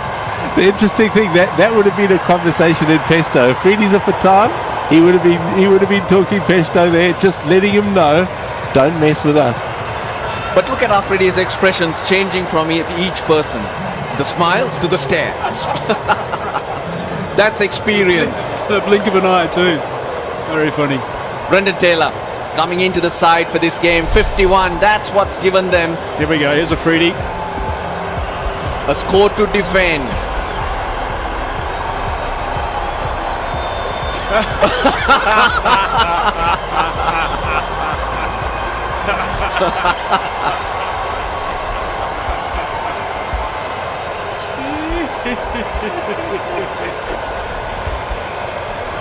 you go, the senior pro letting him know exactly what he feels about things.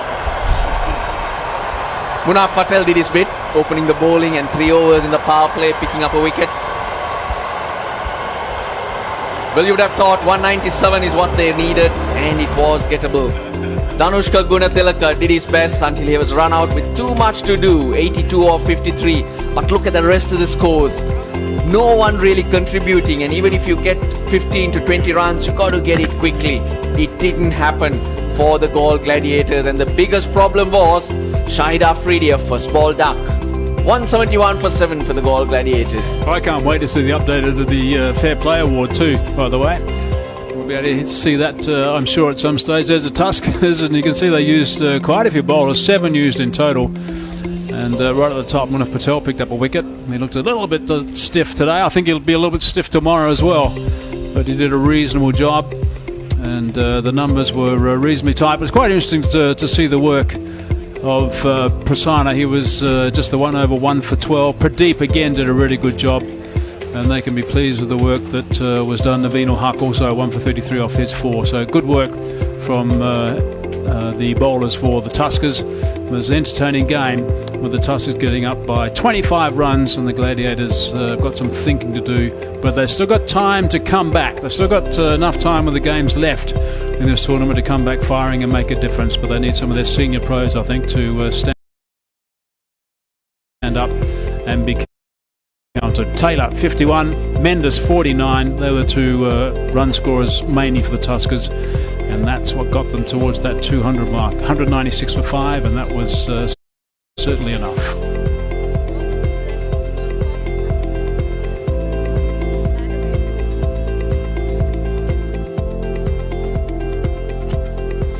So that's the story. Tuskers winning by 25 runs. That'll be a change room that'll be a little bit happier now than what they have been so far in this tournament. I would think that the Gladiators will be sitting there right now and having a bit of a chat about things, and just being a little bit depressed about how things have gone so far, but a little smile from the captain, and maybe he's going to do a little bit of camera work as well, which will be quite handy to top off the day.